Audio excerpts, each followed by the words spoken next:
Okay, everyone. Good morning. It is 9 a.m., and I'm going to call the first meeting of the budget process to order at 9:11. Clerk, would you please call the roll? Certainly. Councilmember Perea. Here. Councilmember Maxwell. Present. Councilmember Vang. Present. Councilmember Richardson. Here. Councilmember Esparza. Present. Vice President Arias. Presente. Council President Karbasi. Here. We have a quorum. Thanks. Thank you so much. Next is the Pledge of Allegiance to the flag. I did not ask him beforehand, but would the mayor please lead us in the Pledge of Allegiance? Everyone please stand. Ready, salute. I pledge allegiance to the flag of the United States of America and to the republic for which it stands, one nation, under God, indivisible, with liberty and justice for all. Thank you, Mayor. So some housekeeping items, because we really only do this process once a year. For the last few years, we've set some precedents, and we've read for the public's information into the record the budget process and how it works. And I do apologize, it is rather lengthy. But the normal budget process, there's several steps. Step one, budget hearings will be held as scheduled and may roll over into council meeting days. Departments may be taken out of order, advanced, or revisited, and then Thursday meetings may also be used for overflow and final adoption, hopefully on June 26th at the regular council meeting. For each department, the budget office presents the budget overview. Public comment is taken at the beginning of each day for the budget hearing. Council may comment, request information, question department heads, and submit questions to the CMO, budget, or department heads. Motions to amend the mayor's proposed budget can be made for any department at any time, and if there's a second, they are put into the hopper, as we say, for voting later. And if there's no second, they die. For clarity, motions should contain a dollar amount. During or after all departments are heard, the administration's responses to requests for information are provided. After all departments are heard, voting on motions in the hopper in the order they were made begins, and any motion requires just a simple majority to pass. Additional motions may also be made. While motions are being heard, the budget office, typically, starts reconciling the budget given any proposed changes for motions. Halfway there. The proposed final budget is presented. Public comment is heard, and the council may comment and make any additional motions. Then the council takes a final vote on the entire budget as amended, as well as related items such as position authorization resolutions, salary resolutions, and any master fee schedule changes. The charter deadline to approve a budget is June the 30th. A budget must be approved as all appropriations expire at the end of the fiscal year. Options may also include something less than full appropriations or a continuing resolution of the status quo if there is no majority approval of a complete budget. The final approved budget must be balanced. We interpret this to mean the approved appropriations or expenditures cannot exceed the projected revenue of the city. The city clerk submits the proposed budget to the mayor for approval or veto, and within 10 days, the mayor has line item veto to reduce or eliminate funding and may request reconsideration of rejected items and transmit veto or reconsideration back to the clerk. A veto cannot be used to add funding. Lastly, the council may reconvene within 30 days of any veto or reconsideration request for purposes of overriding the veto with 5 votes or reconsideration. So that, in a nutshell, is how this long process works. Now, I will add this, and this is on my own. This has not been vetted by the city attorney's office. One of the primary functions of this council is to look at the mayor's budget and be able to pass a balanced budget. And this is really our time to shine as a council, to look at the priorities we have for our city and be able to, in an orderly fashion, hopefully, ask the tough questions and provide our changes and recommendations and come together and vote in the public through this process on an approved budget that really prioritizes the needs of our 7 different districts. So, looking forward to this process. Thank you so much to all the work. I know it starts for us today, but the administration has been working many hours throughout the weekends, not just this last weekend. We really appreciate the tough work, and we're just getting started, so we're all going to buckle up. Thank you so much. So at this time, we're going to take public comment, and this is public comment for today's budget hearings, as well as for the special closed session item that will be heard today as well. So if anyone from the public is wishing to comment, please do come forward, and each speaker will have 3 minutes. Okay, I'm going to ask one more time for our budget hearings for the day and our special meeting this morning. If anyone from the public wishes to comment, please do come forward. Okay, so we have no one coming up. In that case, we're going to close that portion of the meeting and we're going to move on. So, couple of notes. Council, this is really our time, but I ask if we could possibly hold comments until the presentation's concluded. I know it makes it tough because I hear something and I want to comment as well, but I think it would keep it a lot more organized if we could do it that way. And then I'm just going to take speakers as you punch up at the start of each different department. If that works, great. If not, I'll just start having to go into order by district as we do as well. Excuse me, Council President, can we do a quick approval of the agenda? Well, it says NA on here, so we can approve that, but I wasn't aware we were doing that today. Motion to approve agenda. We Okay. should approve Let's every. reflect that on the notes next time. Thank you. Okay. Is there a motion and a second? Any discussion? There being none, the motion passes. Any opposition? Sorry. There being none, the motion passes unanimously. Thank you. Okay, so we're going to start with a general fund overview.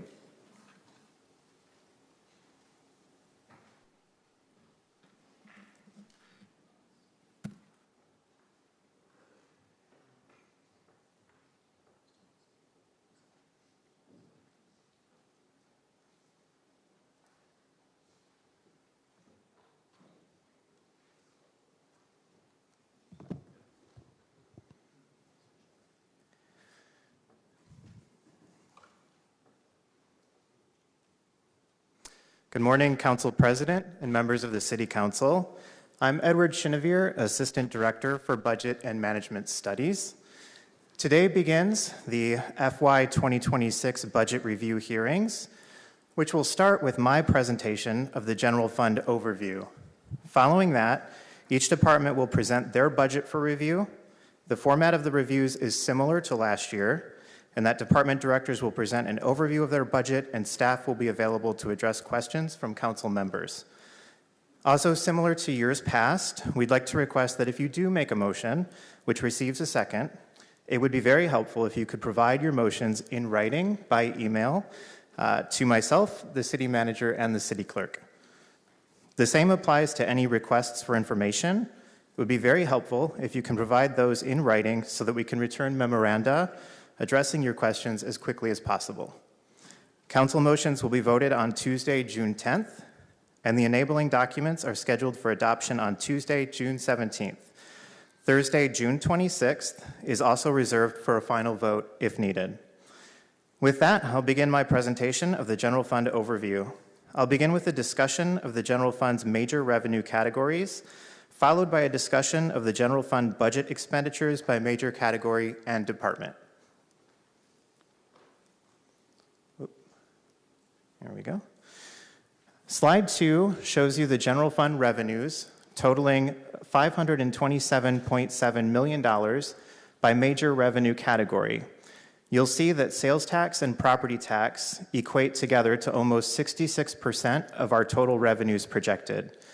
The other categories, including business tax, room tax, charges for services, and all other revenue, comprise the remaining approximately 34%.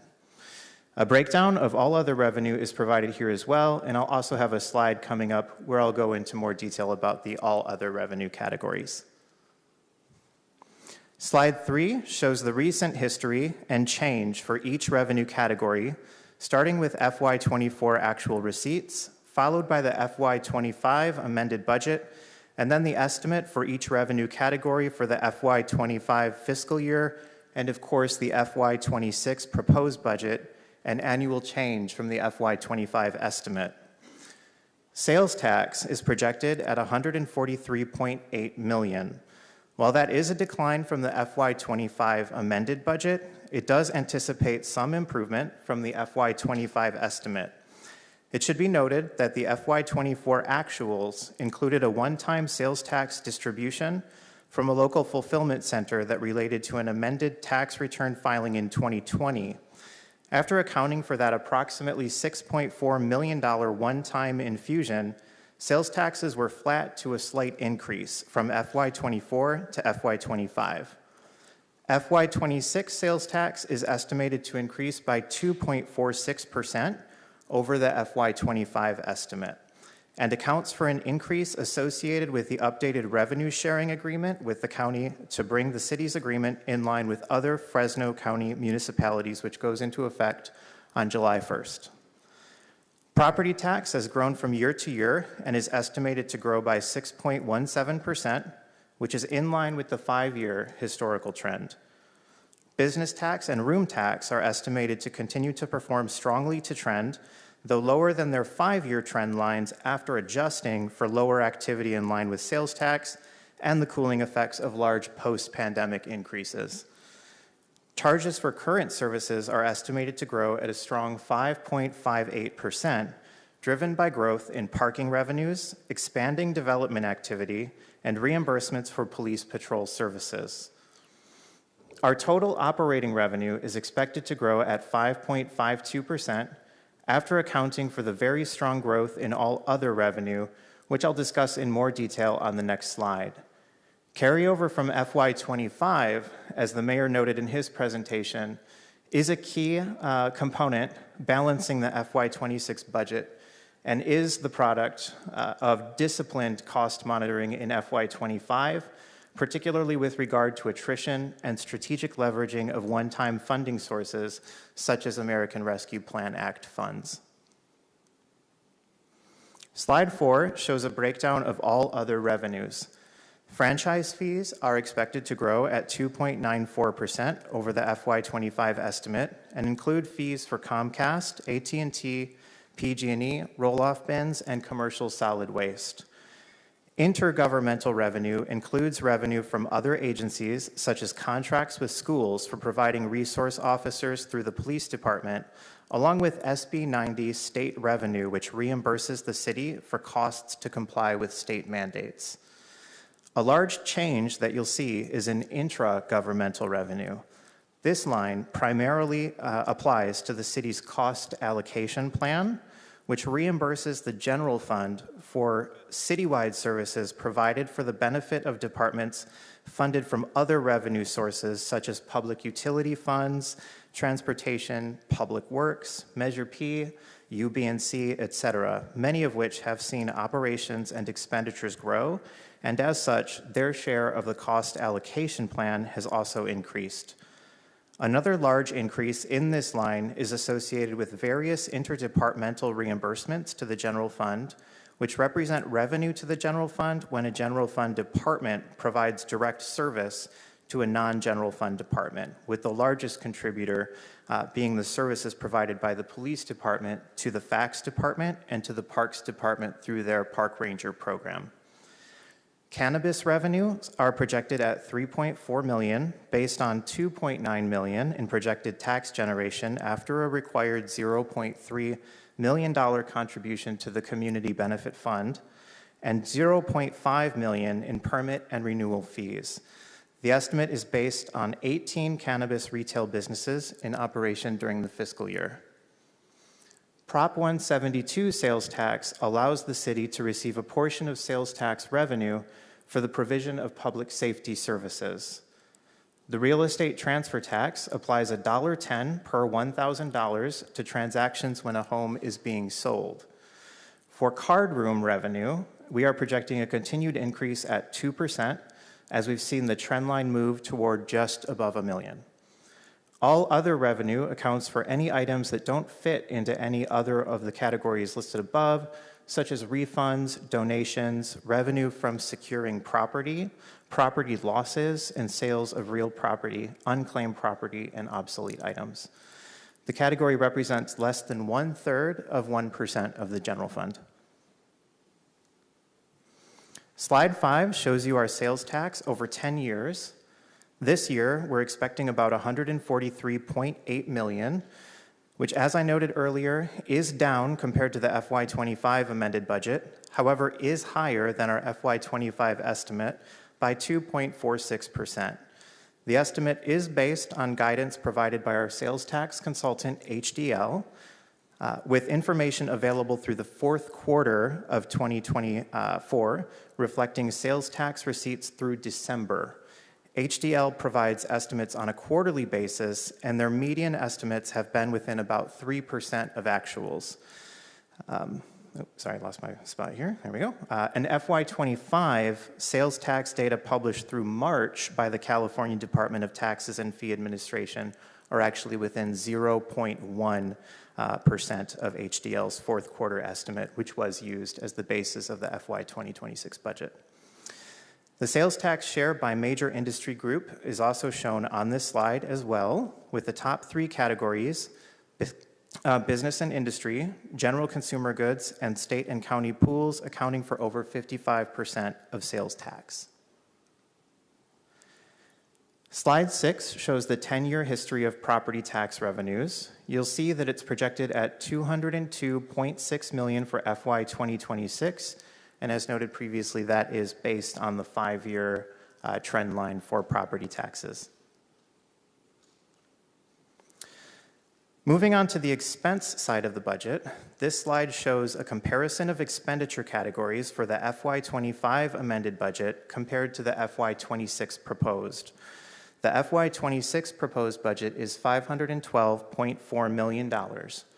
Personnel categories including employee services, health and welfare, retirement, repayment of the pension obligation bond, and workers' compensation collectively account for 75% of the total expenditure budget. These categories combined total $384.7 million, which is an increase of $37.4 million over the FY25 amended budget. As the mayor noted in his letter and presentation, this was heavily impacted by the expiration of American Rescue Plan Act funds, which offset $27.6 million in FY25, as well as the expiration of the fire department's SAFER grant, which impacted the general fund by $1.9 million in FY26. Operations and maintenance and minor capital together are decreasing by $5.5 million compared to FY25, and this is really a result of each department being asked to provide a list of ideas for how they could reduce non-personnel expenditures in FY26, and reductions were made through the realization of those efficiencies and strategic use of non-general fund resources to minimize any impact to public-facing services and best align expenditures to the most relevant funding source. Lastly, interdepartmental charges, or ID charges, are lower by $5.4 million. ID charges are charges to internal service departments allocated to departments providing direct services. For example, the Information Services Department's budget is funded by allocations to the Police Department, Public Works, Parks, etc., based on the number of employees and technology used in those departments. There are three main drivers for the reduction in ID charge expenditures. Number one, each internal service department was asked to participate in the same cost reduction exercise as the direct service departments in FY26. And two, the internal service departments were provided attrition targets of 6.18% to align with direct service departments. And finally, number three, each internal service fund was budgeted to end the year with a $0 fund balance, which resulted in lower overall expenditures in those internal service departments, and by extension, that leads to lower allocations to direct service departments.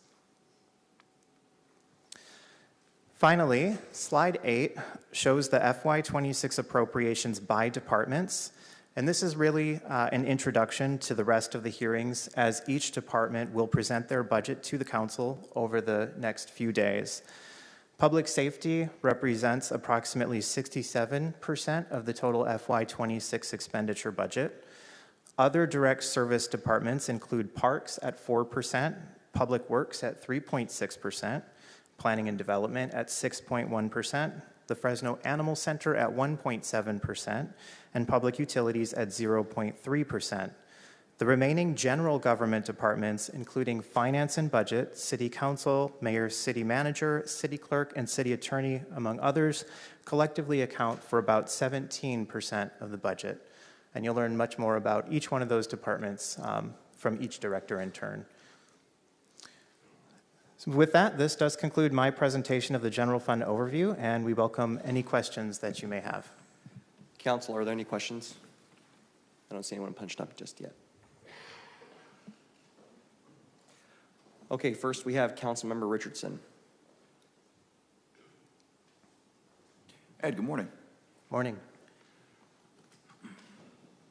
The proposed intergovernmental figures that you presented, were those net or gross, that roughly $20 million?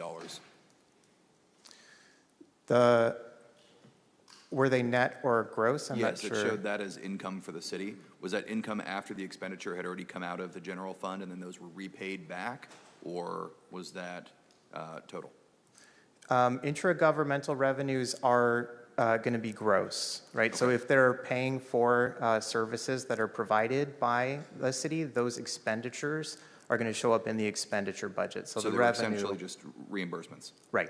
Okay, Yep. copy. And then finally, the sales tax projections that we got from, I believe you said HDL, that was within 3% quarterly? That's right. Yep. Is that good enough? Is that an acceptable, like, industry-wide standard? I'll look to our finance, our controller, but I believe that's better than we've experienced in recent times. Good morning. I'll go ahead and take that one.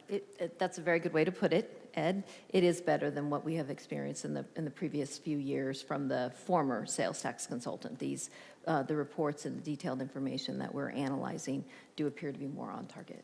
Okay, thanks. That's all I had.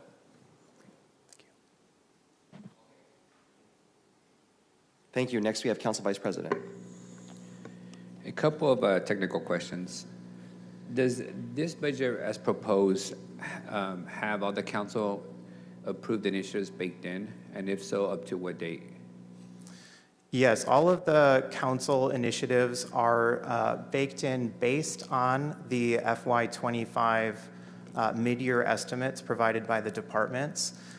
So if they told us that one of those activities would be expended, then we would show it expended in 25. And then when we met with them during the budget build, if there were updates to those estimates, we made those at that time. Let me be a little more clear on my question. It's not about infrastructure projects. Those are baked in. I'm more asking, like, whenever we approve new initiatives on this body, like, for example, last week, the waiving fees for veteran business owners, the expansion of code enforcement to do wage theft, all those kind of things that have a cost associated to them when we approve them, are those baked into the budget going forward, or are those yet to be considered? So the veterans that was just recently passed, of course, is not included because the budget obviously was already printed. But we do think because the resolution was sort of capped and limited, we think that the impact is going to be minimal.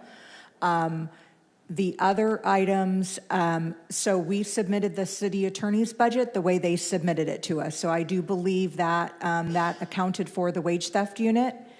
And so however they submitted their budget was what is included in our budget. I believe that's accurate. No? Not for wage theft, because we had asked for general fund money to cover in case that grant would go away next year, and there was a commitment by the mayor and, Yes, and the administration. I'm sorry. I apologize. You're correct. I forgot about that. So because they had so much money left, they had barely spent any money in the wage theft grant. We did not put general fund money in. We said, get your grant spent down, because they had almost, I think, like $900,000, $800,000 left of that. And we said, spend it down. And if at mid-year you're running out of money on that, or you don't get the additional grant that they're going after, then we'll talk about adding general fund money then. Thank you for the reminder, City Attorney. And City Manager, just from my understanding, when do you ask departments to submit their budget proposals? Because that would be essentially the time stamp, right, of anything that's been approved by council to be included in their proposed budgets? When were the submissions? Do you remember, Ed? I believe they were early February, maybe Okay. February 5th, somewhere They around were there. in February. However, we also do have very lengthy and lively discussions with every single department, and sometimes it's a whole day's worth of those discussions, and we don't get through that process until the end of March. And I would say it's about then that if there's any additional actions that the council has taken, or if other things have come up, we would work them into the mayor's proposed budget. Perfect. I was looking for just understanding of timing. On the general fund itself, there's been references publicly made to mid-year budget was $20 million short, then somehow it grew to $50 million. Can you provide us an overview of how that deficit grew and how this proposed budget, in what areas you close the gap in? Mm-hmm. And it doesn't have to be in full detail here. You can have a budget memo with the list, but I'd just like a general idea, because that's the one question that we get from the public is you have a $20 million gap, you have a $50 million gap. Until we're at this conversation, we don't really know how you ascertain that gap. So, Councilmember Arias, if I could just give you a high-level overview, and then we can follow up with the memo. But generally speaking, the mayor's letter, starting on page 2, goes through a pretty significant description and dissertation, really, because it's several pages long. Pages 2 and 3 and 4 talk about how the deficit grew, the initiatives that are included, the balanced budgeting strategies, and that goes on for several pages. But just to give you a high-level overview, from the time we were here at mid-year until the mayor's proposed budget, our sales tax had deteriorated by over $5 million, and that does include the actual receipts in what we experienced the current year, and then we had to project those declines into next year's budget as well. So it's kind of like a double whammy there, and the mayor described that very well. We also had some changes in the workers' comp internal service fund, as well as the liability insurance, and just those two together were over $10 million, actually $11.5 million for just those two. Then that was new information to us since mid-year. Assistant City Manager, when you say changes, you mean increases, correct? Yes, I do. I mean, it made the deficit grow, to answer your question. We also had overlooked, frankly, a couple of things in the mid-year when we were looking at FY26, because we were just trying to do the cost of doing business and rolling things into the new year, but we hadn't started our detailed processes. And a couple of those are that we had looked at fire attrition. Actually, we looked at all attrition across the board at 6.18, but we did not remind ourselves that it doesn't work that way for the fire department, and we had to make that change before the mayor's proposed budget. So that was significant as well. And there are contractual increases that are detailed in the mayor's letter. I won't go through every department, but those were several $1 million that, although we did do quite a bit of budget balancing and pulling back, as you'll see as the departments come through, there were certain contractual increases that we just could not avoid. So that's the high-level overview. In contractual agreements, you mean higher wages for employees that we had previously approved, or No. contracts? The higher wages and the steps, those were built in. So the matriculation from one year to the next with the positive evaluation or whatever the case may be. But no, I'm talking about protective equipment, for instance. There were some software some vendor increases contracts. that we, Okay. yes. Thank you, Assistant City Manager. On the general fund itself, what is our reserve level? And remind me, do we have a reserve policy? And if so, what is it? Just one moment, I'm going to grab my Sure. resource here.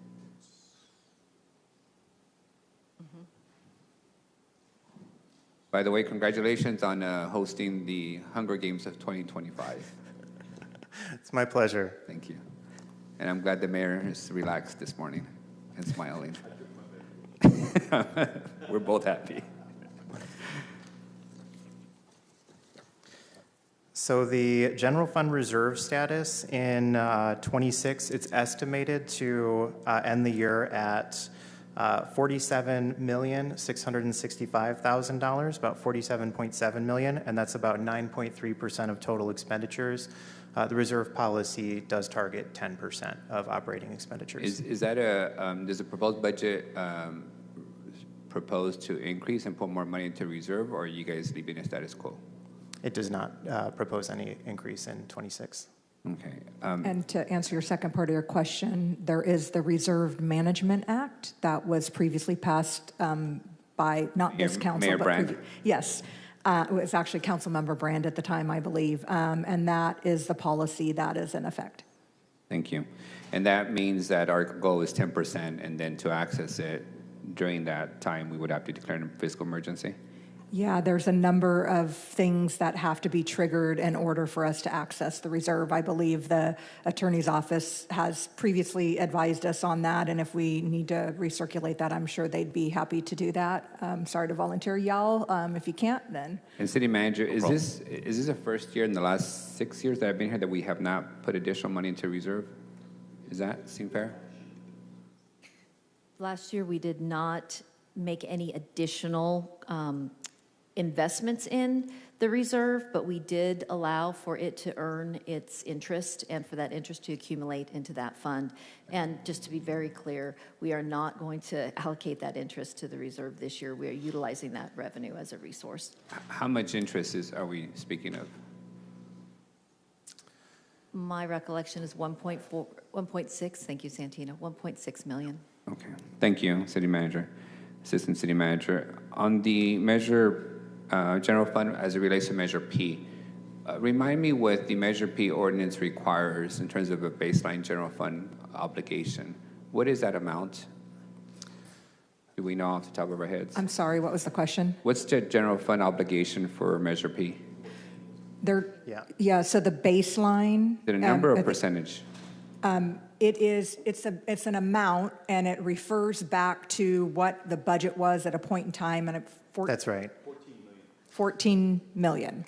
14 million flat going forward for 30 years, or is Yep. it a percentage? Nope, So it's just flat? 14 million. Okay. What's the proposed general fund commitment to parks this year? The Parks Department this year is, Never mind, I'll take that up during the parks presentation. great. If you have it, it's pretty great. City Manager, can you save us some PG&E dollars by raising the temperature a little bit? I think we're all cold.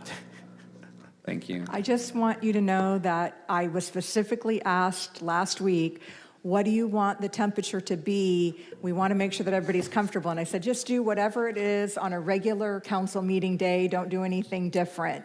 So maybe, I don't know, maybe it'll warm up with more bodies in here. I'm starting to see your staff shivers. Okay, so Brian Barr's here. If it doesn't warm up in an hour or so, we'll make some adjustments. I know it's a Hunger Games strategy. Keep us cold so we get out of here, but. No, they actually were very concerned that you all would be comfortable today, so they asked. Thank you. The Parks General Fund is 17.86 million in operating revenues plus 3 million, 6,600 in capital. So about $20 million commitment? About, yep. And About is that on 20. par from the previous year? The previous year, it was a little higher than that. It was How about much? 25.5 million. So we're essentially engaging in a $5 million reduction in the general fund to parks? Yep, that would be an accurate statement, yep. And is that made up through Measure P, or is that a reduction in services? It's a combination of both. So the Parks Department looked really closely, of course, which they'll show you more Okay. this afternoon at their budget. Thank you. On the card room revenue side, my understanding was that when we approved the additional card rooms, card tables, whatever they're called, that they were going to be fully activated within the year. And I recall that happened like 4 years ago. Are they fully activated now? I don't believe so. What's the status of that? Because that was supposed to generate $2 million a year. That's one of the sales pitch that we considered was all the revenue that we're going to get by awarding all the tables. Do we know what happened? I don't, but we can check with the operator to see what the status is. Yeah, if you can provide us a memo on the status of those tables and what the plan is. The other questions I have on this is your slide 7, and thank you again for numbering the pages. It makes it really helpful to follow along. I noted in FY25 amended budget versus a proposal that essentially in 25, we're spending about 71% of all the dollars on people. And that increases to about 75% of all our money going to people in 26. The other thing is, in 25, you had a contingency fund. Now you don't. Can you walk me through is that accurate that we're spending more money on the cost of people versus things, supplies, infrastructure? Well, I think that makes logical sense, given that we have contractual labor increases. So obviously, the cost of the people are more expensive this year than they were last year.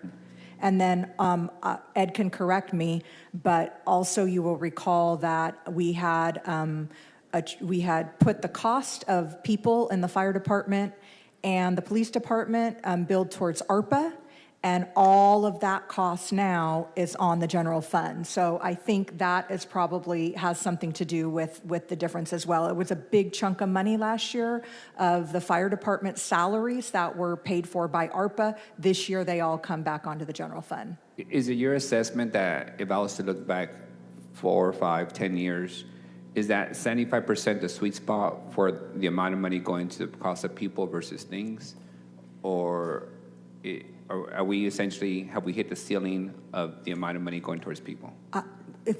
Let us go back and take a look. I don't think any of us have that off the top of our head, but we can go back and take a look and run some reports. My last question on the general fund budget is slide 8. When you reference the percentage going to every department, the 911 dispatch center, is that represented in this slide? It is the general fund's contribution towards the debt service for that is there, and that's what you'll see there as public safety debt service and matches. So it's in a separate category versus it being assigned to police or fire. It's a revenue category, which is why it's broken out separately, but it is allocated in the police department.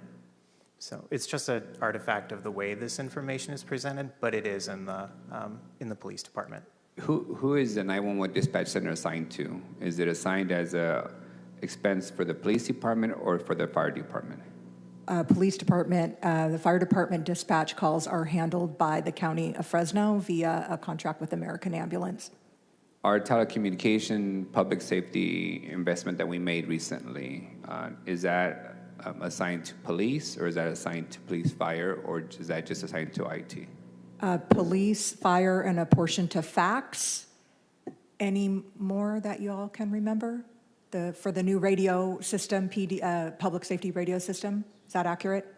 Yeah, police, fire, and a small portion to fax who utilize the system. So it gets split essentially equally to everyone. The people who are using it. Using it, okay. Those are my questions. Thank you again, Director. Thank you. Thank you, Council Vice President. Next, we have Councilmember Bang. Thank you very much, Council President Karbasi. As we start the first day of our budget, I want to thank the head departments for being here today and for the rest of the week and the following week. Additionally, I want to thank all head departments and their personnel for meeting with me. As some of you know, not all departments are located here at City Hall, so others are located outside of the downtown area. And so I want to thank them for taking the time to meet with me or my office for the last 45 or so days. Mr. Chenevert, thank you very much for being here and for the presentation. I have a few questions with regards to the number here. The general fund is the city's largest and most flexible fund, and 2/3 of that goes to fund the police and fire department. Look at the actual changes from every category, from sales to franchise fees. It is positive that the actual changes, at least projected change, is in the positive. So in many ways, it's good that the city is in the positive in terms of the projected change. With regards to the business tax here for fiscal year 2025, the amount indicated here of $23 to $11,900, is that a projected number, or is that the actual number? I know that we have not concluded fiscal year 2025. The 23,211 for FY25, that will be a projection based on what we knew as of mid-year and anything that we learned while we were preparing the fiscal year budget as well. Okay.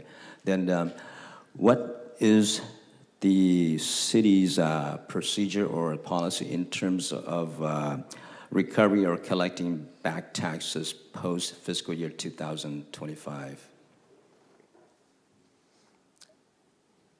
We'll have the Controller, Santino Denisi. So I just want to clarify the question. Are you talking about people who may be delinquent, or are you talking about going up and firming up based on actuals? It's delinquency. What is the city's process in collecting delinquency after June 30th?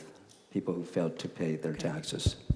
Sure, yeah, I can help with that, Councilmember Vang. So the process would be is after we haven't received the first initial payment from the business, there'd be a subsequent follow-up of sending a notice asking for them to, of course, remit their gross receipts. That's primarily, there are some exceptions, but primarily how we collect tax from businesses in the city of Fresno.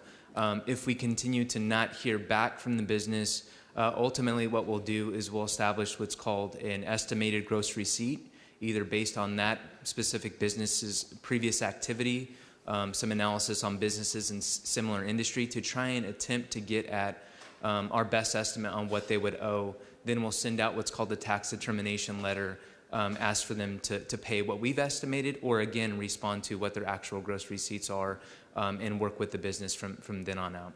Will there be any interest rate imposed on those taxes after June 30th, 2025? I'm sorry, did you say interest? Yes. Yes, there is an allowance for interest and penalties to be assessed as well. Okay.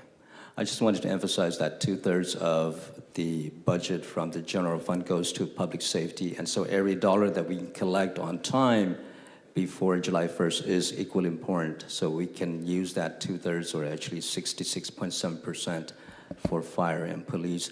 Mr. Chenevert, I want to pay my focus on the so-called room tax to the average person like myself. Could you explain to me, or tell me exactly what is the room tax here? It's under the business tax category. Sure, I'll help again with that, Councilmember Vang. So the room tax, commonly referred to as the transient occupancy tax, is a tax that the council established, I think back in 2022, to assess a tax on short-term stays. So anything under 30 days would be the room tax collection for the city of Fresno. So you see that primarily from hotels.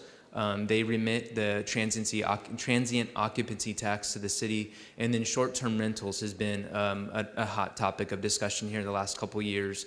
The Airbnb, VRBO listings come with I can't believe I'm blanking, I think a 12% tax on short-term stays, and we have an agreement with VRBO and Airbnb to collect those taxes and remit them directly to the city. Do we know in terms of percentage what does the Airbnb of that room tax comprised of? So I'm not sure I'm following your question. So the 12% would be assessed on the stay fee remitted to the city, and then Airbnb, of course, has their own fees that they charge renters. Right. The question that I guess I have is of the $16,477,400 of projected proposal for fiscal year 2026 from the room tax, of that, how much of that is projected to come from the Airbnb industry? Or is there a way for us to identify in terms of the category of the room tax comes from hotels, Vrbo, or Airbnb? Do we have a way to identify that? We do have an estimate of that we can work to provide. Okay. Can I get a request of permission with regards to what percentage of each category contributes to the room tax? Sure. And so just for clarification, we'd be looking at like platform hosts versus hotels. Correct. Essentially. Okay. Correct. Okay. Thank you. Mm-hmm. Thank you, sir. Those are my questions, Council President. Thank you. Thank you very much. Next, we have Councilmember Esparza. Good morning. Going back to the revenue with respect to the cannabis shops, it's based on 18 that are going to be open. This has historically been one of the larger gaps we've seen in the past fiscal years because we always overestimate.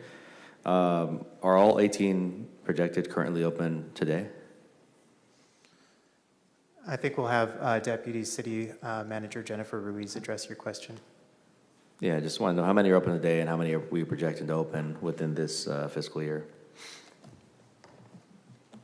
Good morning. Deputy City Manager Jennifer Reese. As of today, we have 13 retail cannabis sites open, and the 18, they're not projected to be open as of July 1st. It's throughout the year. We have different projections for each of them that are not open yet based on where they are with construction or permitting. What are those dates projected right now for each of those 5? I don't have those dates in front of me. I can get those for you. I believe we had the current status in the recent memo that went out.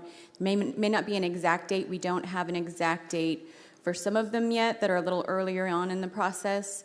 They're able to finalize that date as they get closer to construction based on the inspections that are occurring for both building and then compliance inspections. What would the revenue projection be if we projected only the 13 currently open? I think I'd have to get back to you about that. I don't have that We calculated can get back to you. currently. So we can recirculate where all of them are in the process. And if you want us to back off and just do the 13, we can get that number for you. Well, you have this beautifully balanced budget. I wouldn't want to do anything to hurt that. But just out of curiosity, and this might be more of a mid-year problem, obviously, more of a mid-year issue. Okay, thank you, Jennifer. And just with respect to some of the other discussion about the reserve, one thing that was not said, I'll just say this for the record, is a more expeditious probably solution is to roll it back as opposed to going to the bureaucracy. If this council, thought we needed those dollars to fund critical services, obviously we're chipping away a little bit here, a little bit there throughout the different departments. And happy to go through the hoops of the Reserve Management Act. But again, just want to put that out there for folks as a possible alternative. Thank you. Thank you, Councilmember. Next, we have Councilmember Perea. Thank you, Council President. Is this your first presentation, Assistant Director, for the budget?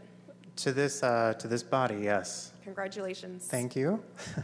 Hazing hasn't been too bad so far? Not so bad. And I just heard my budget was beautiful, so I'm feeling pretty good. The most beautiful we've ever seen. Okay, so property tax has been one of our better fiscal numbers the past few years. We're anticipating a 6% increase this fiscal year. Is that partially based on a projected growth rate? And if so, what is that number? Yep, it's based on the 5-year historical average by tax collection type. So the historical average increase in collections for, say, secured properties, we calculated that and assumed that next year's increase is going to be roughly approximately equal to the 5-year historical average. Okay. Yep. Okay. And then to piggyback off of what my colleague from District 7 was asking about relating to cannabis, Council Member, I think what you were getting at is we have 13 online right now. We're anticipating another 5. Have we plateaued as far as cannabis sales tax goes, or are we really expecting more sales tax, more cannabis tax based on more dispensaries? To me, it kind of feels like we've flatlined. We'll have Deputy City Manager Ruiz address that. Thank you. Good morning. Good morning. So what we are seeing is as each new cannabis retail location opens, there is a small increase, but it is much, much less than what was originally projected when we started the process. Okay. Can you provide us at a later point with that incremental increase when we bring on one new dispensary, more or less, that results in an increase of X% in cannabis revenue? Sure, yeah. Okay. We can do that. And then the Cannabis Community Benefit Fund, what do we currently have in that pot? Do you have that, Ed? Give me just a moment. Let me see if I can get that for you. Thank you.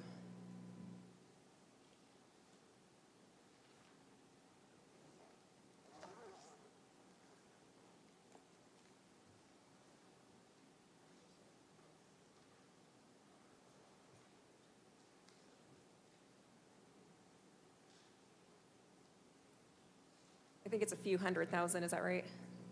400,000 or 500,000?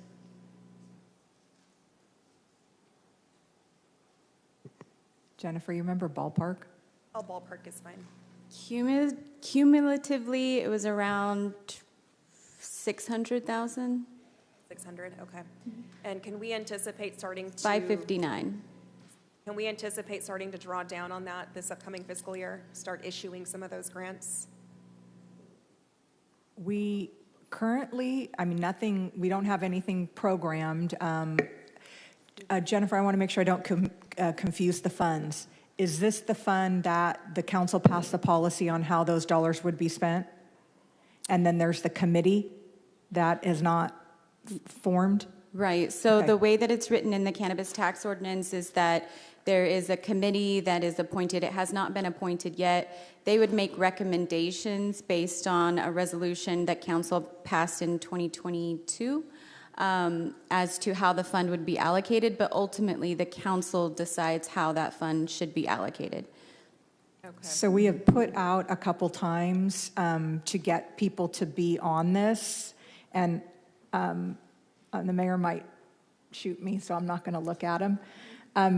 Given that the council passed a policy which had some pretty firm guardrails, and given that the council has the ultimate decision, we have had conversations, not mayor, we internally staff, about whether or not we need that committee, because the council passed a policy that has pretty firm guidelines, and those guidelines talk about the money being spent more on internal type city-related projects rather than outside of the city. So we should probably at some point have another discussion about that publicly, but it's kind of being held up because we couldn't form the committee, and we started talking like, God, do we really need this committee? Because the council put some pretty firm guidelines, and ultimately the council's going to decide. So we'll have to have further conversations about that.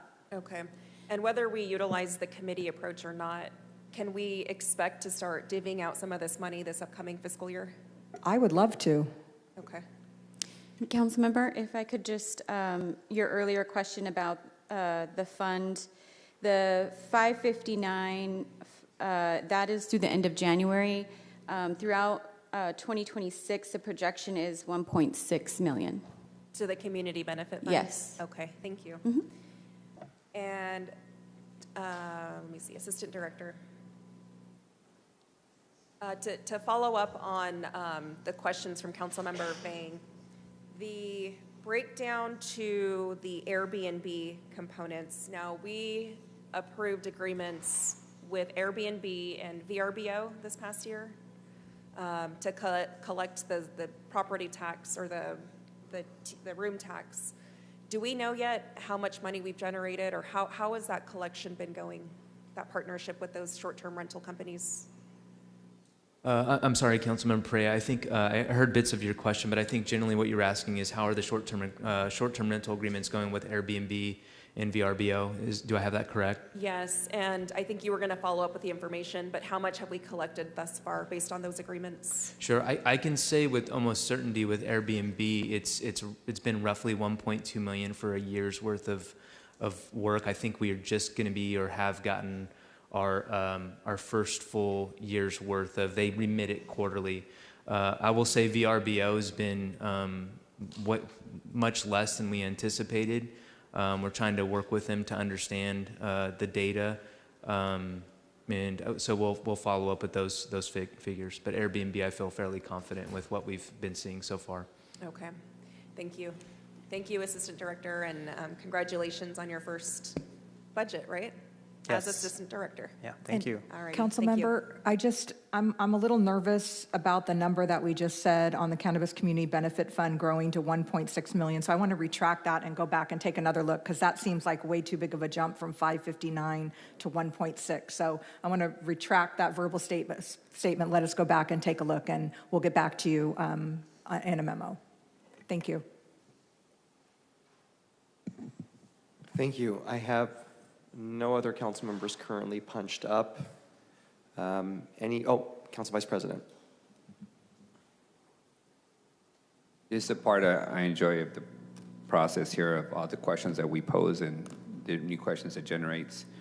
On your question, City Manager, of the Community Benefit Fund, I think I was here when we established a policy. At that time, the rationale, one of the main rationales that we utilized was that it was estimated that it would generate more than $1 million a year, given the projected revenue of $10 million a year of cannabis sales. That, of course, have not come to fruition. The amount of work from staff and outside groups that we would have to undertake to distribute what seems to be about $300,000 annually is probably not in our best interest. So I think that's one policy that we can queue up sometime in July for us to revisit after the budget. But I do think there's an easier way, as long as we maintain the spirit that the money was supposed to go back to some community benefit. I think at that time we were wrestling with going to youth recreational programs, youth development, something that has to do with youth. So I do see the need for us to do that. On the issue of motel tax and TOT tax, I know you're going to get us a memo on how much revenue we obtained. If you can break it down for us, motels, hotels, Airbnbs, and whatever other house category. The reason I ask is, as the city has continuously converted motels to shelters or permanent affordable housing, we are undercutting our TOT tax in, eliminating them. But at the same time, we are approving a record amount of new hotels being built in the city. So that should, reappear in the hotel category. I like to understand that trend. And then I also want a memo on what process the city would have to undertake, City Manager, to crawl back any motel or hotel tax that we provide for the operation of the City County Visitors Bureau. I like to understand exactly what steps we have to take, and I want to consider that in this budget process. So if there's a policy, City Attorney, if it's a budget action, I like that described in very specific detail so we can consider that. Thank you. Thank you. We have Councilmember Vang punched up. Thank you. Just follow-up questions to what was discussed earlier. Currently, there are 13 of 18 cannabis shops operating in the city of Fresno. Do we know how many of those 13 are in District 5? Oh, I'll ask Deputy CM Ruiz again.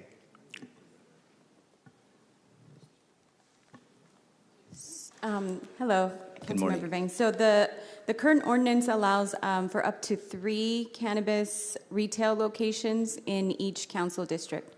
So there would be 3 in District 5, and of those, there is 1 operating and 2 that are in progress. Hold on, Jennifer, though, but the one was the one that got appealed. Right. And does not have a location. They're looking for a location, correct. Right, so yes. 1 is operating, 1 has an approved location, I believe, Jennifer? Yes, and that's then correct. the third does not have an approved. So the license was awarded, but the location was approved by the previous council member, and so they are now searching for an alternate location. So that is some time away.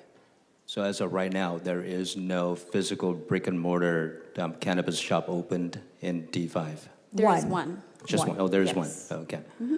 Okay. Thank you. Thank you. And follow-up question for perhaps Mr. Chenevert or Mr. Santino. You mentioned the term 5-year historical average quite a bit. Is that with regards to the city's performance the last 5 years, or is there a gauge that we use that 5-year historical aggregate? performance? It is. It's based on the city's actual collected receipts. Okay. Thank you, sir. Thank you. Next, we have Councilmember Maxwell. Just wanted to request a memo from the administration in regards to TOT. If you could do a comparison of where our rate is compared to other Central Valley cities and other large California cities, I'd appreciate it. That was it. Thank you, Ed. Thank you.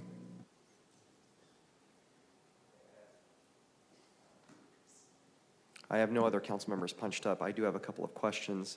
If we can go back to the presentation, I believe there was a slide on sales tax revenue, a bar chart, and then there was one following that on property tax revenues. If we could start with the property tax revenue chart, that'd be great.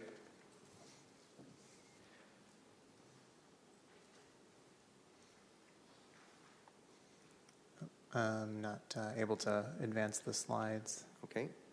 Let's see if there we we can do go. that for you. Okay. So see Property? Yep. For the most part, with property tax revenues, you see the budget versus actual.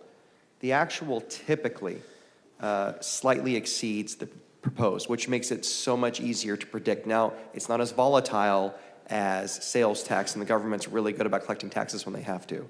So if we can go to the sales tax revenue chart. This one, I know we do our best, but if you look at up until around 2021, well, 21 and 22 are kind of flukes there, but since 23, the projections, despite I think us trying to tighten it, have exceeded our actuals. So I know I ask this question every year and we say we're confident, but are we overstating our estimated revenues for next year?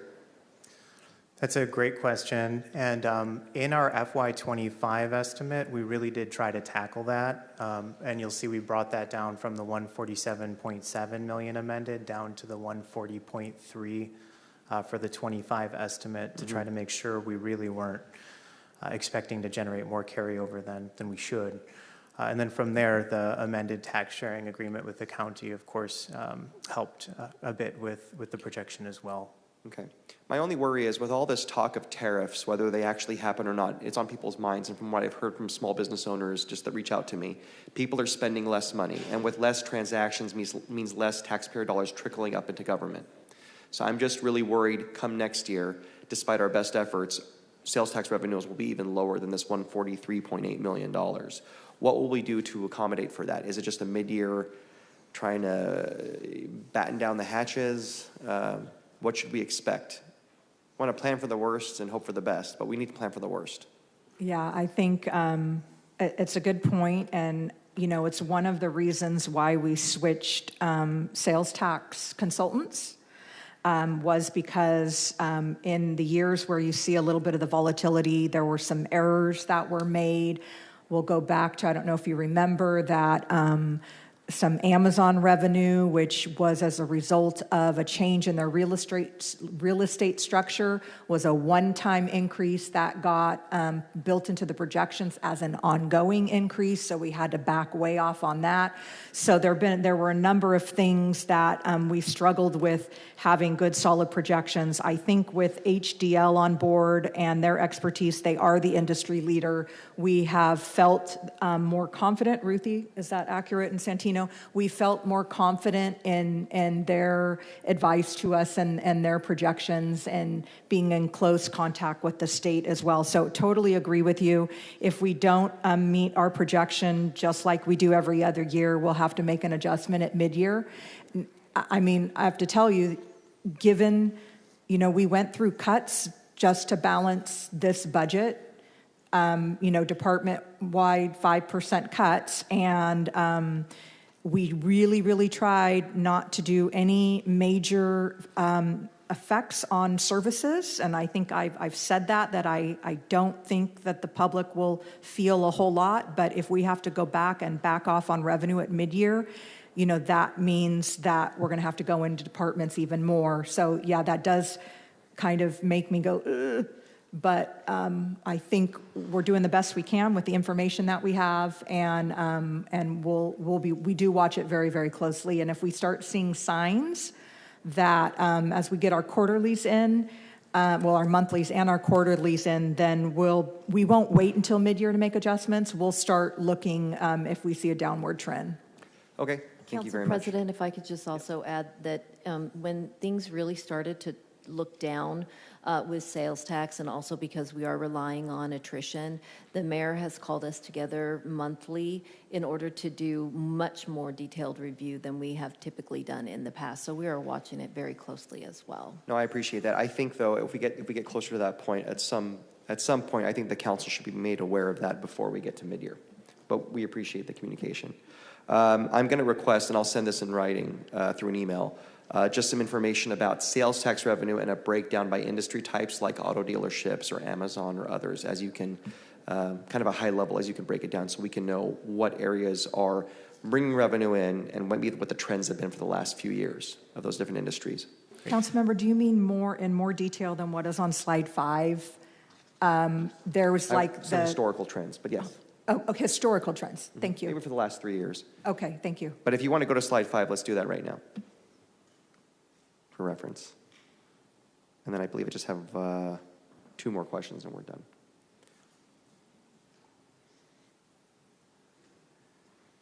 I think we go back up. Back down. Is that what you're referring to, City Manager? Yes, that little chart to the right, those are the Maybe industry we can groups. have the last 3 years, that'd be great. I'll Okay. put it in the email. Okay, sure. Great. And then 2 more things. Just to be clear, the fiscal year 26, so we have about a $1.9 million allotted regarding the SAFER grant. So those SAFER funded firefighter positions are now going to be funded by the general fund, meaning we're not going to lose those firefighters. Is that correct? That's correct. Great. That's a really big deal. I just want to make sure that's on the record, and I appreciate the administration for that. Big council priority, our fire department. And then lastly, franchise fees. So I don't have any constituents telling me that companies, I don't want to name them, but the companies that we get franchise fees from are reducing their prices. They're clearly charging more, and rather than give that money to a bunch of corporate vice presidents, why not get that money for public services? Is there any, I know some of these agreements are very old, thank you. Is there any opportunity for us to actually renegotiate some of those franchise fees and collect more and enhance our revenue?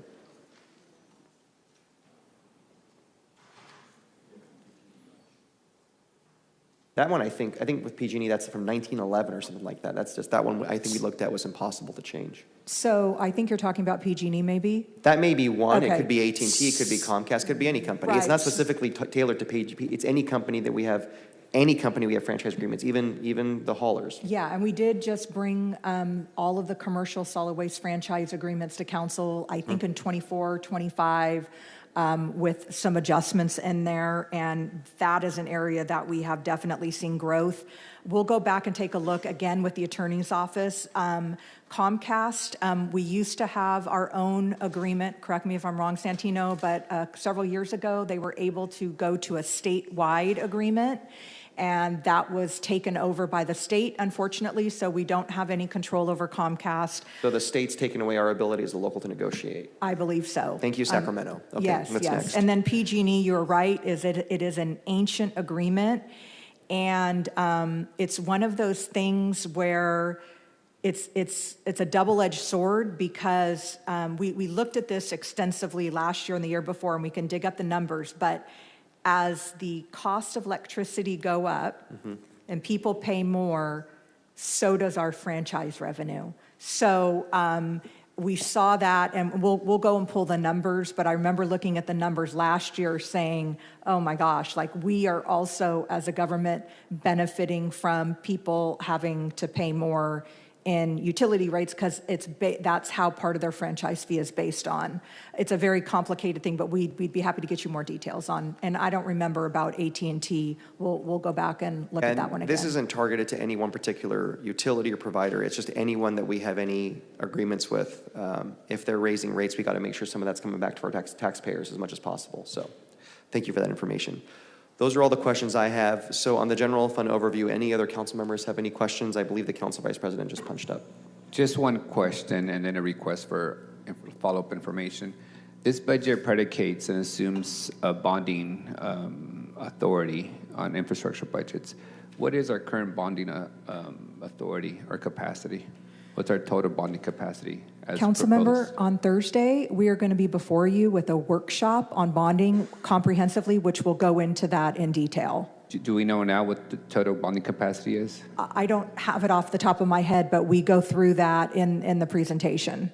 I'll wait till Thursday then. Okay. Thank you for the, that's all I had. Thank you. Thank you. Okay, thank you so much. Congratulations on your first presentation. Thank you.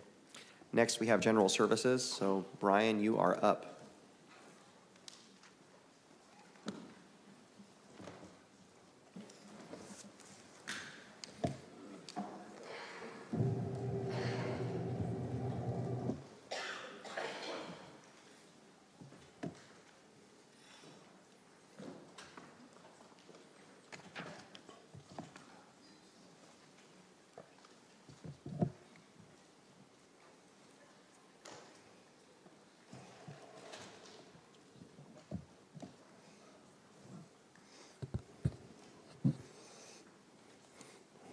Ed, you're a tough act to follow. Okay.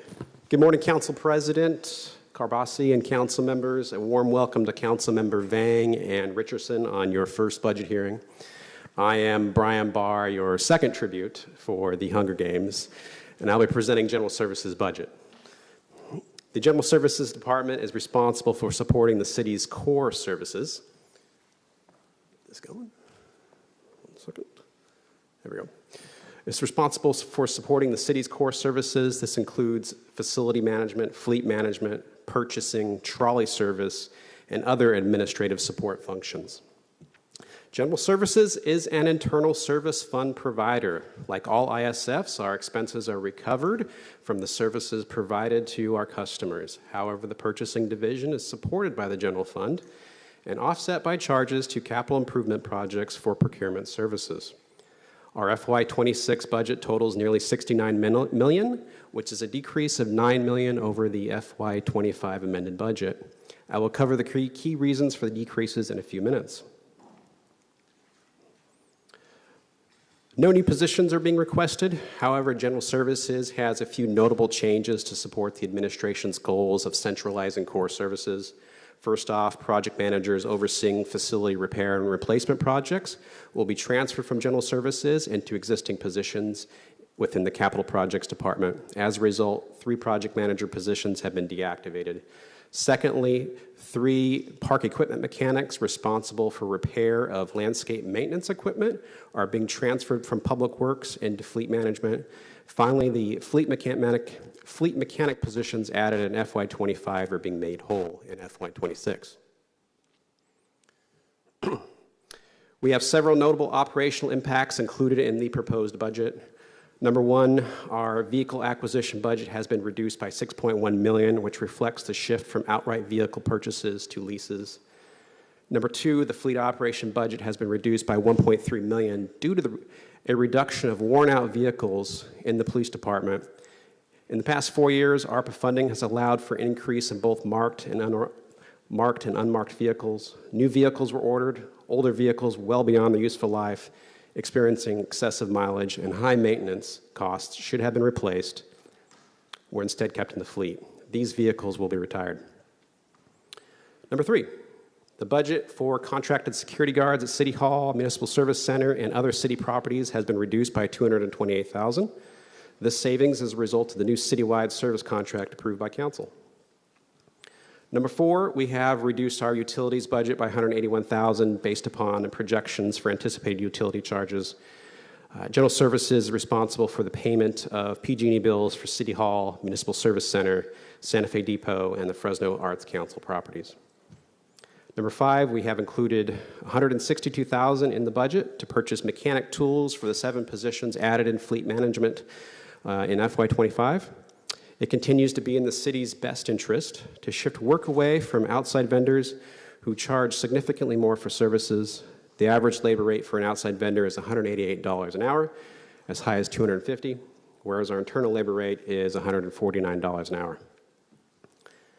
We are requesting $20,500 to replace 2 fleet maintenance vehicles that have either experienced catastrophic failure or well beyond their useful life. These vehicles will be lease purchased. It's business as usual for our programs next year. We have included $210,000 to complete engineering and design for ADA improvements at the Santa Fe Depot. The city is required by a settlement agreement with the Department of Justice to address ADA deficiencies at this property.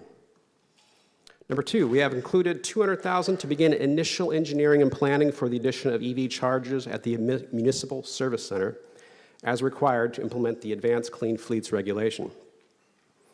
Finally, we have included $500,000 to rehabilitate the sewer lift station serving City Hall. This is a private facility located in the south parking lot that has not seen a major overhaul since it was built in the 1990s. Lastly, I'd like to thank the mayor, the leadership from the city manager's office, and the dedicated, hardworking men and women behind me, which spent countless hours and late nights putting this budget together. Thank you for all that you do every day. Council President, this concludes my remarks, and I am available for questions. Thank you very much, Brian. Good job. First we have punched up Councilmember Maxwell. Hey, good morning, Director. Thank you for your presentation. I know that you are one of the newer department heads in the city of Fresno, but one that I've come to rely very heavily on the last couple of years. You and your department have been fantastic to work with.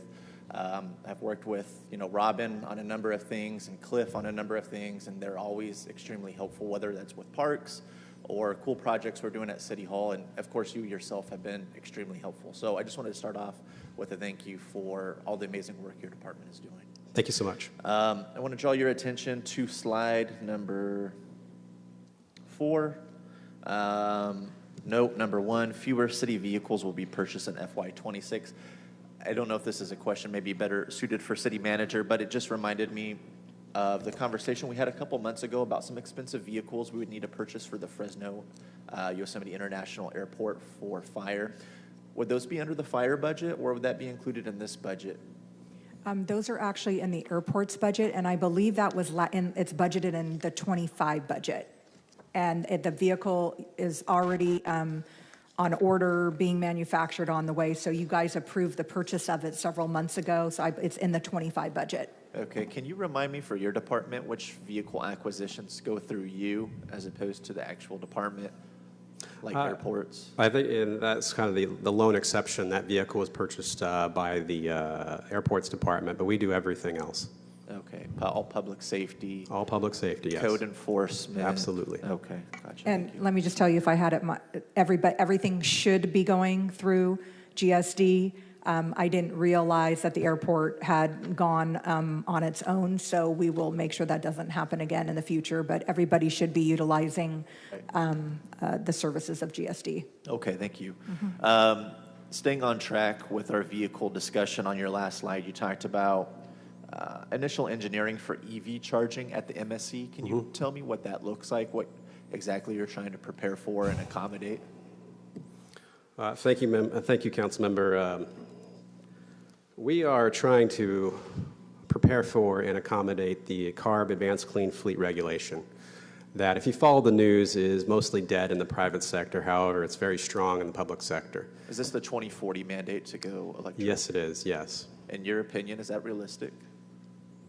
I think there's a long ways to go. In my opinion, it's not realistic. It's definitely challenging, especially with the demand in the private sector going away. It's, in my opinion, hard for manufacturers to invest the R&D to get there for what we need to use.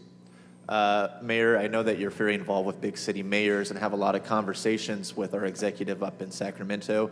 Can you shed some insight whether any conversations have taken place on this unfunded mandate essentially passed on to the municipalities to not only acquire fleet vehicles, for which there's not a lot of vendors ready to provide that, but we also have to prepare infrastructure for that as well without any additional money added to our budget from the state level? Yeah, I think the challenge is probably accurate, but the discussions at the, both at the, I think there's two of them. One of them is a discussion we had at U.S. Conference of Mayors about the availability of some of the larger vehicles that are being mandated. They're just not simply being, they're not like available. Buses, Mayor, or beyond? For example, on the buses, I think you know we ordered 9 electric buses, and only one of them are running. Well, that's a supply side issue when it comes to repairs and providing vehicles, correct? Yeah, so the availability of the large vehicles is not where folks thought it would be at this time. But the real challenge for us is the financial piece, because electric vehicle is going to be, what, about twice the cost? And so the impact. In terms of what, twice the cost? Twice the cost for an electric vehicle as it would be for a normal vehicle that we're purchasing. Gotcha. Gas operated. I don't know where my colleagues stand. I'm a huge proponent of clean energy and moving in that direction, but this seems like an area where, in your capacity with your other colleagues in other big cities across California, should be pushing back a little bit, or at least advocating for some funding from the state level to go towards this, because looking down 10 years from now, I don't see us being able to afford this mandate. Well, you saw the pushback in the private sector, and it worked. Yeah. And has not worked yet in the public sector. So, but we will continue to push on that. Okay. Thank you for the insight, Mayor. Appreciate it. Let's see. Last inquiry I have is really not a huge priority, but I think something still important for employee morale is the downstairs kitchen area. We talked about this a little bit last year. Do we have any estimates in terms of what it would take to bring that in online in different capacities, whether we wanted the full kitchen restored, or if we just wanted to provide some coffee and snacks to employees, what it would take to get that open, Director? Councilmember, we have looked at the cafe, and we actually we've been advertising that as a vacancy the last several months online and here locally, and we do have some interest from people that we are talking to them about, and we're hoping to see that through. Yeah, it definitely is a goal for this calendar year. We are in very productive conversations with one particular vendor that I'm very excited about that would be very high quality food and drink. So Say food, are we asking them to provide the tenant improvements to be able to heat up food in the kitchen area? Because I know there's a lot of deferred utilities.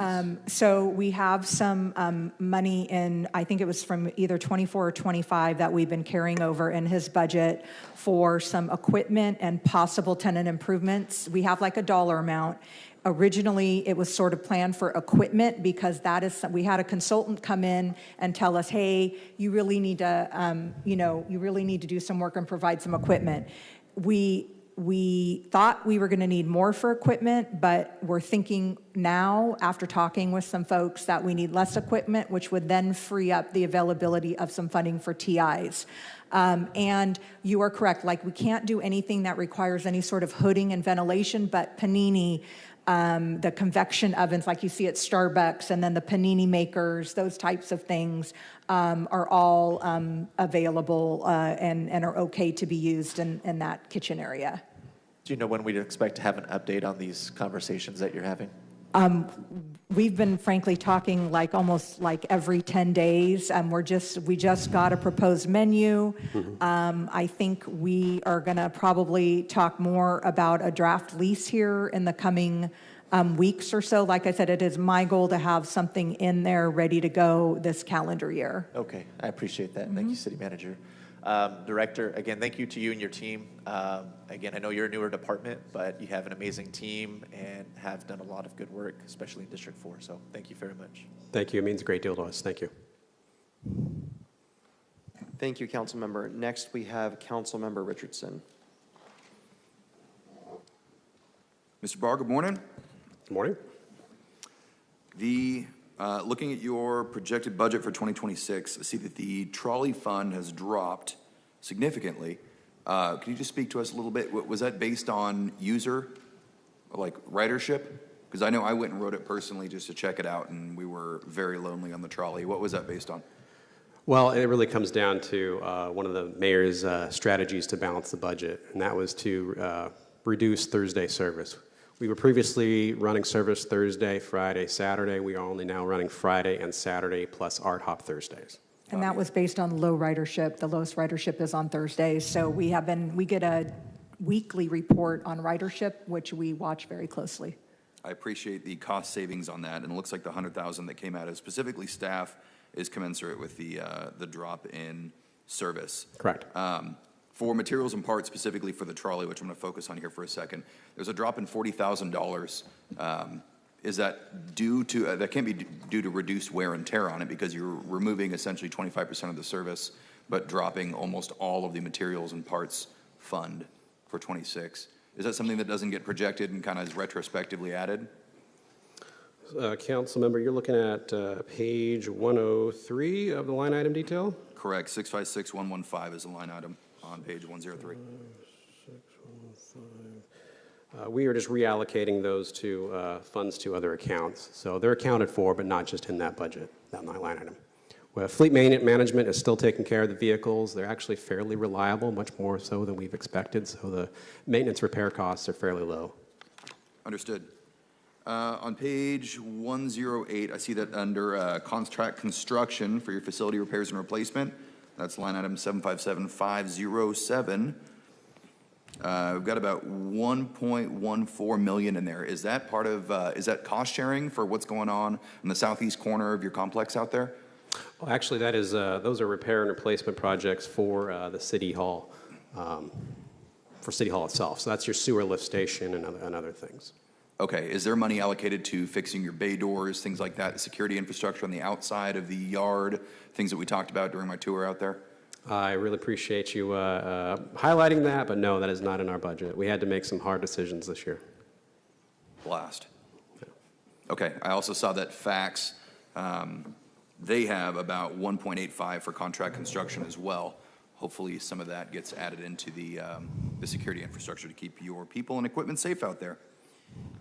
We talked about the vehicles, the 9 electric vehicles acquired, obviously with the charging station, whether there are 24 or 40 charging stations out there for the one running electric vehicle. I would appreciate seeing any emphasis the city can put into getting other entities to charge their electric vehicles out there. And if this is just being said for the record, I'm also all right with that. If we can use that generation of electrical power to generate not only some energy and some mileage, but also some revenue for the city, that would be beneficial. And some of that money that my partner down, Councilmember Maxwell was talking about, any of that money that we can reroute into compressed natural gas or hydrogen power would be appreciated at this point. I think the technology does exist at a greater extent to provide more of the services we need, at least here on a city level. Maybe not YARTS yet, but here in the municipality for power of that nature. So, thank you. Next, we have Councilmember Vang. Thank you very much, Council President Karbasi. Good morning, Mr. Barr. Continuing the line of questioning from my colleague on the trolley services. The trolley services, if I understand, is intentional to move consumers from one part of town to the other to stimulate spending, in this case specifically from Fresno State to downtown and elsewhere. Again, you mentioned the timeline, the schedule of that, and I want to be cognizant that it is not the same as FACTS. FACTS is run on a regular schedule. This is different. This is intentional. Mm-hmm. Have there been in the past where we have seasonal trolley runs, let's say, to Christmas Tree Lane from Fresno State to Christmas Tree Lane, or from X to Y based on seasonal schedule? Actually, Councilman, I'm really glad that you asked that question. That's my favorite time of the year. We had some very exciting services for the Christmas season that did involve Christmas Tree Lane. I think we had over 800 passengers operating once a week while that was open. And we had other services going from Roding Park, Santa Fe Depot, Fresno State, into downtown for the ice skating rink. It was really quite successful. Okay.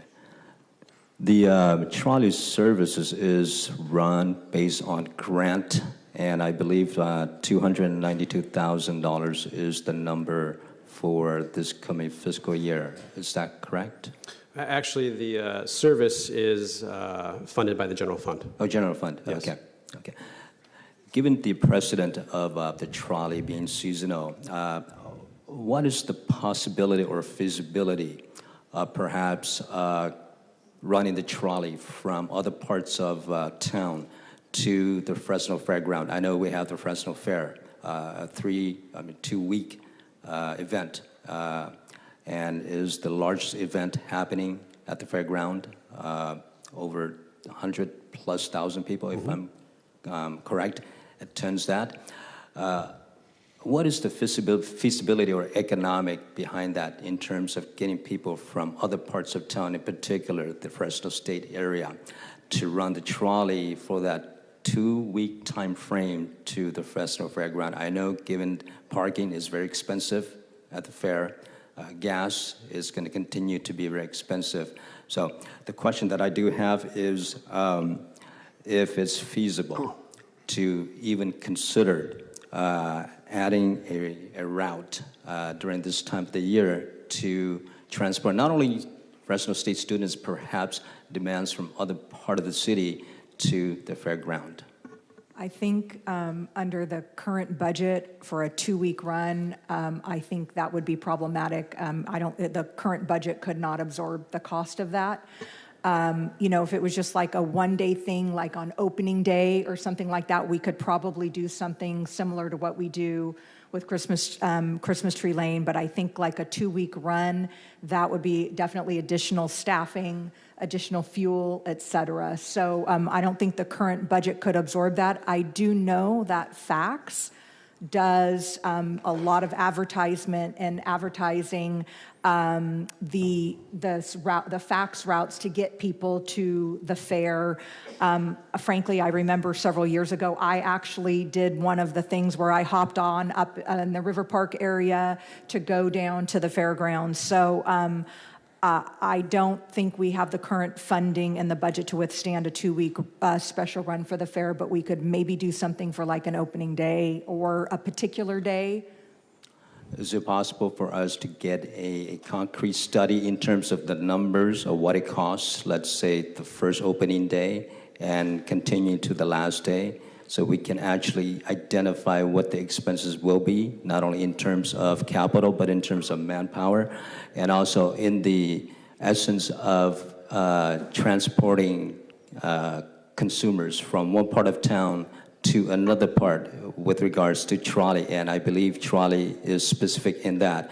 And again, FACTS provide transportation from Fresno State to elsewhere in the city as well, but we were intentional in getting the trolley to come from Fresno State to downtown. Again, can we use that intent to get Fresno State students to go to Fresno Fair? And I think if that is the essence of trolley, then why not the fairground? Why downtown? So I'd like to have an in-depth analysis in terms of the feasibility of perhaps running the trolley either opening day or last day to the fairground, or perhaps the whole fairground, the time that it's opened. Yeah, I just wanted to add the original intent of the trolley service was not just to get more and more students from Fresno State and other parts of Fresno to downtown, but to expose them for the purpose of them being the future tenants of downtown, because it is really what we're trying to accomplish is getting more people living downtown. The more they come downtown, the more likely they are to be a future tenant. So that was the original intent, but the trolley has expanded. I know it was, Councilmember Pereira, what was it for? Was it the one we used? Porch Fest in the Tower District. We've used it for various parades, and so we can certainly look at the fairgrounds. I think actually the numbers are 700,000 people that attend the Fresno Fair through the course of that 12-day run. So we would have to take a look at what that is, but we can get back to you on it. Okay, Mayor, thank you very much for the clarification on that. And yes, the intent was to, in the long term, provide economic stability to the downtown area by bringing people to visit the downtown area. At the same time, there has been precedents where we allowed the trolley to be utilized for Christmas Tree Lane on a temporary basis, and so why not the fairground? The trolley does us no good sitting No, it does apart. not, no. So we want to use as much as we can within the financial ability of that. We may be able to work with the folks at the fairgrounds too for a sponsorship since we do have some sponsorships on our trolley. So we'll take a look at it. There you go, Mayor, and thinking also, outside of the box. Appreciate that. Just for example, for Porch Fest, we do put the trolley out for charter. So I know Correct. Councilmember Pereira's office is the one, she actually paid for the trolley to run for Porch Fest. So, we have budgeted the Friday, Saturday, and the Art Hop Thursdays, but it is available, and a lot of people do utilize it, but you pay the cost. I believe it's in the master fee schedule now. Correct. Of what the cost is to pull to have the trolley run for a special run. So based on that number, we can certainly come up with the numbers of what it would cost. Correct. Thus, the feasibility studies, we have a concrete number. Perhaps the funding sources may be met. Thank you. Thank you. Council Vice President, you're up. I want to continue down the path of this conversation related to the trolley. Remind me, but I thought we approved the additional positions in the fax budget for the trolley drivers, did we not? No, those positions were added last year. They are within general services. So we added positions last year to it? Yes. And this year we're reducing services. Can you repeat that? We added positions for the trolley program last year? Correct. And this year you're reducing service days? Yes, so what we did this year... So do we still need the positions? Yeah, well, what we've done, those are part-time positions. We just lowered the part-time rate to, I think, a half of a full-time equivalent person for the drivers. So does the proposed budget intend to keep those additional positions? Yes. Even though you have reduced service hours? I still need drivers to drive the vehicles. And they are, instead of working 30 hours, they're working 20 hours. So it's just a matter of how many hours we're budgeting for. We're budgeting for less hours. Can you provide this council memo with the list of events and ridership from the trolley this last year, including those that were chartered? Sure. And on facilities, what exact improvements are you making to City Hall? You reference ADA and DOJ. At Santa Fe Depot or? Either. I thought it was referenced at City Hall. Is it for Santa Fe across the street or City Hall? So we have a couple of different things in the slideshow presentation. We have about $225,000, I think, for Santa Fe Depot. That is really just to complete the engineering and design for the ADA improvements that we have under contract. Department of Justice is requiring us to remediate all ADA deficiencies at Santa Fe Depot. We've already completed the ones inside the building. Now it's the expensive ones on the exterior. So we have two different phases, of which are under contract right now with a consultant for design. We have to finish the design and then eventually find money for construction. What's the total estimated cost of both phases for the Santa Fe Depot? I do not have a construction estimate for Santa Fe Depot yet. I know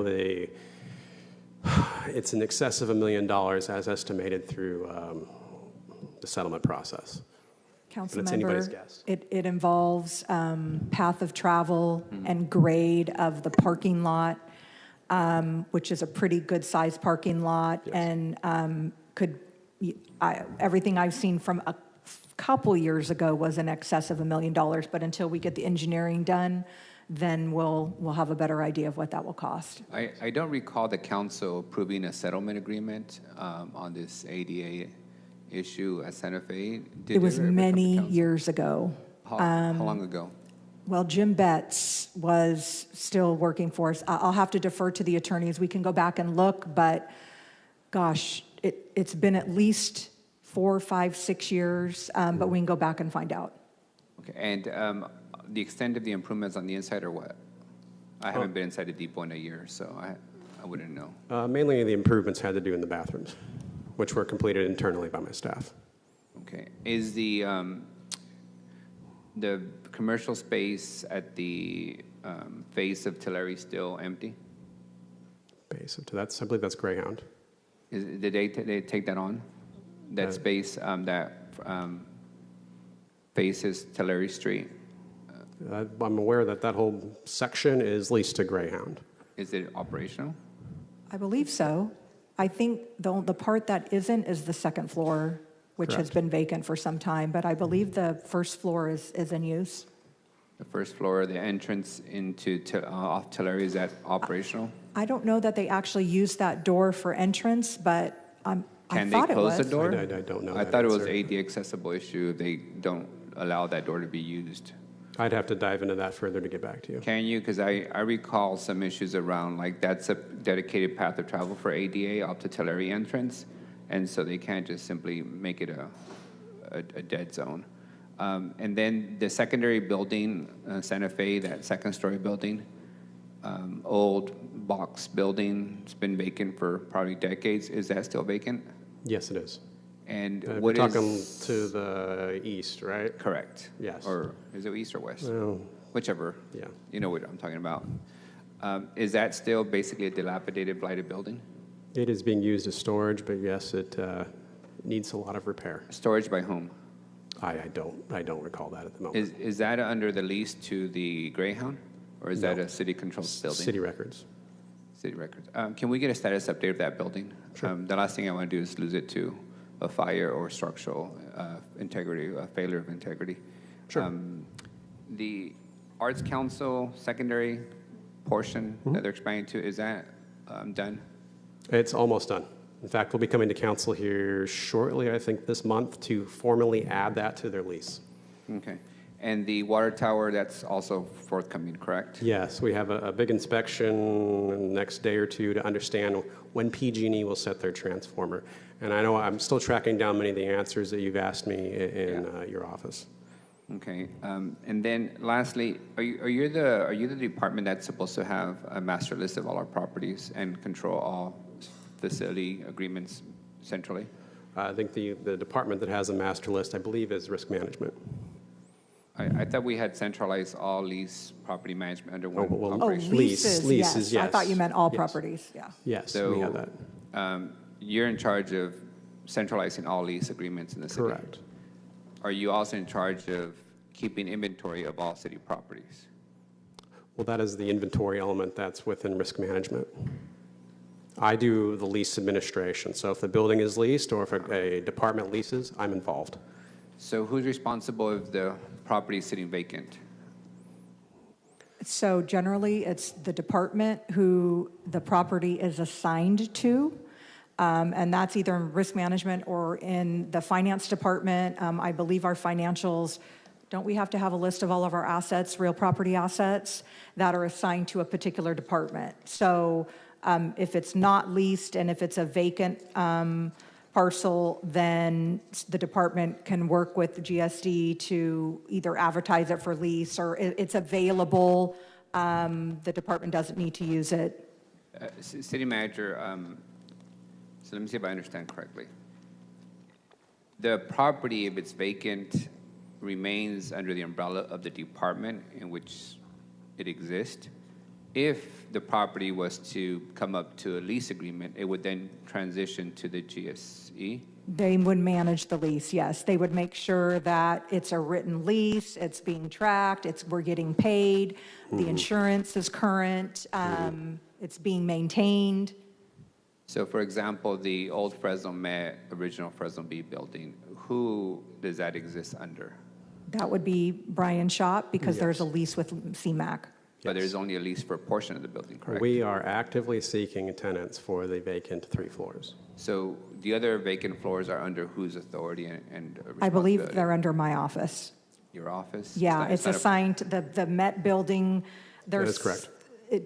It doesn't belong to like the police department or the fire department, and so it got assigned. A There are funky one. several properties that are assigned to the city manager's office, which is why I have asked the department to try and get a tenant for it. So can we get a list of all properties in the city, whether they're vacant, and who is responsible for those properties, and which ones are under active lease? Does that make sense?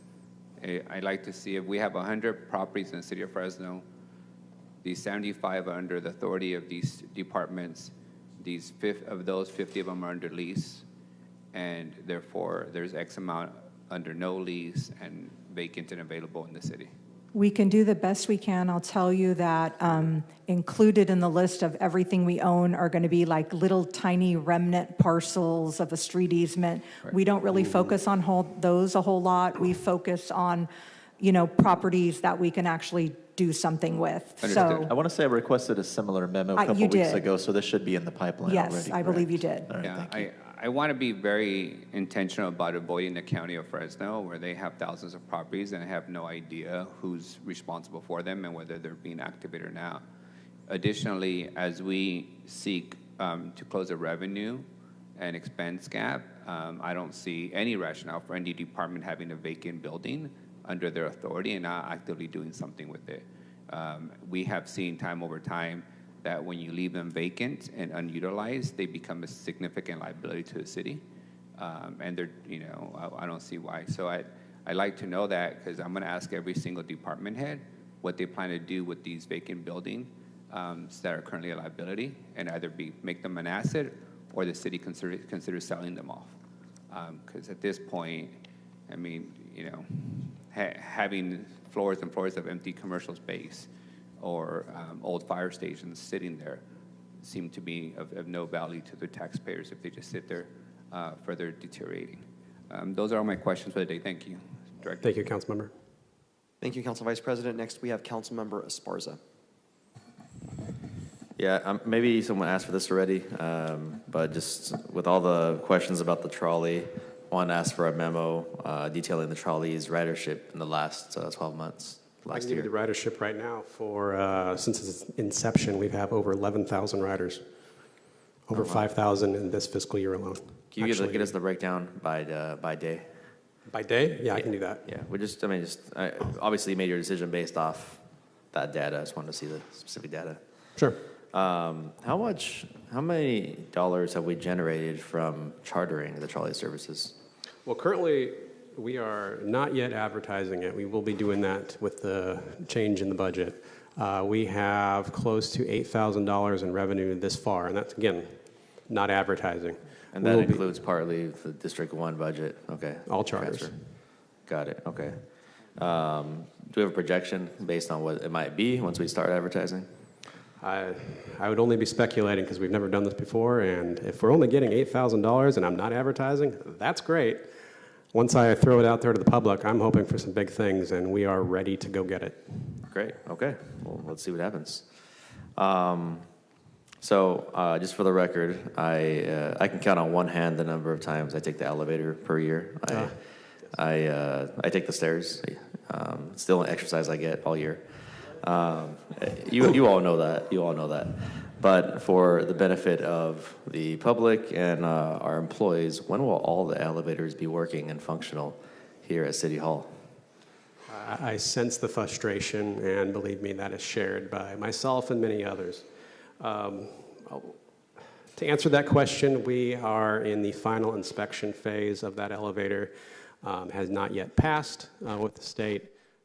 As well as trying to get the contractor to complete punch list items, not only for that elevator, but for the other cars.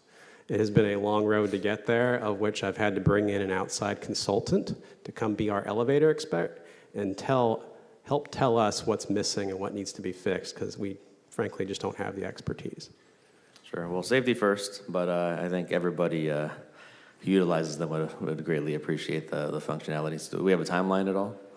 I'm hoping in the next 30, 60 days, to be quite honest. Okay, that would be great. Pivoting over to the MSC, how many EV chargers will be added to the MSC? That is unknown at the moment. So the $200,000, okay, so we'd have, Fax has their own charging infrastructure for their vehicles that are federally funded. The design will tell us how many we can fit. Correct. Got it. Okay. Yes. All right. Those are all my questions for now. Thank you. Thank you, Councilmember Esparza. Next, we have Member Richardson, followed by Councilmember Perea. Follow-up question. Can you just reaffirm the trolley drivers have the same access to the fax unit with the addition of their new personnel that the rest of fax does? Oh, that's a great question. That's not a conversation I've had with Greg Barfield, but that's something we'll talk to him about. Please. Okay. Yes. Thanks. Councilmember Perea. Thank you, Council President. Hi, Director. When the trolley is utilized for Christmas Tree Lane, who covers that cost? That is included in our budget. That's included, okay. Yes. What about, I think you mentioned the ice rink in December? Who covers that cost? That is also included in our budget. Okay. What else is included?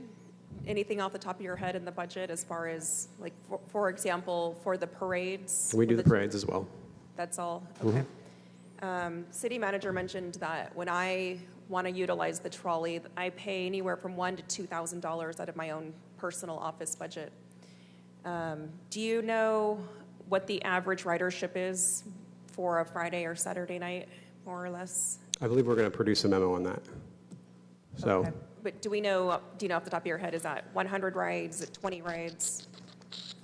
average per night, I don't have that. I have total boardings by night. We have 3,500 for Friday, 4,200 for Saturday. I don't know what it is on an average night. Okay. For the trolley rental for Porch Fest, I think that was close to 500 rides. Correct. Very successful. Very successful in a short period of time. I would like to, I think, just make the first motion and allocate, and I might change this amount based on when we get more data as far as what the cost is when we use it for sponsored events. But for now, I'd like to make a motion to set aside $10,000 for trolley rentals for the city council members. Second. Thank you. Thanks, Director. Thank you, Councilmember. Our first motion of the process. Awesome. Great job. Okay. Next, we have Council Vice President. We're going to set a record this year, Mayor. He said he expected 15 motions. I think we're going to get 15 in one day. Director, is the convention center budget under your umbrella? No, it is not. Under what? Whose umbrella is it? Who presents it? That is under the city manager's office. I believe it'll be. It's a separate, it's convention center and stadium, and my office will be presenting that. Okay, thank you. Those are my questions. Oh, I did have, sorry, one last one. The MSC EV charging infrastructure that exists now, how much of it that exists and for what type of vehicles is it available for? It is currently 100% dedicated to the fax fleet, being that it is federal under the FTA. So it charges their buses and their fleet vehicles. So there's limitations in us being able to have code or any other department utilize that infrastructure? I really believe that it is Fax's desire. They're putting things in place to allow others to use it, and it was also suggested to gather revenue to help offset their capital investment in those chargers, because they have no desire to buy any more heavy-duty electric buses. So is there a legal limitation on other departments to be able to utilize that infrastructure? Only that they would have to pay for it, just like any other fuel. So I think it's very possible. Okay, because they have to pay for it now, right, when they charge in the parking lot across the street, the code enforcement folks? I have, Yes. you mean on the public chargers, they pay? Yes. Okay. The reason I ask is that parking lot gets pretty full and it's, has been a victim of vandalism, doesn't have the 24-hour security that a fax facility does. So if there's infrastructure that's EV related and underutilized, there's no reason why we just can't redirect our existing EV cars in that direction. Well, the type of equipment and chargers that they have are mainly for heavy-duty vehicles, of which, for the municipal side, we're not there to buy yet. Correct. We're more in the Ford Lightning stage of things, which they really only have a very limited quantity of. But we could easily transition that, correct? I mean, the hard part is getting the really big size infrastructure there. The easy part is making it accessible to your level 2 charging infrastructure. They have vehicle charging needs as well. Yes, that would be nice to be able to use that. We are also, just so you know, coming to council with a purchase agreement for a grant that the Sustainability Division has within Public Works to bring solar-powered chargers into the MSC, I think 5 or 6 of them, completely self-contained, battery storage, charged off of solar. That is going to be part of our solution to do initial charging at the MSC as well. Councilmember Arias, are you suggesting that the heavy-duty chargers have work done to that to use them also to plug into just regular vehicles? Yeah, I don't think or- we have plans for that right now. I think our plans are to utilize, as we progress and as FACTS doesn't need them, that we would use them perhaps for, could be maybe other heavy equipment. I don't know if it would be DPU or whoever, the large scale equipment. So right now, we don't currently have plans for any sort of conversions of those to, if those are called level 2, level 2. Yeah, there's, I don't want to get into the different levels, but in essence, the city of Fresno and the southern part of the city is very void of fast charging stations, right? Open to the public. The only one in proximity to here is the Caltrans facility in Olive and 99. So the last thing I want to see is if we go away from this, notion of EV in public FACTS buses, because either the market's not there or the supply's not there, all that heavy infrastructure already exists at the MSC. Why couldn't we convert that to a fast charging public use facility? Everybody pays for those. You already have security on site. I want us to look at doing that, simply letting it sit there unused, either for internal departments that could use a fast charger for code and other departments, or the general public, or both. Last question is, did we resolve the issue with the over inventory, I don't know how you describe them, police vehicles that were sitting around not being utilized? What's the latest update on that? That is part of well, first of all, yes. The worn police vehicles that I did speak about, I think 160 of them total, those are out of service right now, and they're not budgeted for next year. And out of service means what? Did they get sold? Or do we still have them on lot? What does that mean? So 88 of them will be marked patrol vehicles, 72 of them will be unmarked vehicles. 88 of the marked vehicles, 43 will be going into a contingency fleet, a mothball fleet, if you will. I don't know what any of that means. Stored in reserve, not driven. And when we crash one or one dies, we pull it out and use it. Yes. Can you have PD in the presentation explain that to me in layman's terms? Because I don't know what you said at all. I want to understand exactly what that means so that if we get some claims later that we have cars sitting around with no purpose, we can articulate what that means. But if you can just have police address that. Sure, and it will likely be, we'll clarify and put something more simple together, but this was driven more by fleet than PD, so we'll articulate it. Understood. I just wanted to understand it from the practical Yes. use side, not from the acronym. Got it. Thank you. Sure. Side of which you're a wizard at. Thank you. Thank you, Council Vice President. I have no other council members punched up. I have a few questions.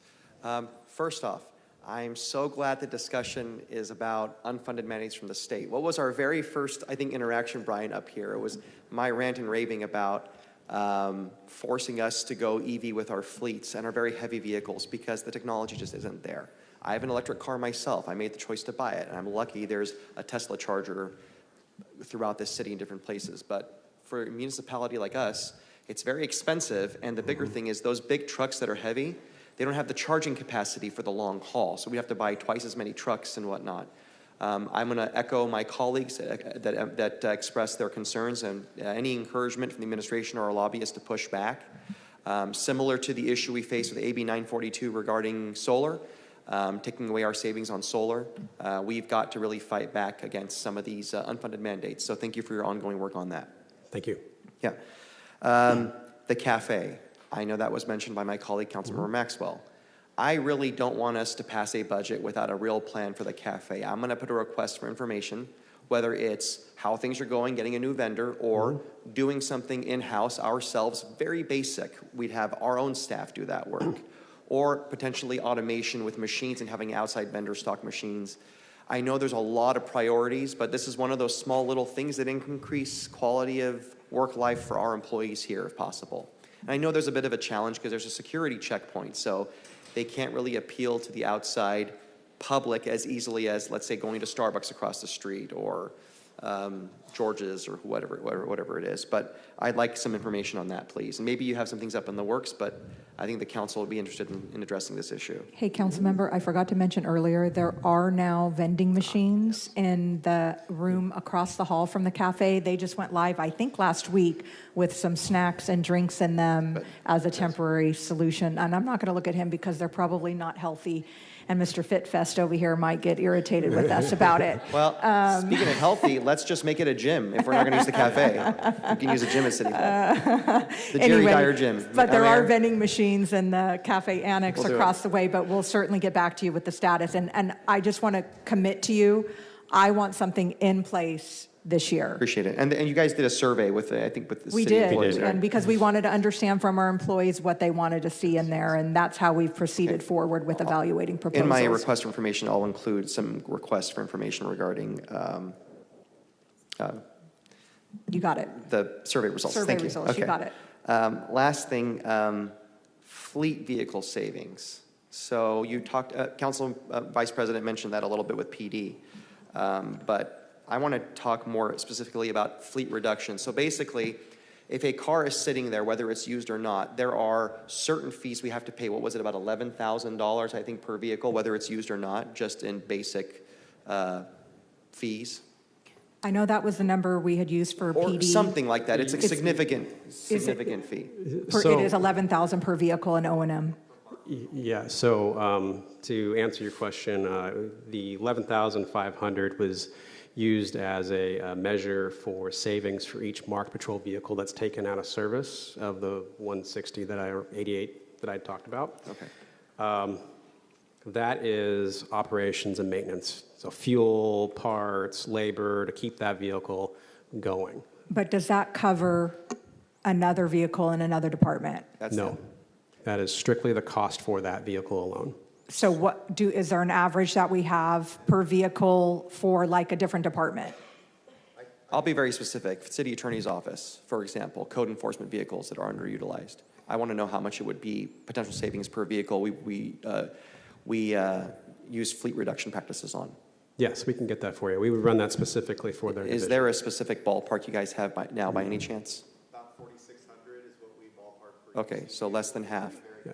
Okay, I'll request information for that savings. But basically, City Manager, can you tell us a little bit more about how we determine what's underutilized versus utilized? I believe there's a number of hours it's used per month. So let's just say it's for vehicles that you drive. So that's 300 miles per month. If anything is driven underneath that, that is an underutilized vehicle.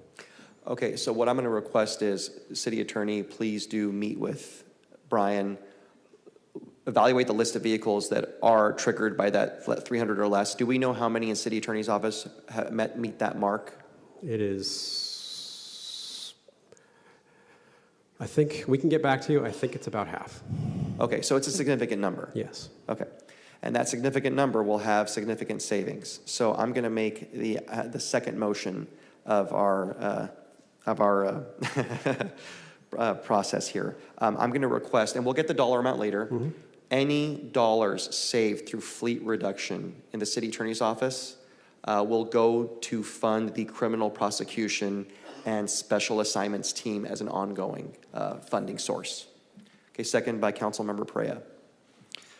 Thank you for that. That's all my questions at this time. Wonderful. Thank you, Council President. Thank you. I'll send the request right now. Thank you.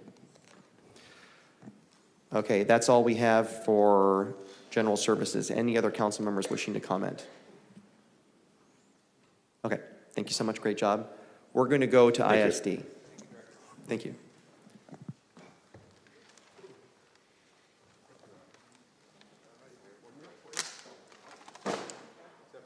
Except for that. I'm going to ask a question because we have so much confidence. Did you on this one? Does the council? I think we have questions. Does anyone actually want to hear the presentation from ISD? It's up to you guys. I'm okay with it. Okay. Either way. Okay, we'll hear it then. You're not going to hurt our feelings if you don't want to hear it. So. We had one request to hear it, so we're going to hear it. Okay. Are we up there? Okay, perfect.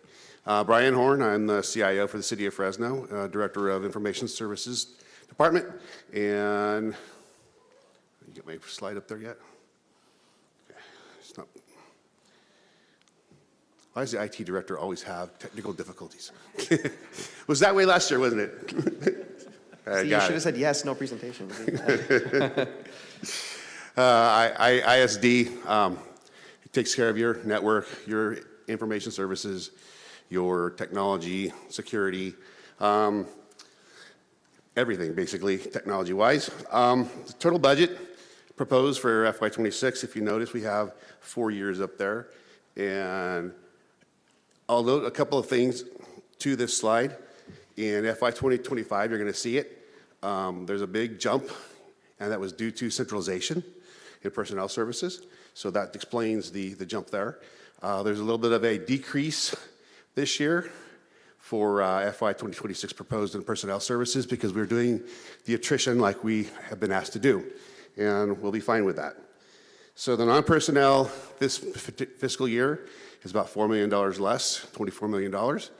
And we have interdepartmental services charges for $1.4 million.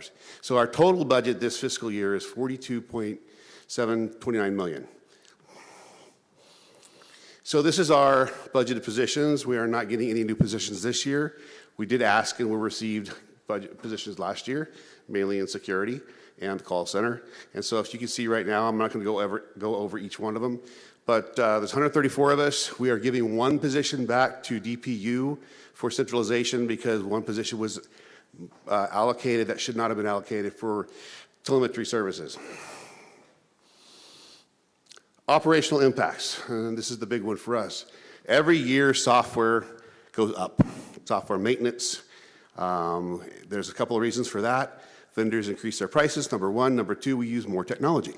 So our software contractual obligations are up for $664,000.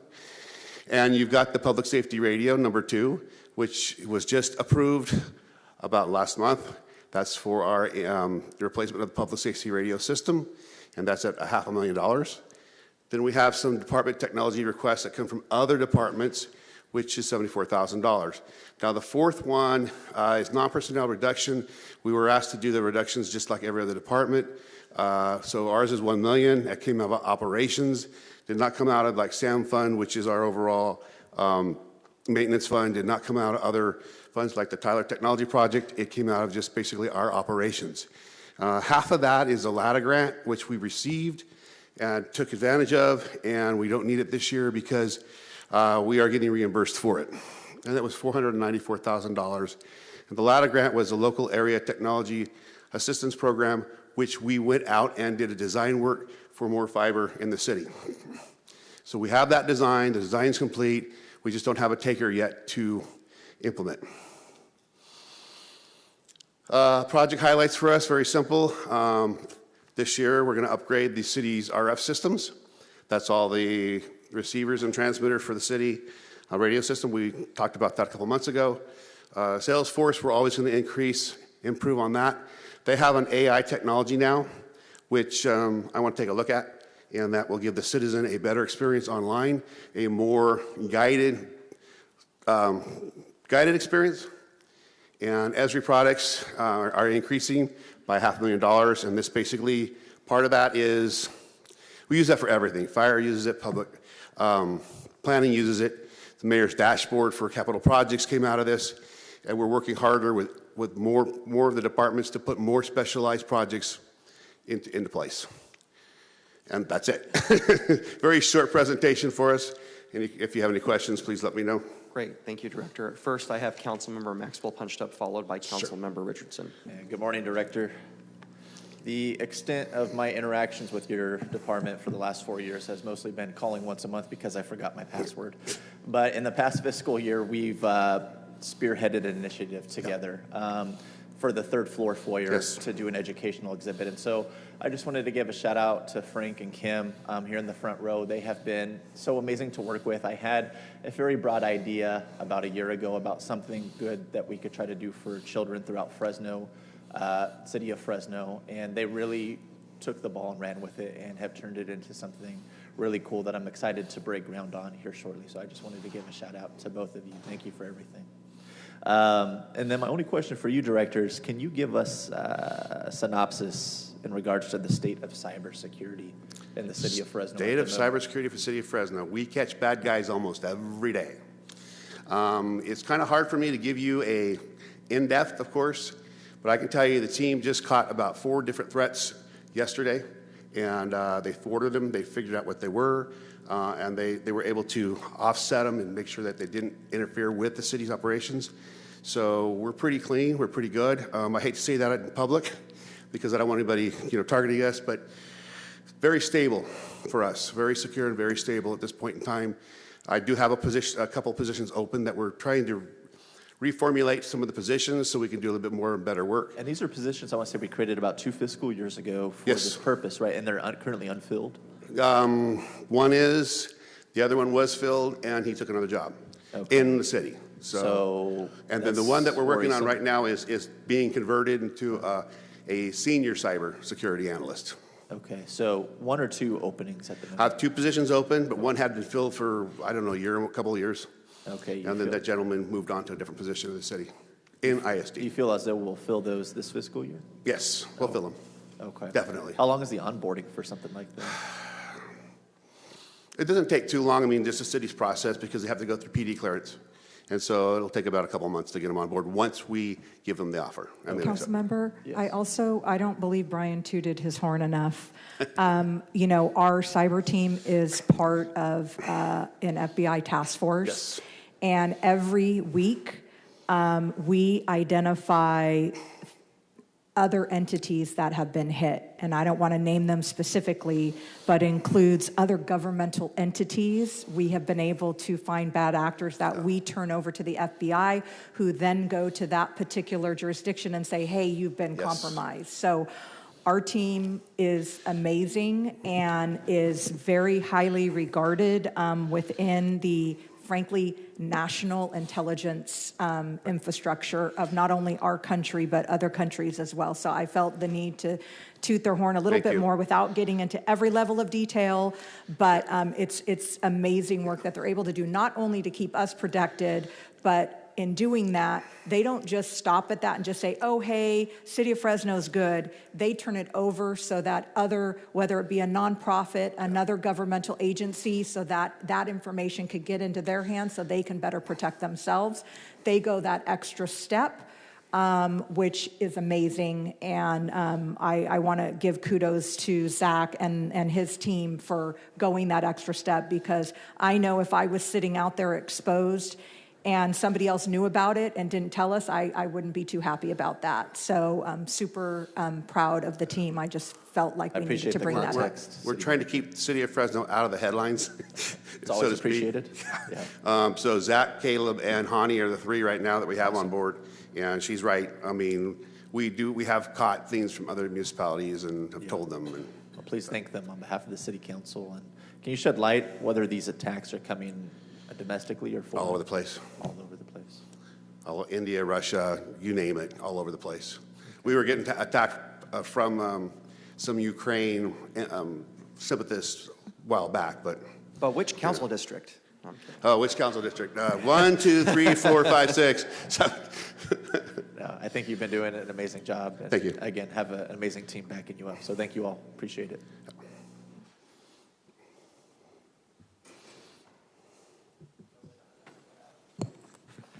Councilmember Richardson. Brian, you are awesome. Thank you for not responding to this question. He doesn't have the security clearance to have answered for him. A couple of things. So we can thank them as a city council, and I think it'd be worth looking into a proclamation for the hardworking, often underappreciated workers in cyber. I really appreciate that. Okay, spectrum management. With fire, we talked about earlier that fire's dispatch system is actually controlled or managed outside of the city of Fresno. Yes. Does our spectrum management have to align with I'm guessing it's American Ambulance, who runs that? Are they the one dictating frequencies? Are they the one dictating bandwidths? Or how does that work? No, fire's on, they're on VHF. and that's what dictates. We do, though, match up with the county because we do dispatch through the county. Sure. And we do share equipment, well, not equipment, but connectivity. So there are pieces of equipment at each location that that they can communicate with, and we can communicate back. So in our upgrade, we're going to have to make sure that we adjust for that and make sure that we accommodate for that, because they're not dictating the frequency.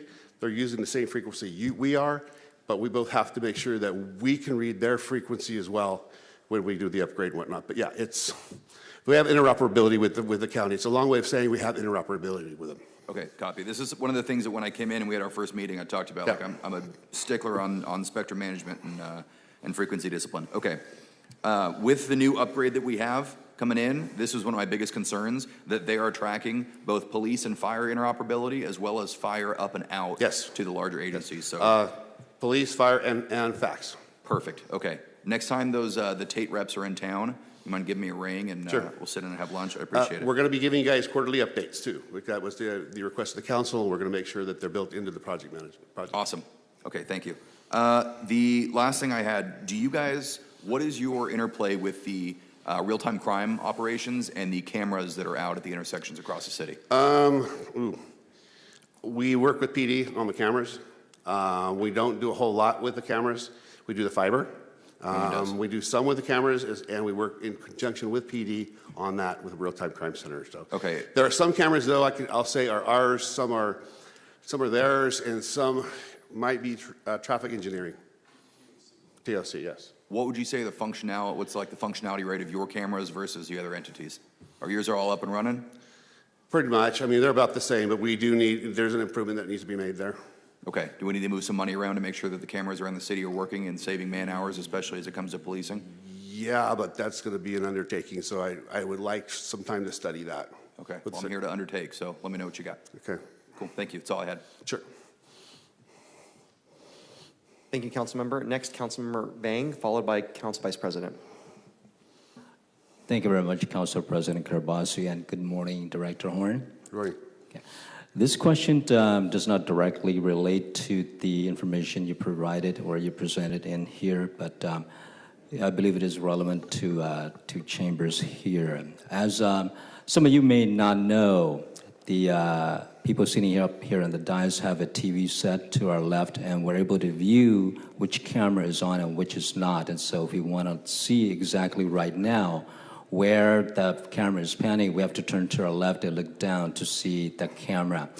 And this question that I have, I believe my office have spoken to your department and other departments in the past, is that what is the capacity to add an additional TV behind you? So instead of me looking to my left to see where the camera is panning, I can actually look at you and see the camera that is panning to that part of the chambers. Cost.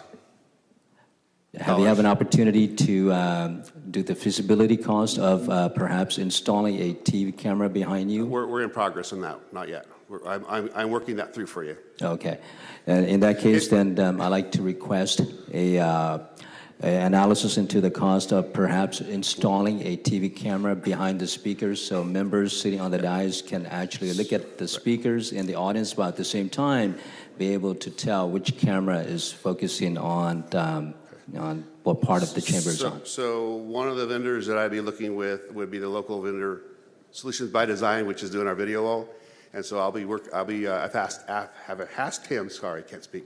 I have asked him to get out here, and I will make sure he gets out here and takes a look up there. So.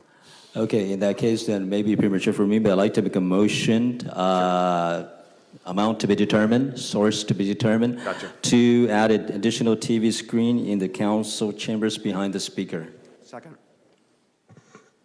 Council member, also, I don't know if you've considered this as an option, but some of us have, instead of looking down, we have right here on top of the dais, the ability to look at seeing, instead of looking down like that, we have it right here. So I don't know if that satisfies, if you want us to look at that as well as an option, it might be cheaper.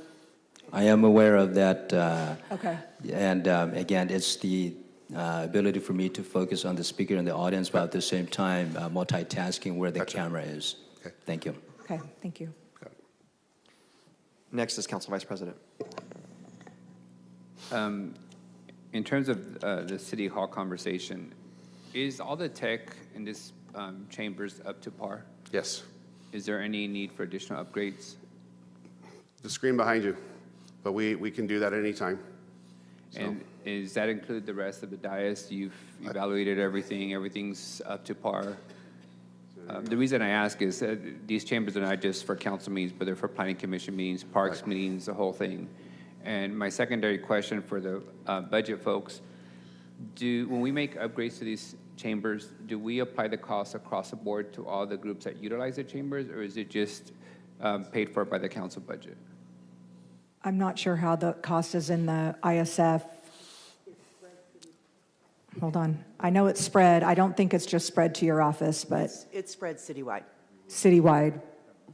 So the airport department also pays a contribution to any improvements. So if we were to spend $1 million in a whatever screen, we just spread it across all departments? Every department utilizes these chambers, whether it be for agenda items or whatever, so it is appropriate for citywide. Yes. So if we had made any upgrades or anything to council, it'll be in our budget, but spread citywide. Okay. So and just for you, I will go double check all the technology here and make sure we're up to date with what we do. If you can, we can. Everybody watches, listens to meetings that occur in these chambers, so I want to make sure that we don't take any backward steps. Secondly, in my experience, when it comes to difficult budget times, the first place municipalities and agencies cut is IT, and historically in Fresno, it's parks and kids that take the hits. And then we find ourselves, playing catch up with cyber attacks and a whole bunch of other stuff. When I got on this council, you had the worst funded IT operations in the whole valley. For the size of agency, your Wi-Fi stuff wouldn't even work in most places. Just to be clear on the record, we know that we've been selectively pausing the hiring of positions to be able to do some cost savings and balance the budget. Are we in any way doing that with the cybersecurity position, city manager? No, not with cybersecurity or not with the radio frequency either. So we in no way are delaying hiring No. to be able to find some vacancy threshold? Not for cybersecurity and not for RF, not for radio. Got it. Those are the two ones that we really need to make sure that our, the other ones we can spread and work with, but those two got to have the people. So whenever Maxwell calls for his password support, it might be a while to get help, but we won't have that issue when it comes to the cybersecurity team and the radio, public safety radio infrastructure. No, we'd be fine. I mean, on the help desk, that's spread too, so I think we're okay. The positions that we have that are being held are okay for us at this point in time, and what we're doing is, of course, everybody else is doing is rotating. If I find a position open and I want to fill something else, we'll keep the attrition rate, and we'll make sure we've got it proper through the year. Lastly, are we up to speed with all the necessary software upgrades, and are we fully now, have we completed the implementation of the Muni system, information system that we were transitioning to from PeopleSoft, I believe? So, is that fully integrated, City Manager? I see you giving me a wink and a smirk and everything else. That was not a smirk. A wink maybe, but not a smirk. I think financials, we're 99 we're done, 100% done. Close. We have had to take a little bit of a detour on the personnel side of things because what is it called? Tyler. Is not able to, their product does not work for our personnel side. So we have a team working to stay with PeopleSoft, but we stopped upgrading PeopleSoft several years ago. So we're working on the plan to get it updated to the level of where we need to be in today's day. I don't know where we are, either Ruthie or TJ, if you can report on where we are for the personnel side of things. The only question I have, Assistant City Manager, is will there be financial implications in the upcoming year to be able to mitigate what you guys are mitigating with PeopleSoft? You mind? Or go ahead. Go ahead. We should be okay this Yeah. upcoming year. We had the money set aside in Tyler for the Tyler HR system, and we'll be able to go through the PeopleSoft system, and our teams are currently working with their consultants, getting everything packaged up so we can have a smooth transition. But you should be able to do it within budget? Correct. We believe, yeah. All right, those are my questions. Thank you, Council President. Thank you, Council Vice President. Next, we have Councilmember Esparza. Yes, Apple. I'm on my last leg here. You know, I've been asking for 6.5 years. Remind me what the survey said. So the survey was very, there weren't very many people who were looking for Apple in the business environment. I think we did a memo on that, did we not? I'll dig that memo up again. But it was basically, there weren't a lot of people who were asking for it. You were outvoted. Yeah. But there are instances where we do need Apple because of graphics and whatnot, and we put them in when we can. So, but it does interfere with some of these applications because they're not quite compatible with, like, a lot of the new applications that are out there that we need to use. So the economies of scale just aren't there. Yeah. So. Okay, well, as long as I got mine, you know. Well, take care of you. It's working fine. Councilmember, I signed the pledge, no new cops, no budget. Let's do another one. No Apple, no budget. Let's do it. There you go. No new Macs, no budget. No Macs, no budget. No, yeah, but like Councilmember Maxwell, I also need help. My VPN's not working, so yeah, I'll give you guys a call. Thank you. Take care of that. You just did. You just called us. We'll take care of it. Okay. I don't have any other council members punched up. I'll just make some brief comments. Your staff, your customer service is very strong, and I think they deserve to be praised. We don't always see them, but we know they are doing work behind the scenes, especially when it comes to what cannot be underscored, the security of our systems and not falling for ransomware and all those things, which can be very devastating because we do have a lot of confidential public information, information about the public and our systems and our customers. So this isn't going to do you justice, but kudos, Brian, to you and your department for what you do, really. Thank you. And that's really all we have for ISD. I think that's a good job. Thank you so much. So we have 3 more presentations today. We still have finance, airport, and parks. What we're going to do, though, is we are going to move on to the special meeting for closed session, and the city attorney will read that into the roster. Public comment has already been taken on these items. Now, just to know, we are supposed to come back at 1:30. However, if we're not complete with closed session by the time we break for lunch, we'll come back and complete that, and then we'll resume the meeting at the earliest possible time for the public. Thank you very much. City Attorney. Thank you, Council President. Today in closed session, we have conference with legal counsel, anticipated litigation, 1 potential case. We may have reportable items after closed session.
our budget hearings. City Attorney, is there anything to report out of closed session? No, Council President. Thank you very much, sir. Next will be the Finance Department.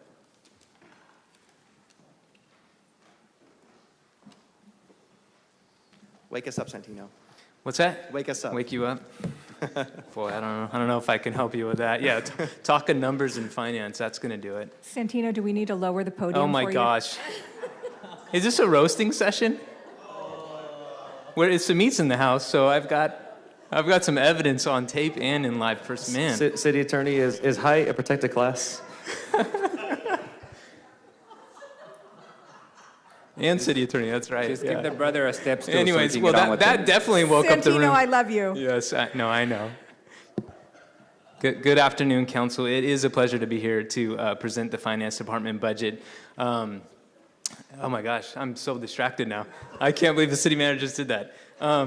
Anyhow, it's a pleasure to be here before you. Just as a reminder, the Finance Department, the work that we do is essential to overseeing the city's stewardship of resources. I oversee the accounting unit, which prepares the annual comprehensive financial report and the single audit completion. In addition to that, the departments I oversee are the Debt Investment Management Group, administer payroll for all of staff, oversee the Business Tax and License Unit, Grants Management, Utility Billing and Collection Department, and then as of this year, as you know, we folded in the Budget Management and Studies Division into Finance as well.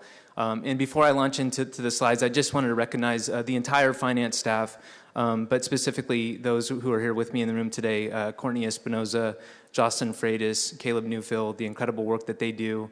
And again, I know you know, but we're very excited that the result of this past year's audit resulted in no findings, first time since 2019. So it's just been an incredible amount of work done on behalf of the city in our responsibility of stewardship. With that, I'll move into the budget presentation. On slide 2, you're going to see an overview. Oh, is it my responsibility to click? Yeah.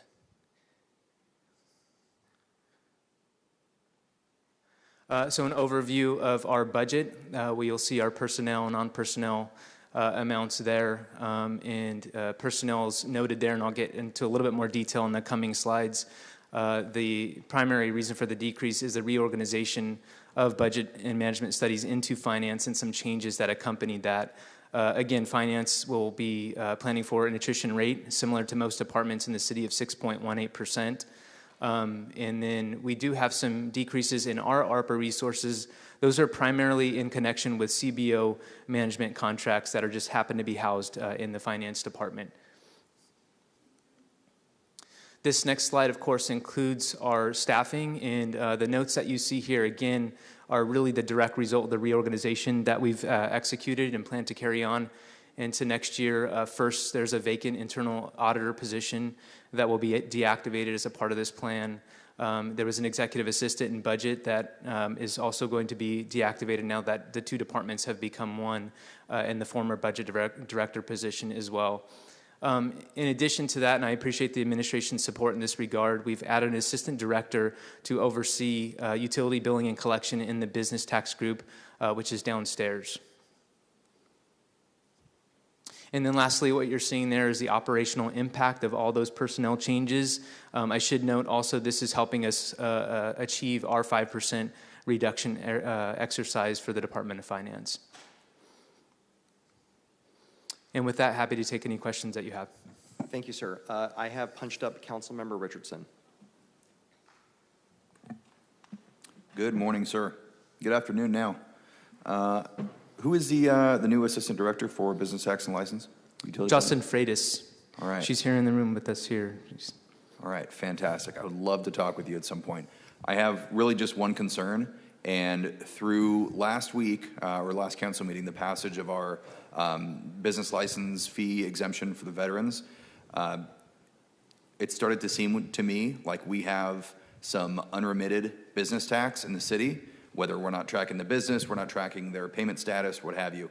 That's a concern. I think there's maybe some missed out on revenues there that are meant to be paid and supposed to be paid and agreed upon and unpaid. We talked a little bit in the previous session before lunch about following up with that, and hey, this is how we assess the interest on it and things like that.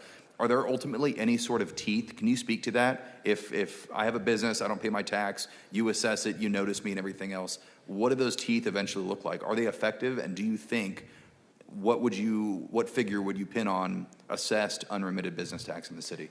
If you had to take a stab in the dark. Sure. Thank you for the question. Can you help me with that, TJ? Yeah, so as I spoke, I think Councilmember Vang asked this question earlier this morning about our delinquency process.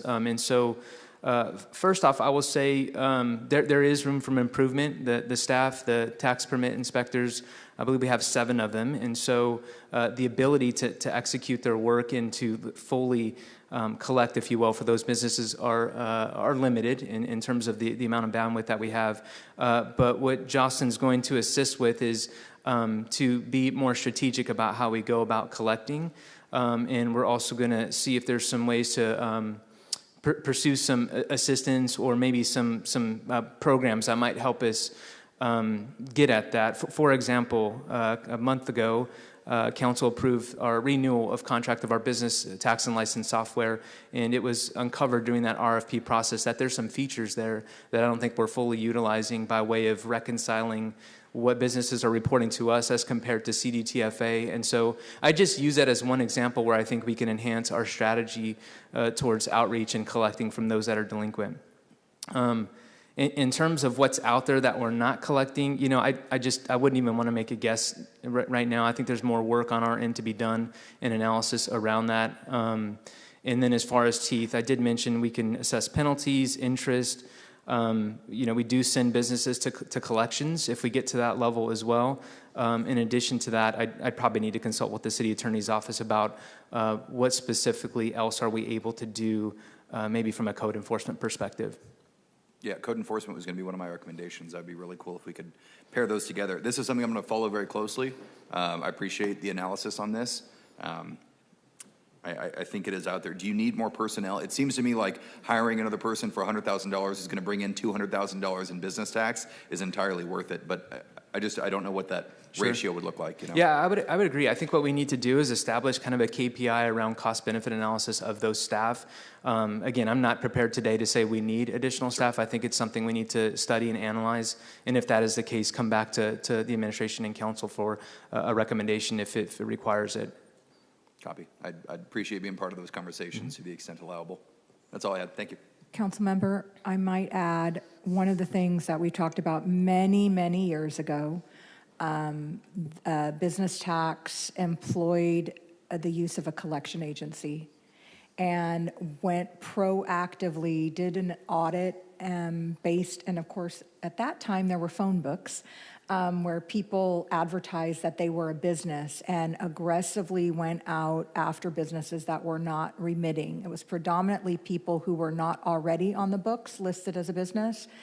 And that was a little bit of a double-edged sword because while we got additional revenue, we also had a lot of folks, of course, who were not happy. And at that time, I was working in a council office, and there were several people who had gotten caught up in that, and we were going back, I believe, 3 years of taxes plus interest and penalties. So it definitely brought in revenue. I mean, that's something as we go down, sort of be a similar front as code enforcement, you know, because it's more of a penalty thing, but we kind of put it out to a third party, which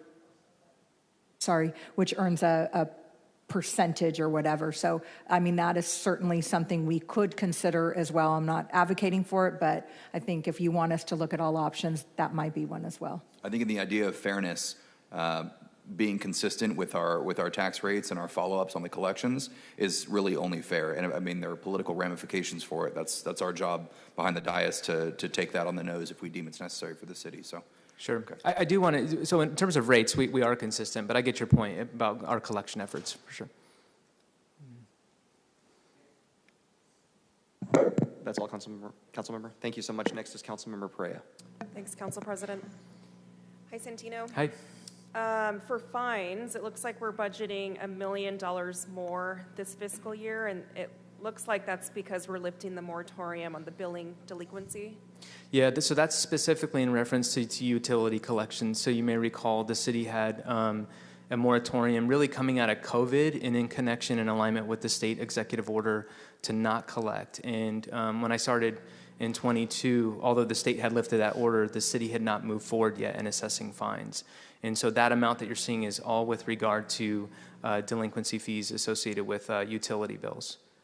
So these are the 1 million, do we have 1 million of unpaid, I guess, payments, or are these just solely fines? Far more than fines? that, actually. You know, I think it's closer to 25 million of like outstanding balance. The 1 million is specifically with regard to the fees we anticipate collecting for unpaid balances. So prior, I think, I'm sorry, I forget the timeline, forgive me, but I think it's been about a year since we've reintroduced the process. So there was a few years where we weren't collecting any fines whatsoever. Okay. And I think you said 25 million of unpaid bills? I believe that's our latest like outstanding amount, and again, from my memory, that had ballooned to 25 million from I think around 11 to 12 million on average post-COVID. So it had about doubled as a result of the executive order. Okay. And we're collecting interest on these unpaid bills? So that's essentially what the penalties are. That's the fine. Mm-hmm. Okay. And is that accrued over how many years of fines are we collecting? We're in this phase right now. When we reintroduce this program, we're allowing residents to establish payment plans within reason, and so it varies depending on them committing to a payment plan and actually making a payment plan. So sorry, it's not quite a direct answer, but it varies. I want to say, I'd have to get the percentage for you. I don't know. Can you recall off the top of my head? And if we collect, let's say the 25 million this fiscal year, where does that money go back to? I don't think we're going to collect that, but sure, yeah. In a perfect world, if we did, those would go to the respective enterprise funds, sewer, water, wastewater. Those are the outstanding balances, if you will, for those services that we're collecting on. And do we have a visual that shows where across the city we have these unpaid bills? Is it mostly, is it spread pretty equitably amongst the districts? I don't recall ever putting a visual together. I suppose that's something we could do based on zip code of the account. Not a big deal, I was just curious. I'm just getting Brock texting saying our current outstanding balance is 11 million. You're questioning. Okay, never mind. We'll get back to you on that. And this is unpaid sewer and water? And wastewater. And wastewater. Mm-hmm. Okay. Okay. Those are all my questions. Okay. Director, thank you. I have no other council members punched up. Anyone else willing? Oh, Council Vice President, thank you. Thank you, Council President. Santina, is your office one that keeps the risk, the list of high risky activities that are being recommended for auditing? Yes, we help administer the Finance and Audit Committee. I think that's what you're referring to. Yeah, there's a list that risk management or somebody generates that identifies the areas of most exposure that the city should consider auditing those areas first. What's that list called? So it's I think you're referring to the risk assessment Yes. that we would bring forward and develop in conjunction with the committee members. So what does that risk assessment outline in terms of top areas that we should be considering auditing? You know, we'll have an update on the assessment at our fall meeting. The last couple meetings, we've been focused specifically on finance. Really, I think in part because of your assistance with the audit committee to focus on the internal controls of the finance department. And so we will get back to developing a comprehensive risk assessment for the city. So you're confident that we're kind of in the final stages of the reorganization and getting our own controls in order that we can start now auditing departments? I would say so. I'd say we're almost there. We have a few more reports that Price Page is completing actually right now. We targeted, I would say, the most risky areas first. Accounts payable is one you may recall. And so we're going to be completing those in the coming months or so, and then we'll get back to our regularly scheduled program on risk assessment. As referenced by my colleagues around making sure that people pay their taxes, do we currently have a mechanism to make sure that vendors that we're doing business with have their taxes up to par? Yeah, so we did implement, again, I think back in '22, along with purchasing in partnership with them, that through their set of processes, when vendors are going through the procurement process, that there's a check in there for certain with business tax and license. I think there's some other elements that they kind of run through a list to make sure they're in good standing, and that's been implemented, I think, a couple years now. Is this a checkbox that the vendor checks off, or is it a step that staff requires to confirm that they have a business license and they're up to par in their taxes?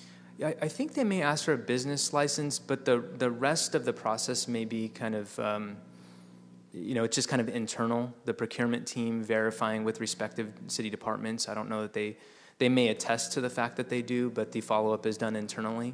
But I'd have to confirm purchasing's forms and processes. And I know anybody who is getting any sort of grant or participate in any of those programs, that's checked as well. I know the programs that Economic Development administers, whether it be facade or the energy efficiency, they confirm that the person has a business license before they are able to participate in any sort of grant program. Yeah, and I know we do that. There's a checkbox there. But what I'm wondering is, if I'm Harris Construction, is the city, paying me $30 million to build a garage? Are they also confirming that I'm up to par on my taxes before they cut me a check? Is there a baked-in process to make sure that any vendor, no matter who they are, with the city of Fresno, is up to par with their taxes? Hold on. We got Brian Horn from GSD, whose purchasing is in his shop, so we'll let him answer that question. Brian Barr. Brian, what did I say? Oh, my Bart, gosh. I Sorry, Brian Barr. Sorry. And this applies to any vendor, whether it's, whoever it may be. Is there an automatic way of making sure that people are up to their par in their license and their taxes? Yes, so whenever a purchase order is created, it goes through the purchasing division, and one of their checks is to make sure that they have an active business license, where applicable. What about they're up to par on their taxes? Taxes, I don't have that answer for you. I'd have to look into that. So they wouldn't have a valid current business license if they were behind on taxes. So it's one and the same. It's one and the same. Okay. Do you guys have a list of our top delinquent folks in terms of owing the city money, whether it's water, sewer? Is there a published list somewhere that, I know other cities, they do the walk of shame and publicize companies and individuals who owe the city $1 million and who owe us $2 million in water fees and haven't paid. Do we have such a list? Yeah, I mean, we definitely know what accounts are outstanding. I think it's been a question of disclosing that information. Isn't that public information?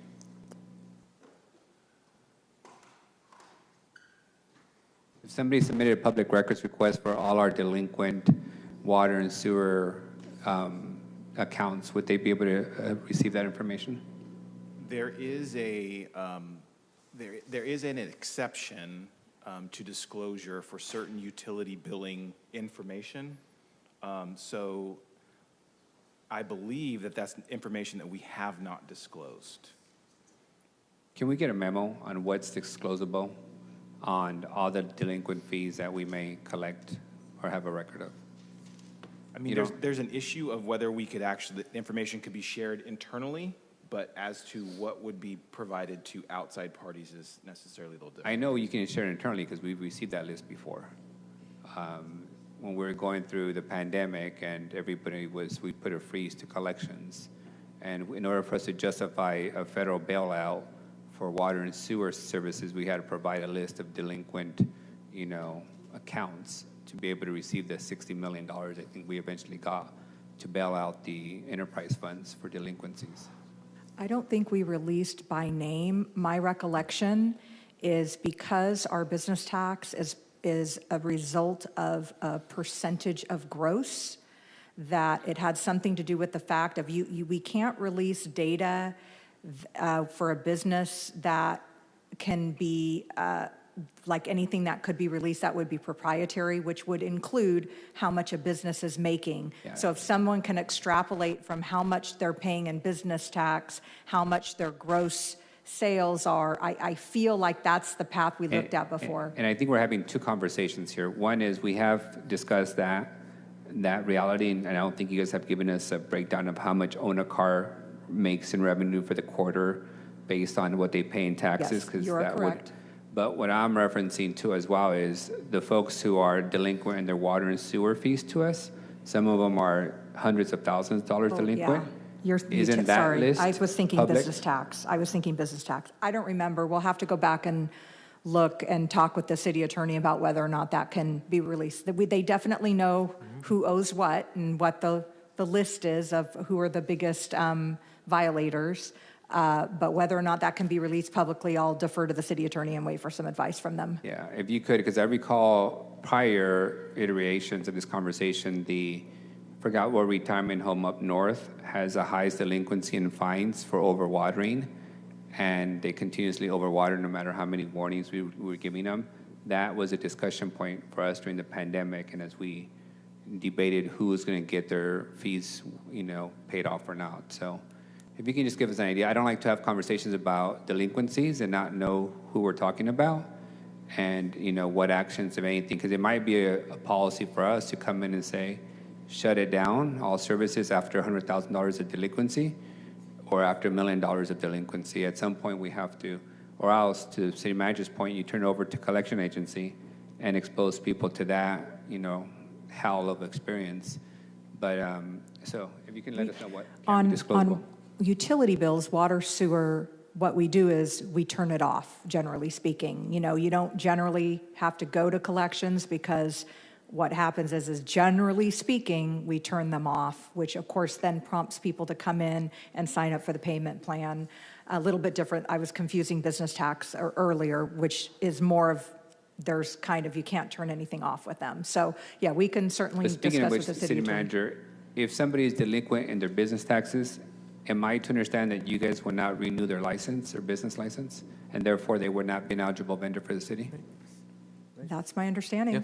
They won't get another certificate. I think there's questions about, what are the ramifications? What are the enforcement tactics? There's still could operate. It's obviously not like shutting water off. But yeah, business tax will not issue them a certificate until they address the delinquent amounts. Got it. So if I'm a vendor selling fruit and I got a business permit 9 months ago and I haven't paid any quarterly taxes, when I come back from my renewal, you're going to say no until you pay for the previous quarter's owed, right? That's right. And the only correction I make is that we collect twice a year on quarterly amounts. But yeah. Okay, fair enough. My question on your budget presentation here is, you're proposing to get rid of an auditor position and add an assistant and a budget director and an assistant director of utilities. So sorry, perhaps I wasn't clear. So the recommendation is to deactivate an internal auditor position, which you had correct, deactivate an executive assistant, not add one, deactivate the budget director position. So reduction of 3 positions in lieu of adding 1 assistant director. So a net change of 2 down. So is it fair to be, is it budget neutral? No, actually, so as I mentioned, it's helping us also achieve our 5% reduction. If you look on, I think the last slide, I think it's $393,000 of a reduction to our budget. Okay. Those are all my questions. Thank you, Santino. Mm-hmm. Thank you, Council Vice President. Are there any more council members wishing to ask questions during the Finance Department workshop? Okay, no one's punched up. Good job. Great, thank you. And for the record, I was able to keep the podium at its height, so thank you. Well done. Okay. It was set for Nelson, so it's not a lot to brag Well about. done, Santino. Fabulous job. Thank you. Okay, next we have on our schedule the Airports Department.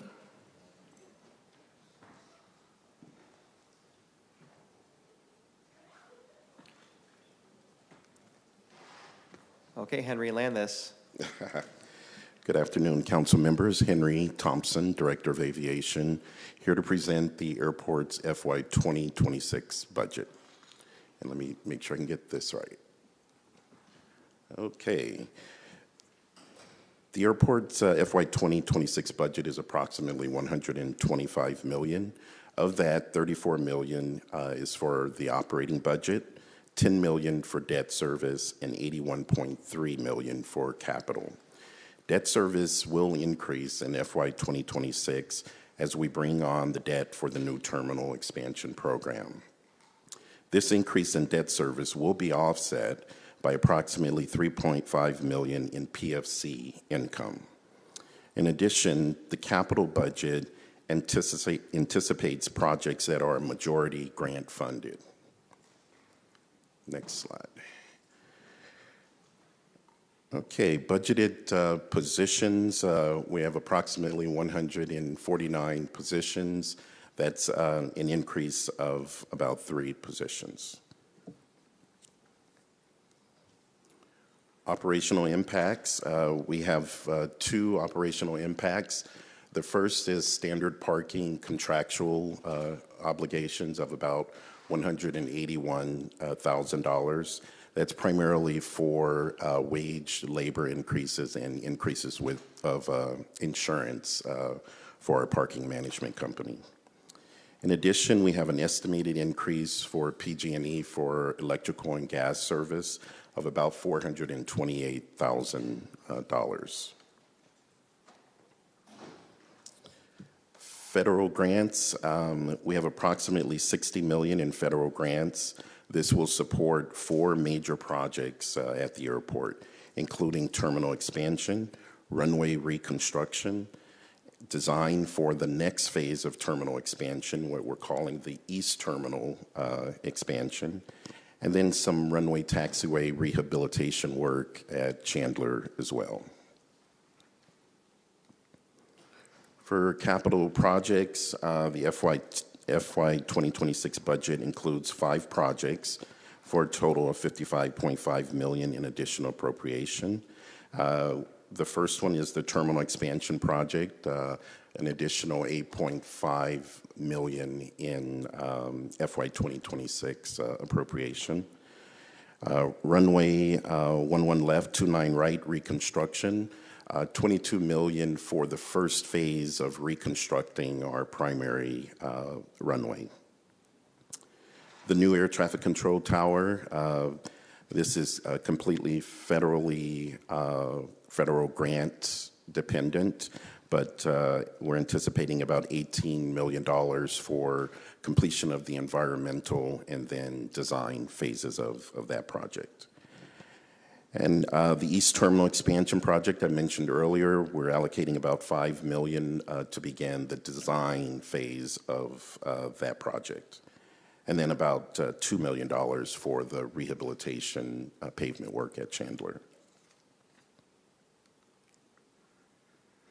Okay, throughout the year, the airport is out in the community doing a number of things, including our annual airport job fair, City of Fresno internship program, specifically with McLean, but we get students from other high schools around the city as well.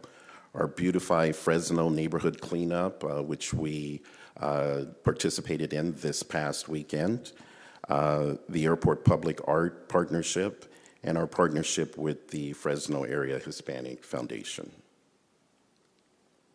And with that, I'm happy to answer any questions you might have. Thank you, Director. First up, we have Councilmember Richardson, followed by Councilmember Maxwell. Actually, you know what we're going to do? If it's okay, we're going to go with Councilmember Maxwell first because it is in your district.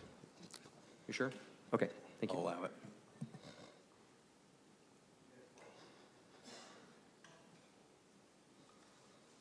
Sir, good afternoon. Good afternoon. What's the first thing we're going to talk about?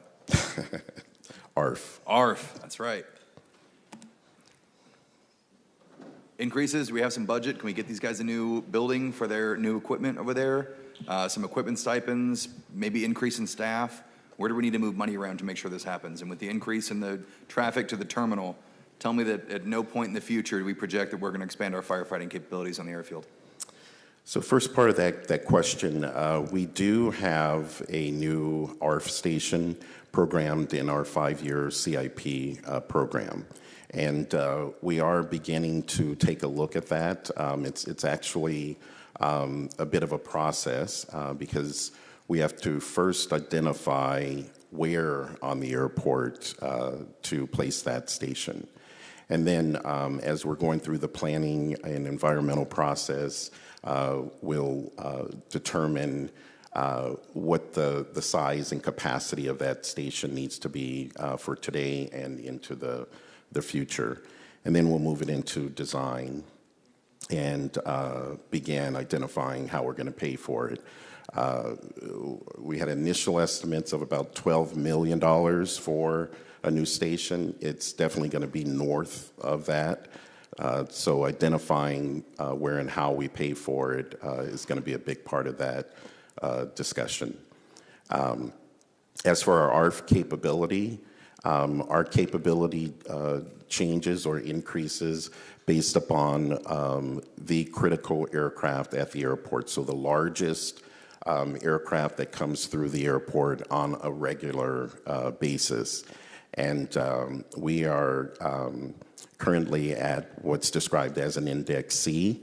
In order to go to the next level, we would have to see larger aircraft coming in on a more frequent basis than they are today. We get pretty sizable aircraft coming in today, and in fact, FedEx and UPS, they have those category aircraft, but it doesn't meet the bar for the frequency of times we see those aircraft. That's the daily rate of nose-to-tail measurement in feet, correct? Yeah, and the weight of the aircraft also, number of seats on the aircraft, et cetera. Okay, I didn't know seats and weight were included in that. Okay, likely location for that to be down in the current position of the 144th? So the best way to describe it is probably the ideal location is where it's located now, maybe oriented a little differently. And so we start from there, and then we look at what other feasible options. The location is based upon a requirement to get to the midpoint of the furthest runway within 2.5 minutes. So there's some calculations that go into placement as well. Sure. Okay, I'll keep the rest of these specifically budget related. Is there an expected increase in revenue at Chandler due to the courting of outside vendors, these the charter lines? That's always our goal, and we're doing a number of things to try and increase revenue. The first thing being we will never see Chandler go from the red to the black with the current tenants and current revenue streams that are coming in. And so we have to supplement that revenue. And one of the ways we're doing it is we recently launched a new FBO facility at the airport. And the focus of the FBO will be to help draw more outside transient activity into the airport, hopefully sell them some gas, get them to eat at the restaurant, or come into the city and spend the day or whatever. And we have a tenant selected for that already, if I'm not mistaken. They've already been selected, yeah. Okay. We went through a lengthy process over the past couple years to finally land on a company. And that's their focus, is to make sure, number one, that we're providing all of the facilities and services that someone needs when they're flying into the airport. We have an awful lot of traffic every day, throughout the day, flying north and south, and they need to, set down and get fuel in the valley. Chandler would make an ideal location for that, but we've not been equipped in order to really ensure we could serve them or serve them consistently. So this FBO, we have high hopes for that. After they move in, are we establishing the rent ahead of time? Or is that something that after we move in, we'll be able to get a projection at how much revenue they're going to be able to bring in for the city? So again, with this, we've never had it there before, so we are building business. So we will be able to project revenues as we do things to draw more people in, because we will have to do some marketing, for example, to generate awareness that Chandler is there and has that capability. So we'll see how it goes over the first year, but anything is better than where we're at now. Sure, we'll get that out of the red if it kills me. Last question. We got about $125 million in total budget. How much are we making annually from our military tenants at the airport itself? Manage your expectations. Okay. Those of you listening. So as for rent, we get about $1. U.S.? U.S., correct. However, they do participate in sharing some of our costs for maintaining the airfield. That's about $300,000 or so, just a little under that per year. Thank you. I could talk to you all day, but I'll stop now. I appreciate it. No worries. Councilmember Maxwell, you have the. Hold on a minute. Henry, just the $1? What about the other two? So thank you. Okay. So for the main lease, we get $1. We do have two other parcels that they are leasing from us currently, and between the two, we get about $12,000 per year, and that includes their munitions facility as well.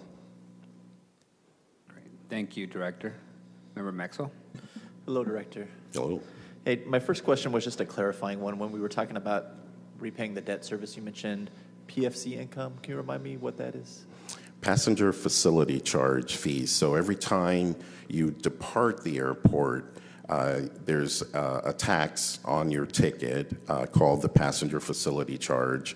It is $4.50 currently, and that money's, after it flows through the airlines, comes back to the airport in the form of PFC revenues that we can use for very specific things to improve the facilities at the airport. And you said that would go towards the debt service for the terminal? Yes. And so that's not something that we set with the master fee schedule, that's determined by the individual airlines? Actually, the FAA sets what that fee will be, and the industry has been attempting to get an increase on that for over 20 years because construction costs have outpaced what that money is valued at today. So understood. Thank you. Yes. And then can you remind me the money that we collect from the new parking garage, where that is allocated to? So a portion of it does go to pay for the garage, and then the remainder of it goes into our non-aeronautical revenues. It just goes into a revenue account that's not kind of like a general fund almost. What's that? Like a general fund almost. Similar, but it goes into a different revenue pile than the revenues we get from the airlines, which is aeronautical revenues. Okay, thank you for that clarification. And then can you remind me the last time we increased that fee for the parking at the airport? I want to say it was sometime mid last year. 2023. 2023. And then there will be an increase on July 1st of 2025. Yes. What is the current fee and what are we proposing to increase it to? For the main lot and the garage, it's currently $15, and we're increasing that to $17. That's per day? Per day. Okay. Yes. And that's well below what other airports in the region throughout the state charge, so we're still very competitive. And what percentage of that goes towards the debt service on that project? Of that, it's about $2 million at this point. Yes. $2 million out of, what's the total revenue we're getting on that? Probably about $12 million right now. $12 million, just got to make sure. Sure.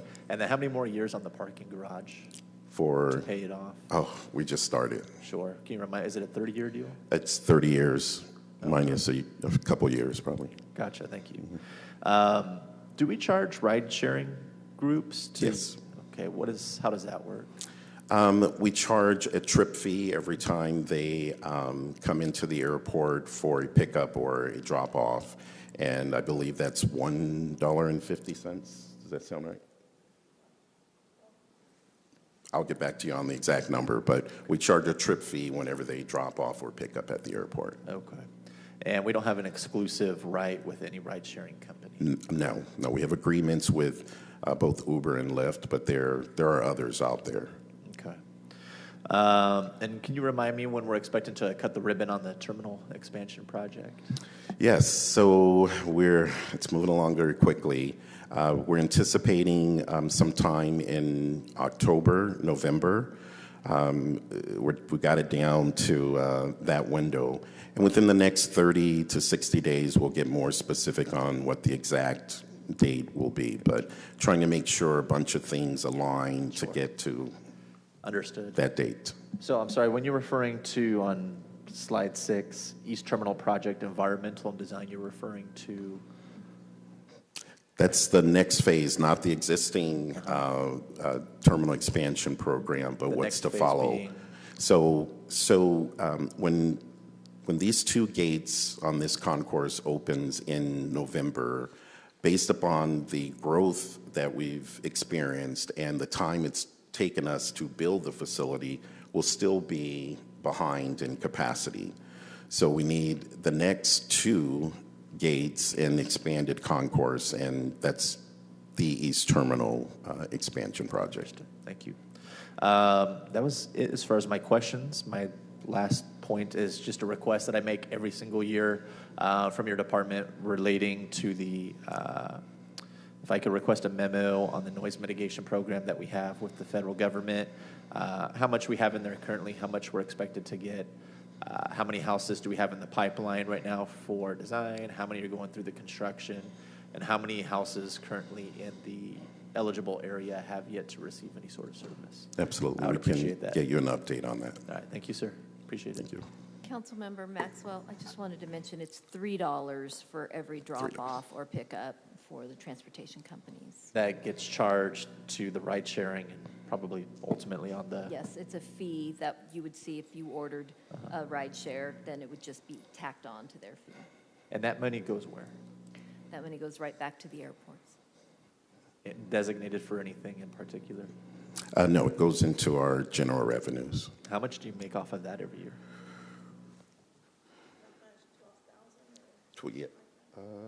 Let me get back to you on that number. If it's 12,000, is it worth No, charging folks? it's more than 12,000.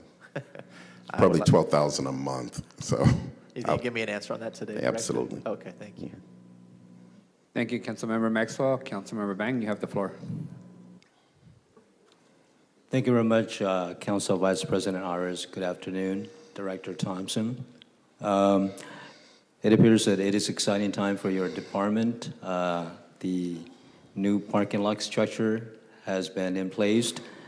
The expansion is taking place. The reconstruction is in line, and the new tower is coming soon. So the airport here in the city of Fresno is expanding.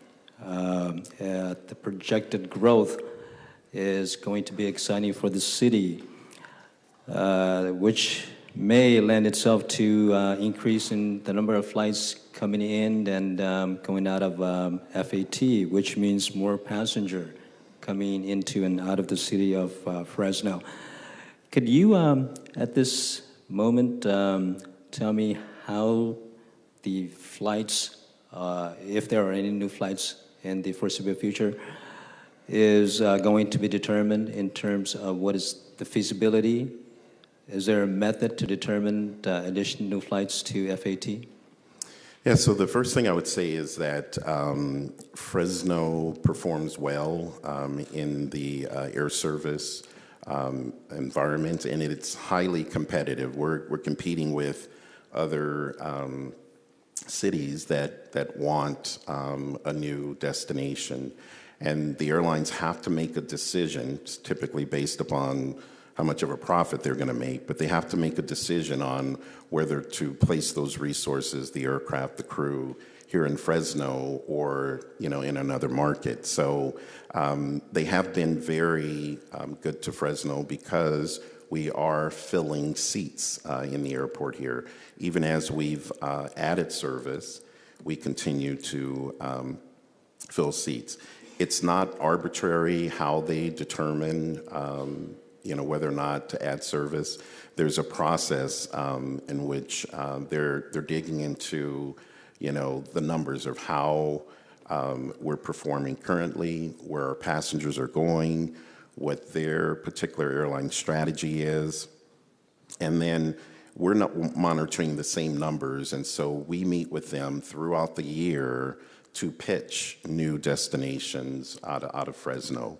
And some of the priorities that we're always looking for is trying to get as far east as we can on the Transcon, trying to get to Florida where we have no service, trying to get a beach destination where we have no service.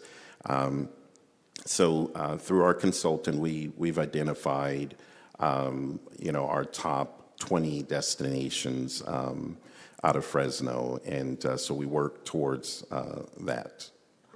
You mentioned the East Coast is the focus of destination. Right now, we have, I believe, 2 flights, one straight into O'Hare, Chicago, the other into Hartsville, Atlanta. Are those the only 2 straight flights to the East Coast right now out of FAT? No, probably the top for performing is connecting out of Dallas. We go as far as Dallas and then connecting on. Atlanta performs well. They will be offering that on a seasonal basis. And then Chicago performs well seasonally as well. But as far as to the East Coast, it's just Atlanta and then Chicago, upper Midwest. That's correct. And we're always looking to get all the way to the East Coast. Next up will probably be Charlotte through American. That is their base. So if we can get a flight directly to Charlotte, we can get to the East Coast quicker. You mentioned size, aircraft weight, the number of seats. The runways at FAT has the capability to sustain a landing, takeoff, aircraft of a size flying from FAT to, let's say, Charlotte or even New York? Absolutely. Okay. Yeah, the primary runway is about 9,000 feet. You can get anywhere in the country, some international destinations as well, obviously, Mexico. So physical capacity right now, it's not an issue in terms of flying from here to the East Coast. You mentioned seasonal flights. We have had seasonal flights from here to the summer destinations outside of the state and the country, correct? Seasonal flights that we've had, we have Allegiant that recently launched seasonal service to Portland, which was already being served by Alaska. Chicago is seasonal. Atlanta will be seasonal. Other than that, we've not really had any seasonal service, and that's a positive. I know during the Christmas season, there is a demand to fly from here to the upper Midwest, in particular the Minneapolis-St. Paul area, because of the Hmong New Year here in December. And I was wondering if that is something that is feasible, that we can entice an airline to perhaps consider that month to have direct flights instead of going through connections at Salt Lake City, Denver, and as you mentioned, Dallas, even Phoenix, to have direct flight from here to the Twin Cities area. Have that discussion been on your radar for the last couple of years with perhaps Minneapolis-St. Paul Airport representatives? Absolutely. With every time we meet with the airlines, we talk about Minneapolis. Our numbers to Minneapolis are good now, and it will offer some connecting opportunities as well. It's not that simple, though, because, again, it has to align with the airline strategy. Right now, Delta Airlines, who has the hub in Minneapolis, they prefer routing through Salt Lake City for a number of reasons. So we're still not getting to Minneapolis. They're not going to overfly Salt Lake to get to Minneapolis hub. But there's good news there. They're adding a 4th frequency to Salt Lake. So we continue to pursue them, and not just Delta. There is a home-based airline there, Sun Country. We're pursuing them. They're interested as well. And one of them will pop up.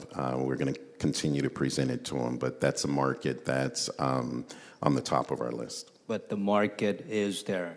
It is there, absolutely. Okay, thank you. I'm going to pivot to something different. What is the last flight out of FAT at night? So FAT is a little unusual in that we're pretty much operating 24/7. The last flight out could be as late as 4 a.m. That's our last departure to Guadalajara. But then passengers start arriving about 4 a.m. when the ticket counters open for domestic flights as well. So basically, it's almost 24 hours.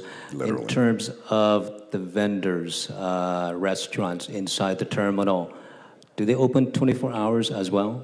Yeah, we require them to have some offerings 24/7, certainly until the last flight departs. But again, they have to start accepting the arriving passengers. So, and the other thing is our passenger checkpoint at the airport is open and staffed 24/7. Most airports don't have that level of service. So at any given time, 24 hours, the passengers coming through FAT have access to cold or warm food inside the terminal? Yes, and we are improving upon that. And one of the things we'll be doing in this fiscal year is we'll be changing out all of our restaurants in the airport.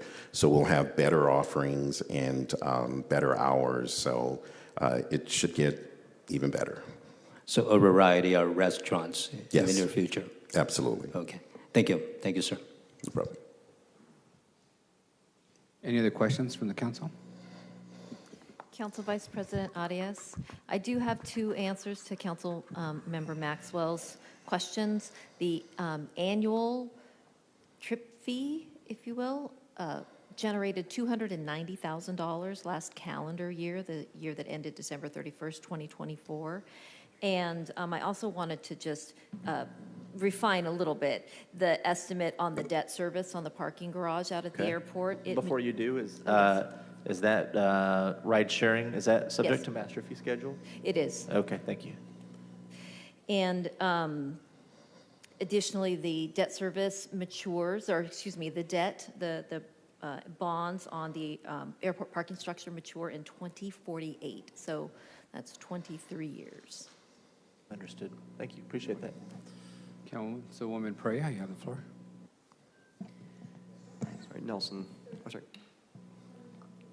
Yep. Thanks, Council President. It's all based. Director, great work so far. I forget how many years you've been here now, but you've overseen a massive expansion. Hope we continue to expand and grow in our ridership. I always tell everyone in town, everyone in the valley, there's no reason to not fly Fresno. So that's correct. The more we use the airport, the more demand we're going to create, and the bigger we're going to grow. That's it. Question for you: This with the kind of renewed concerns over airline safety and what we're seeing across the country, what we're seeing happen in the Trump administration with the different cuts. Some of the sloppiness, frankly, of the federal bureaucracy. Is there anything that we can do or any investments we can make to try to improve the safety of folks who fly out of Fresno? No, I don't think there's anything that we can do more than what we're doing now. We meet or exceed federal safety requirements. FAT is a very safe airport. It's completely controlled. We have an FAA air traffic control facility that's staffed and operating 24/7. I have no concerns about safety at the airports. Okay, yeah, I had to ask. I mean, it's I know most of that's going to be within the federal domain, but occasionally there's something we can do. So that's good to hear. The metrics are met on our side. Additionally, just walk through and saw the terminal expansion and just even on the domestic side. In terms of like TSA staffing and moving things along faster, is that purely within kind of their domain? Do we have the ability to request for more personnel to make things quicker? How does that all work with the federal personnel that work there? Yeah, so one of the things we do is we monitor the average wait time at the checkpoints to make sure that they're staffed properly. If there are waits longer than 15, 20 minutes, we're checking with them to find out, first of all, what's happening. And if it's an ongoing or continuing issue, then we start speaking with TSA regional and headquarters folks. Typically, it's just a brief, extended wait, lunchtime breaks and things like that. So, but we do monitor. How frequently is that happening? Not very often at all. We see lines in the evening for our departure bank for the international flights. But when you have 5, 6 flights all departing roughly at the same time, even with all the lanes open, you're going to have somewhat of a wait. But things do still move fairly quickly. We do offer the pre-check option that will get you to a shorter, line as well. So we encourage people to register for pre-check at least. Yeah, I mean, I would, just when you look at the expanded space there, I would just wondered if there'd be the appropriate personnel, right, to accommodate. It looks nice. I mean, it's aesthetically looks great. We're just wondering if there'd be any increased capacity there. But there will be. I mean, what you've seen so far, that's not the full build out of the checkpoint. There is an additional 2 lanes, I believe, on the other side of the construction wall where they were operating before we opened the new part. Couldn't construct and do it all at once. So the next phase will be adding those additional lanes with even more capacity. Great. Well, let's keep growing. Thank you. Thank you so much. Next is Council Vice President. Director, before I start with my budget questions, have we been able to get some stronger management and oversight of your gas station vendor and his continuous violations of the city code as relates to exterior advertising of alcohol sales and cigarettes and everything else? Yes, so we did partner with code enforcement to go out to help address that issue. And so it has been addressed at this point. And if it continues, would that be because in my 6 years I've seen it every few months reappear? Wouldn't that be a violation of their lease agreement? It is, and we will take stronger, action with them going forward.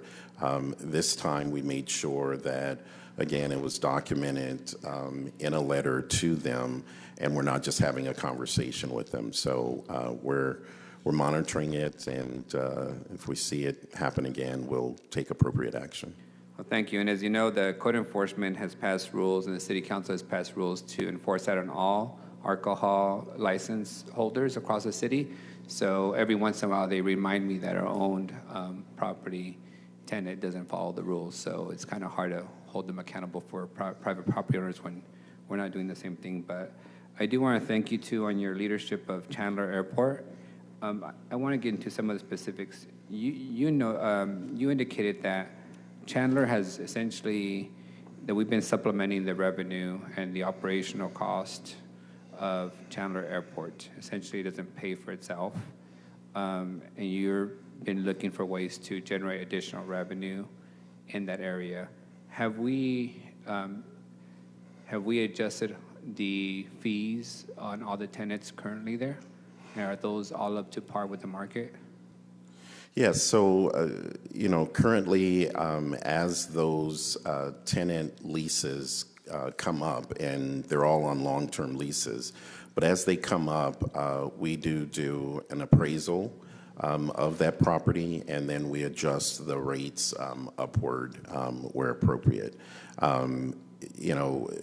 We're looking at that methodology now because we do need to increase the rates, but I think there's some better valuation we can do. For example, I think we should, get some added valuation for the convenience of our airport being in the city center, and that's not included in the current methodology. So we have a consultant on board, and we're re-examining those rates and how to improve them. But at the airport, there's not a large number of tenants out there,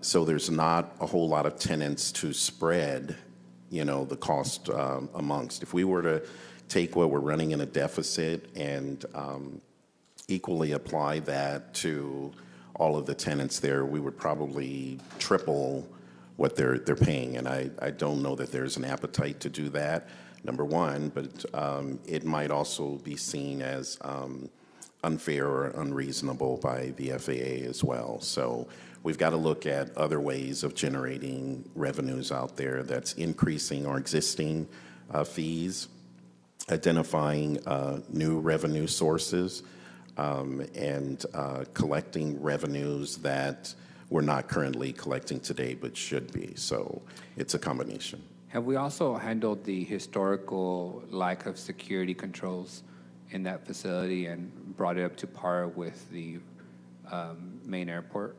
We've certainly improved it, and there are differences between FAT and Chandler. The threat is different, and so we have, over the past 3 years, increased security, access to the airport, and that wasn't met with welcome acceptance. Yeah, the entitled people complained about having to go through a secured location into a modern airport of the country, as if 9/11 didn't happen and there's no reason for such security.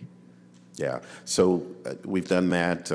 We've made some improvements to the fencing, but we have more improvements coming in the way of improved fencing, additional cameras throughout the facility, improved lighting, all that add to security of the airport. But it is a challenge because it's an airport that can be accessed 24/7. We don't necessarily have a presence there 24/7. Actually, that's actually improving now that we have the sheriff's helicopter division operating out of there. So we're doing what we can to improve it, and hopefully we'll have less of the problems we've had in the past. I will definitely encourage you to continue making improvements at the airport. One of the complaints I got when I entered my tenure here was the quality of maintenance at Chandler and the fact that it wasn't necessarily a good neighbor. The aesthetics on the outside were not of what a municipal airport should be, and it's completely night and day compared to the main airport. And of course, one of the root causes is you guys were not charging the appropriate level of fees, and folks were happy to have the airport subsidized, so they wouldn't pay a market rate fee for their private hangars. But I do think it's important for you to balance what is a fair market value. There's no doubt that this is the cheapest airport to have a hangar in anywhere in the area, much probably in the state, and we should not be walking away from revenue that we can capture there if it means that we're going to invest back into the airport and have it be what it should be. On the actual garage that was referenced, what is the annual bond obligation for the garage, and what is the annual revenue generated by the garage? What's that delta? So the debt service is about $2 million a year, and the revenue is currently about $12 million. So it's fair to say that we're making about a $10 million profit annually in the garage. Correct. And why aren't we putting more of the revenue that it generates or the profit into the debt service? So wouldn't you want to pay off the bond sooner? Yes, so we're not doing that, but what we are doing is we're taking an additional $2 million of that $10 million, and we're adding it into a special fund to help begin to build garage number 2. It's not beneficial for us to pay off the loan on the garage because we got an incredibly low interest rate on that through the state program. What's the interest rate again? 3.45. 3.45. It's pretty good. So if you're generating $10 million a year in profit, why wouldn't you put more aside for the new garage? I guess what I'm asking is, in these times, why wouldn't we want to pay off debt and avoid a bigger loan? Because these garages, as I've seen in downtown, they make you a profit for the first decade. The second and third decade, it's significantly more expensive, and we tend to be in a place where we take money in the good years, put it in other places, and then magically declare in the 15th year that it requires $5 million of improvements, and we have no money set aside. So what is your set aside for maintenance and future improvements of that garage on an annual basis? How much are you setting aside just to remain in that garage fund? So currently, we are setting aside the $2 million. And but that's for a new garage, right? It's really, it can be used for anything, but that's the intended purpose of it. The other $8 million, it is profit on what we're getting from the garage, but that revenue goes into our remaining revenue to help support the overall operation of the airport and to keep the airline costs down at a competitive level. So after it leaves the garage, it goes into a general revenue fund, and it's important that we have that revenue to maintain all of the other expenses we have. Yeah, it's for sure subsidizing the operation of the airport, which is absolutely a benefit, right? Yes. But I'm more concerned about 5 councils from now having a deal with the future director asking for $20 million to renovate a structurally deficient garage, and them asking the question, where were the 20 years worth of revenue that you could have been putting aside for this improvement? Am I correct that any future improvements of the garage would fall on the responsibility of the airport, or would the general fund in any way be obligated to contribute towards it? No, it would be the airport. And you would rely on borrowing to make any structural improvements? If down the road, if there were any structural improvements, we'd fund that internally. So either through our internal funds, if it's so structurally deficient, that's a significant cost, we could look at some type of bond mechanism. But other than that, we would have, again, this additional revenue that we're putting in a fund each month. That account continues to grow. So would it be fair to expect that any artwork connected to the airport, to the garage, or any other amenity connected to garage, you should not have a problem in funding its maintenance or repairs, correct? Given your $10 million profit margin? That's correct. We own it, so we do have to maintain that art. Got it. Where are we at with the golf course? I've read some articles on what happens. Where are we? Are we officially tearing it down? So we are still officially in negotiation with the 144th on the new lease, which will include a transition over time to the golf course. And we have a couple of issues we have to work out to complete that lease, and then we'll finalize it and move forward. Does this body have to approve that lease? Yes. Will that be going up to $2? Serious question, though. How much are we anticipating getting? Is there a dollar lease that we're looking at? Yes. Why? Historically, that's what we've done since the... I understand historically, but the federal government is the federal government. Why would we give them a dollar lease when they're making us spend $1 million to do ADA improvements on the Santa Fe Depot Crossaway? So it is standard practice for the military that they do not pay a lease payment at bases that they operate. They don't pay any lease payments anywhere in the country? They don't. The FAA gives us the ability, it's not a requirement, but the ability to charge a nominal fee to them, which is $1. And that's what we've done here historically, except for the 2 other leases that they've been paying on. And so that's the model that we continue to use. If we don't come to an agreement on a lease, what happens then?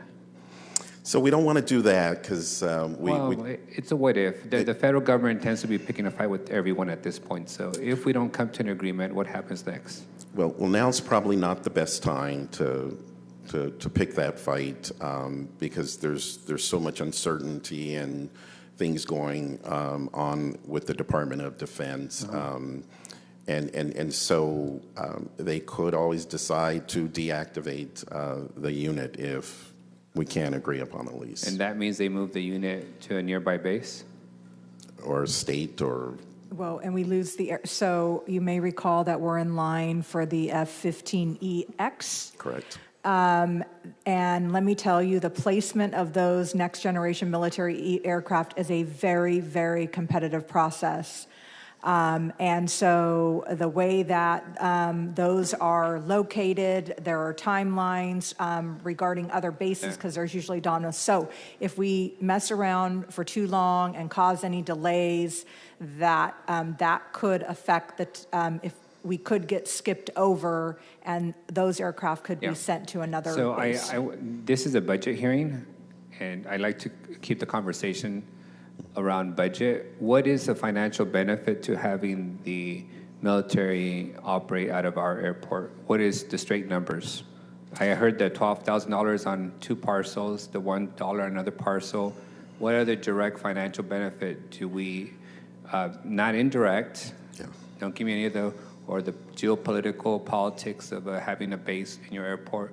What is the direct financial benefit of lease payments or revenue coming from the federal military? So again, today a total of about $300,000 a year to offset some of our costs. Aside from that, it's really more of a benefit to the city and the region having the base here and providing for jobs. Understood. And things like 1,200 employees. So they have 1,200 employees here. So rent, property tax, sales tax, shopping, 1,200 in terms employees. of direct financials, you're looking at about $312,000 direct to the airport. To the airport. Yes. And then the rest of it is what I would call the second and third level benefits of employees, revenue that they bring into the region, things of that nature. Yes. What's the value of the golf course and the property that we're in discussions with them on? If you were to sell in the market, I'm assuming that we had to do a appraisal? Yeah, we've done an appraisal, and I don't want to misquote the numbers, but it's a significant. How much is it? A ballpark? 2 to 5 million or so. So. And that was the property acquired by the general fund at one point, or was it strictly been airport since day one? It's part of the old Hammer Field that was deeded to the city and the airport 50, 60 years ago. So we didn't pay for it, we just got it deeded to us? Correct. So it's a gift of federal? Yeah, I don't have the exact details of it, but for the most part. Okay. What's your timeline for bringing the lease forward? Which lease? The golf course. So soon, I would say probably within the next month or two, and there's going to be a sense of urgency given that the 144th is interested in moving forward with the first phase of the move to the other side of the airport. This first phase won't touch the golf course, but it'll go on to the old Marine base. And so to get in line for those construction dollars and get that, moving forward, we need to nail down the lease and move it forward. Not to get ahead of us on the lease agreement, because that's not before us, but in terms of financial, fiscal questions, do these lease agreements in any way tie the city or the airport enterprise fund into future improvements? Or is it straight, here's a lease, you take care of all off-site improvements, all future costs? Or are we in any way historically tied to still having some kind of financial commitment? We're not. They would be responsible for the site and whatever construction goes into that new base.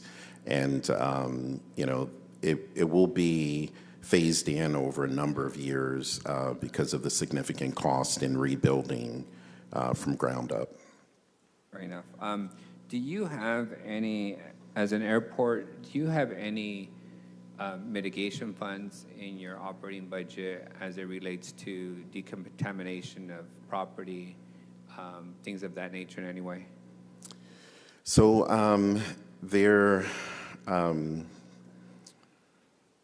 typically in our budget, every year there is monies for some environmental cleanup. The old Hammer Field site is one that's active and ongoing.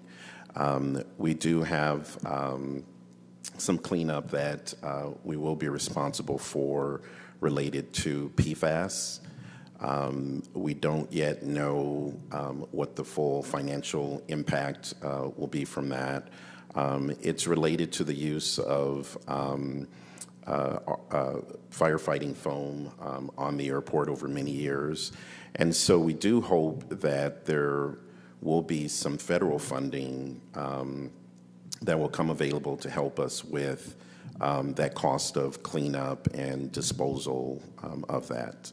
Given that the military has a significant footprint in our airport property, are they responsible and share the cost of any of the mitigation or cleanup efforts? They are not. There's nothing that we can tie specifically to the military operations. They do have their own fire apparatus, but we don't have on record anything that points directly to them. My final question as it relates to the airport and fire, if we were to proceed with the lease agreement, expansion of the military footprint at the airport, does that in any way tie and require us to upgrade our own fire apparatus, or would they be solely responsible for any significant improvement in the fire apparatus system? So the military comes with their own fire apparatus and capability. And so the airport's ARF capability, our firefighting capability, is based solely upon the civilian commercial capability. You don't get to claim credit for whatever firefighting capacity the military has on site. You just have to do your math based on the civilian portion? That's correct. That's an FAA requirement. And so we meet those requirements. It is always good that we have a good partnership with them, and that they're practicing with us so that when we have to respond, they can respond and support us, and they do that, but it's separate requirements. And we're very lucky that they are there, because most recently when one of our ARF vehicles were down, they were able to come in and provide backup while we had a rental coming. So it's very good to have that backup with the military there, and our partnership was great. And is it fair to say that if absent of the military's fire apparatus, we wouldn't have been able to provide our own backup? Our capability would have been reduced, and there are some measures that we have to take when that happens. But yes, we would not have met the current requirements. Thank you again, and again, appreciate you being steadfast in improving Chandler and not caving to put the political pressure of a handful of people who don't understand what the market demands and what national security requirements require of us and impose on us. So appreciate your leadership on it. Thank you. Before we go to Councilmember Perea, I think Councilmember Maxwell has been I just wanted to caution my colleagues in terms of tying value to profit. In government agencies, that doesn't always make a lot of sense. Many of the services that we provide not to generate a profit, but to provide a service for the people of Fresno. That was it.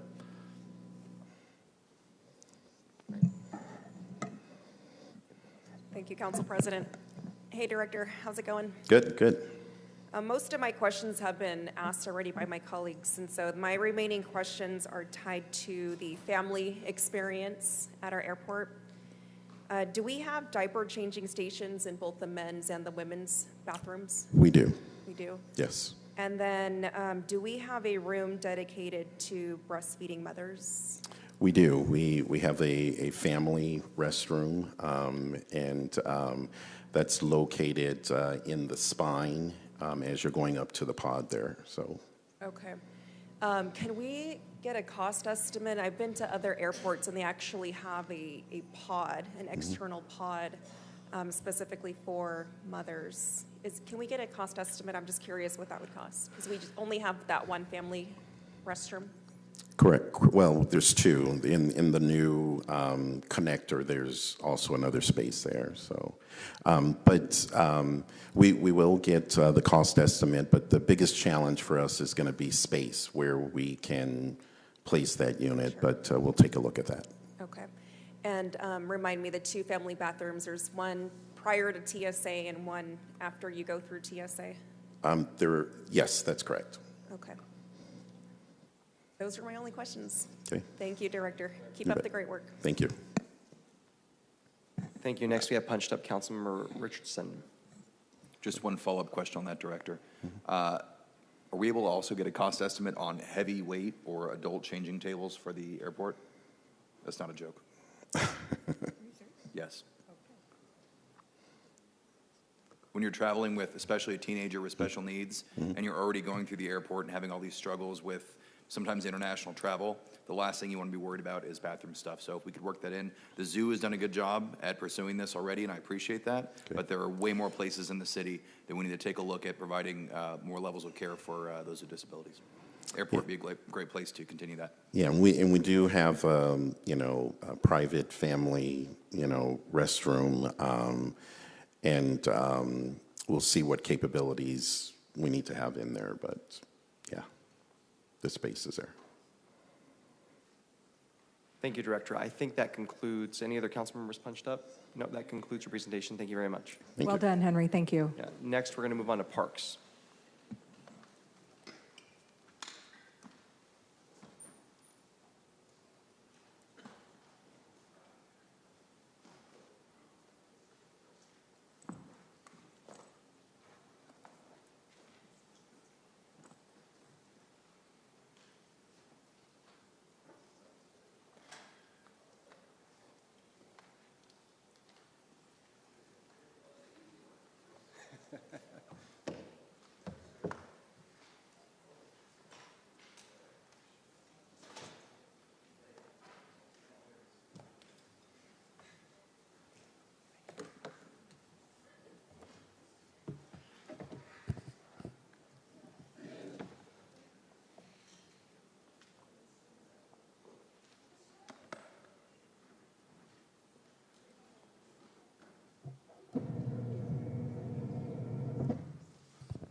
Whenever you're ready, Director, you have the floor. Thank you.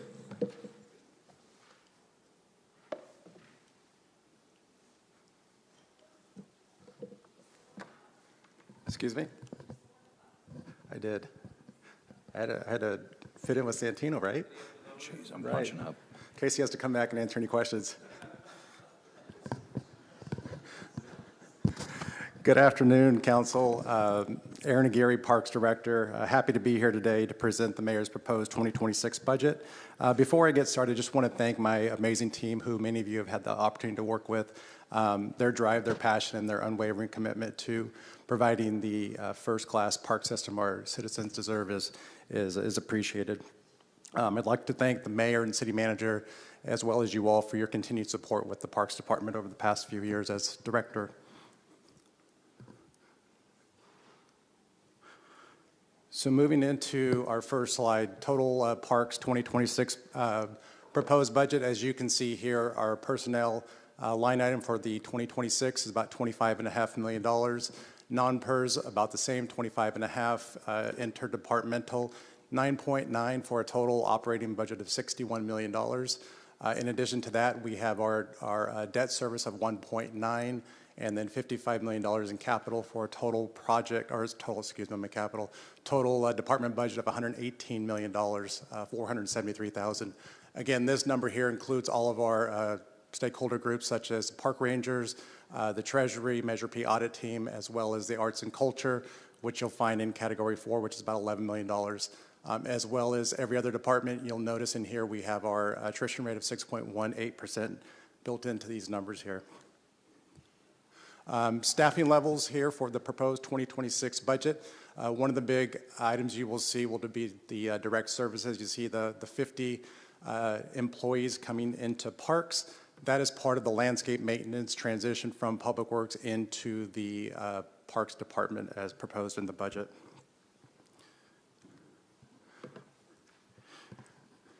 Getting into the operational impacts of the department, you'll see here there's a request for $260,300. That is for the new parks coming online in 2026. Just to remind you, those parks are the Cap Center, the South Building, South Peach, Les Kimber, and we are missing Dolores Worth on that slide. But those are the 4 projects coming out of 4 parks opening. Again, that will go towards the custodial, the utilities, the maintenance to deliver those services to the community. In addition to this, you'll see a reduction in general fund of about $3.6 million. That reduction was really studied by the department. We looked at different expenditures and how to apply them to different funding sources available to the department, such as Measure P, grants, and so forth. And then finally, as I mentioned, the $1.1 million saving, that's the landscape and irrigation reorganization, moving from Public Works to Parks. And as I mentioned, that has about 50 employees tied to that, so that would give the department the operating opportunity to go and maintain all of our existing facilities. So that's going to be all of our parks, our pocket parks, neighborhood parks, community parks, as well as our regionals. So what it won't include will be the trails, CFDs, right-of-ways that will all remain with Public Works. Some additional funding sources we have here. We have federal and state grants. First one here is CDBG. That's typically used for our capital components. We have 2 projects identified in the 2026 budget, one of those being the Maxi Parks HVAC system. Currently, that facility is run with a swamp cooler, so during these months where we're into the 100 degrees, the gym becomes almost unusable. Other state funding, we have the CalVIP granting there, $874,000 is in the 26 budget. That allows us to take the youth up to Camp Fresno. That has a street outreach training program, Fresno Summer Nights, and many other components to that. Just some numbers on that. So far this year, we have 1,400 kids registered to go up to Camp Fresno thanks to this funding. Third one here is the Office of Traffic Safety. About $175,000. That is bicycle and pedestrian safety that we take out to the community. Last year, we held over 100 events citywide. Of that, we issued we serve about 4,000 people and distribute about 1,700 different safety devices, from headlights, taillights, and over 900 biking helmets. And then a new grant we have here is the California Advanced Services Fund, CASF. So that's a digital literacy program that we've incorporated. We just started that program. It will go into FY26. What that does is that teaches our residents in the senior community and our adaptive recreation the basic computer skills, and those who complete the training and the hours are eligible then for a tablet that they would then take home and continue practicing those skills learned. Just some project highlights here. Many of these projects you all are aware of. We have the first one here is the Roding Park restroom. This is about $3 million in FY26. The Maxi Park HVAC, as I mentioned. The large park restroom is in FY26. Remain pool improvements. New green space at Tulare and 11th. The Bigby Villa playground replacement. And then, of course, our citywide senior center.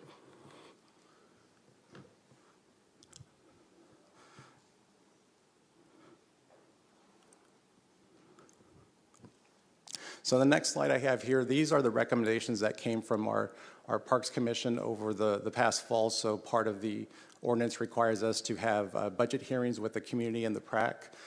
So with that, they hear from the community as far as what sort of projects, programming, things of that nature they'd like to see in the Parks Department. And with that, those recommendations are made.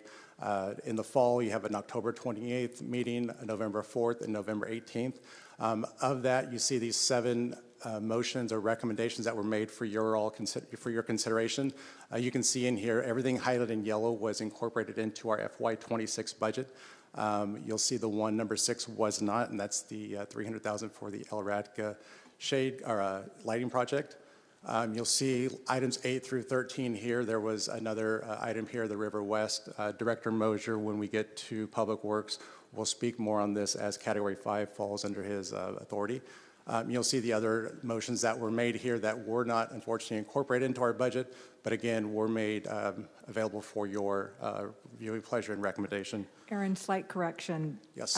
They're addressed in either the 26 budget or in the 25 budget, or in some capacity, maybe not 100%.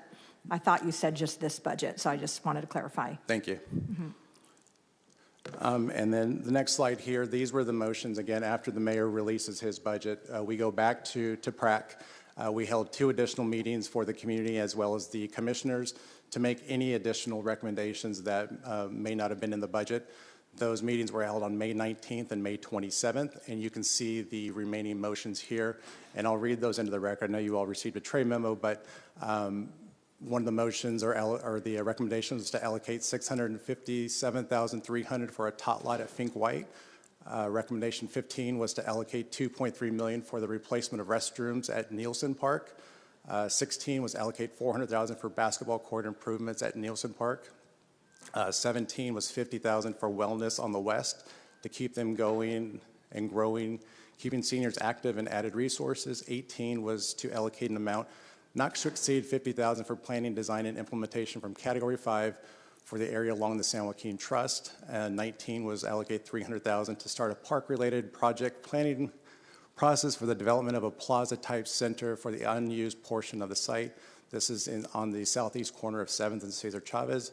And then finally, unanimously, the commission voted to support the Parks Department FY26 budget as presented. With that, that concludes my presentation. I'm available to answer any questions you all may have. Thank you. First, we have punched up Councilmember Richardson, followed by Councilmember Maxwell. Director, good afternoon. Good afternoon. Clarify for me, please. Applications for Proposition 68 grants, to what extent are those applicable at Woodward Park? Being a regional park, not city. So the Prop 68, we applied for, I believe, 3. And Shelby, do you have more? Yeah, they wouldn't be eligible based off of the census data. Excuse me? Right, but the past. We can get you the specific criteria for the Prop 68 and why those parks weren't considered and or applied for. Well, I know specifically it's the difference between city and regional parks because the regional parks are outside of our Prop 68 application jurisdiction. I understand that. But do we have someone who would be, I guess, your equivalent at the county level who is making sure to apply for the Prop 68 grants? Are we following up with them? Are we getting money for our regional parks in the city that may fall under county jurisdiction? On the county side, I do not have a direct line of communication, nor have I spoken to anybody there. I can definitely reach out and make that contact. And I understand that's out of our building, but just verifying on the backside that, you know, they are looking out for their own prop application process and that the things that are going to benefit the city are being pursued by them, I think is important. Obviously, yeah, it's going to come down to the county. Aaron, they don't have a parks director. It would be Steve White in Public Works. Okay. Thank you. Love to talk with Steve White. Okay, and then the second thing I had, so if you go to the, I know you talked about the different categories of park under new and then existing, and I noticed that in the line item detail that was broken down into 2 categories. What I'm seeing is you have the Measure P new parks and existing parks, and then you've also got, that's on page 130, and then on page 135, you've got the high need existing parks and new parks.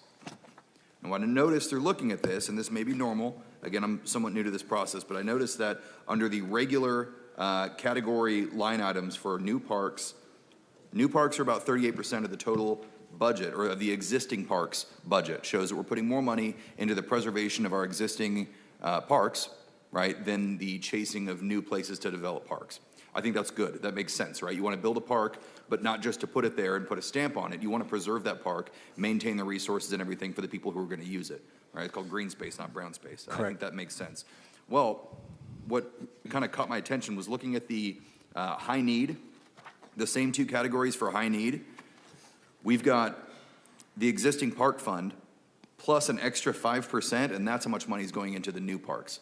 And I just want reassurances that in the areas that are getting in these high need areas that are getting the new parks, that they're not going to be neglected, right? They're not going to be Woody and Toy Story as we turn and look at the Buzz Lightyear of building these new parks, leaving a trail of unmaintained or poorly maintained parks behind them. Is that something that our maintenance schedule is keeping up with, and we're verifying with these folks that a promise isn't a one-time thing, it's lasting?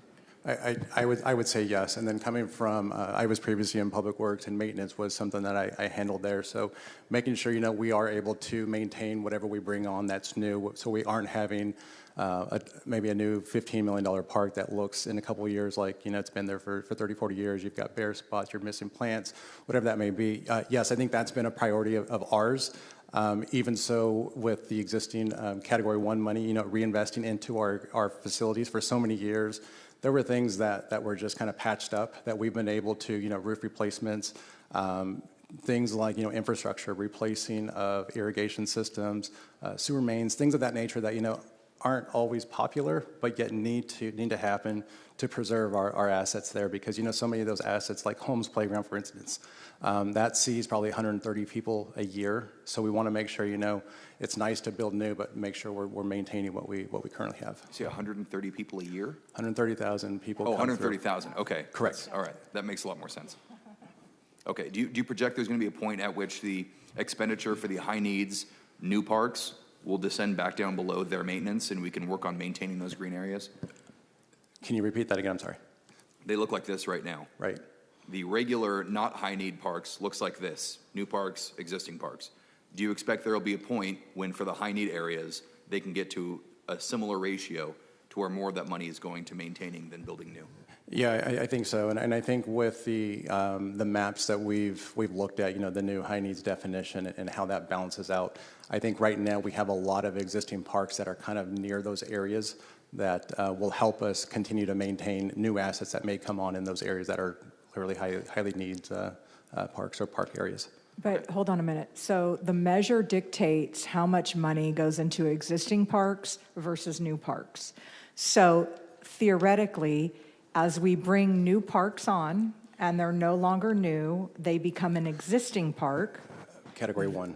Of Category 1, then Category 1 gets spread even thinner, correct? That's correct, yes. So I actually think it may not be what you're saying. I think it's the opposite of what you want to hear, but with Measure P revenue, we don't decide how much is in each category. That's dictated by the measure. So the more new parks we bring online and they convert into an existing park, the thinner that peanut butter gets spread across because we just have more parks. So that is why you see the general fund over the years putting more money into the Parks Department in excess of what the baseline contribution was. Given the change in number of parks in the city, it sounds like the next Measure P literature should read to adjust that, because we're going to run out of new land to build new parks before we run out of responsibility of maintaining the ones that we have, right? I mean, that's just simple geography. Correct. Okay. Something to keep in mind if I'm still alive at that point. Thank you. Thank you. Thank you so much. Next, we have Councilmember Maxwell, followed by Councilmember Bank. Good afternoon, Director. Good afternoon. I just want to start by singing you and your department praises. And I mean it with all sincerity. I think a lot of people think of parks, they think of just, a fun, easygoing department. But in my opinion, one of the most important departments, because it's one of our only opportunities as a city to intervene at a critical age with young people, to give them opportunities and ability to participate in sports and after-school activities that they might not get from anywhere else. And so work really closely with you, but also with folks like Shelby and Summer, formerly Ed, and seriously, everybody with parks has just done such a phenomenal job, and this is just a really important department to me. And I know in your time as director, in District 4 alone, we've purchased a brand new park in collaboration with a community partner. Right. We've built out a pocket park with a trail and a little free library and benches. We've purchased an additional parcel for a potential future park. We've built out a trail along Clovis and McKinley. We purchased property for a 32,000 square foot senior activity center. That's just been in the last 3 years of your leadership and with your team. And so just wanted to say kudos to all of you. That's a lot of work in just one city council district, but is making a tremendous difference. And so I just wanted to say thank you for all of that. Absolutely, thank you. I do have a few questions for you as well, Director. Can you give an update on the youth sports fee waiver program? I know that we had initially set aside some funds there, but to be honest with you, I'm interested in potentially expanding it. But I'd like to know a little bit more details in terms of how many children have we been able to help sponsor, what's included in that, what sports. Might be better for a memo, but maybe you could speak to that a little bit here on the dais. Sure, be happy to give you a memo with some of the other details. But yes, so far since the inception back in fiscal year 23, we've had 1,200 fee waivers issued as part of that program.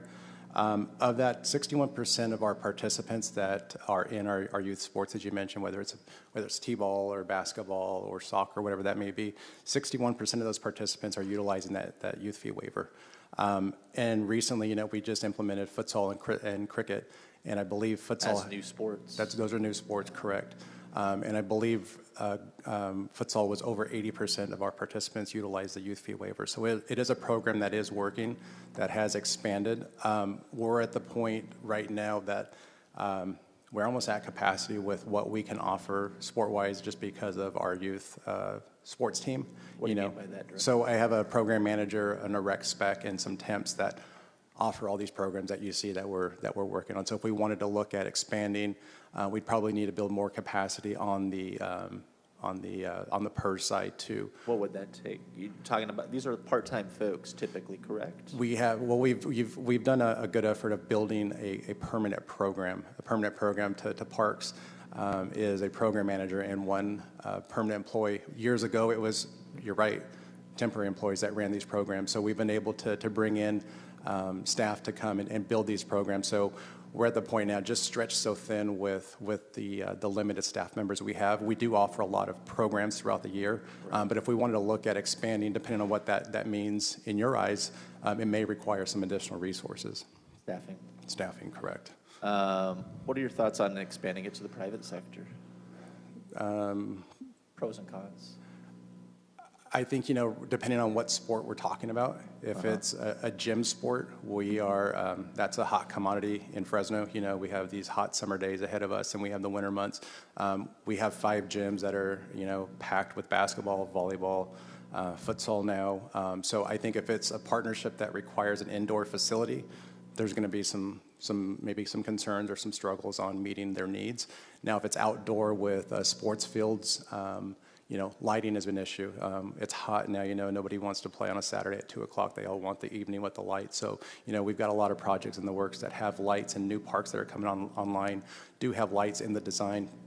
So I think, you look a lot of our reservations and soccer programs, they're all fighting for the same small group of parks because of the lights. So I think with that, it would just really be what are the expectations with the private entities, right, and what does that look like? Well, I want to say we recently voted on something or came up with some master fee agreement with folks wanting to rent park space to where they could make reservations on a long-term basis or something like that. Can you refresh my memory on how that works? Correct. So we actually incorporated a new policy in the department, so our reservation policy. So we look at each of our facility. We do it on a quarterly basis. So what we do is we go through, and any interested party would then come through and apply for whether it's a soccer group, baseball group, whatever that may be.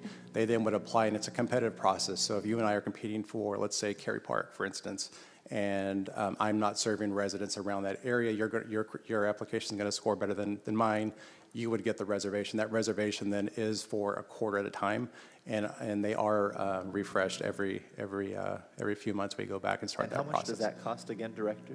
It just depends on what the needs are, how many days you're reserving against based off the master fee schedule. It depends on if it's a tournament, if it's a league, things of that nature. Okay.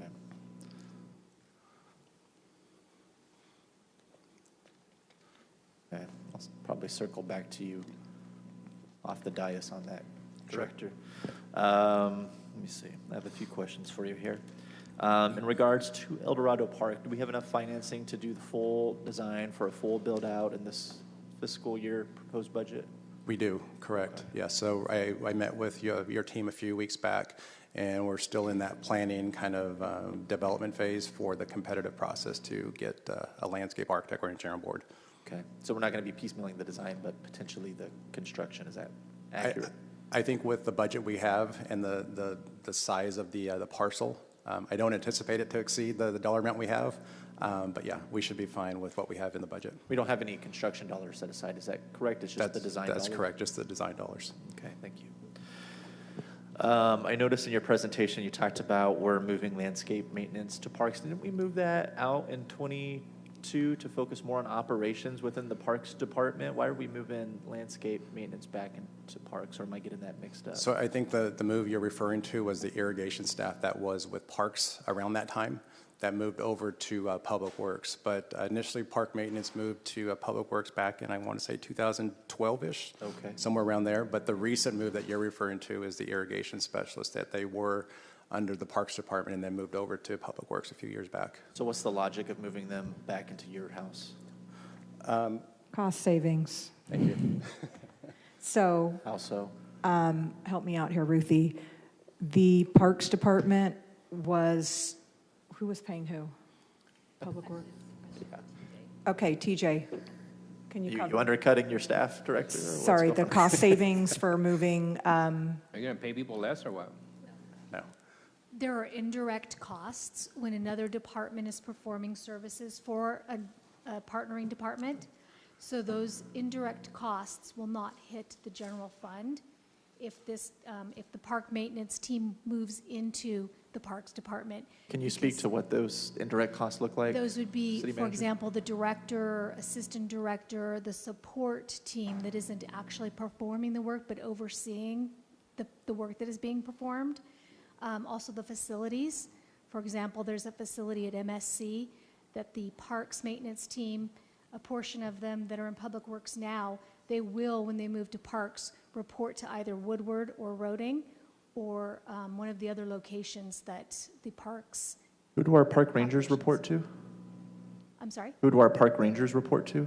Park rangers report to the police department. They're assigned to the police department, and Measure P reimburses the police department for those staff members. Would those not also be a lot of indirect costs associated with that? It's set up differently.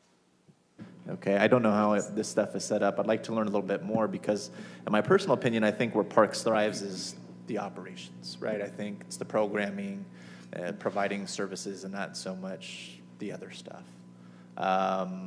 So before I approve that, I'm probably going to want to meet with you and learn a little bit more about what those indirect costs look like, how much they come out to, how that's set up differently from other things like the park rangers, and what's preventing us from setting up something similarly to that as well. Okay.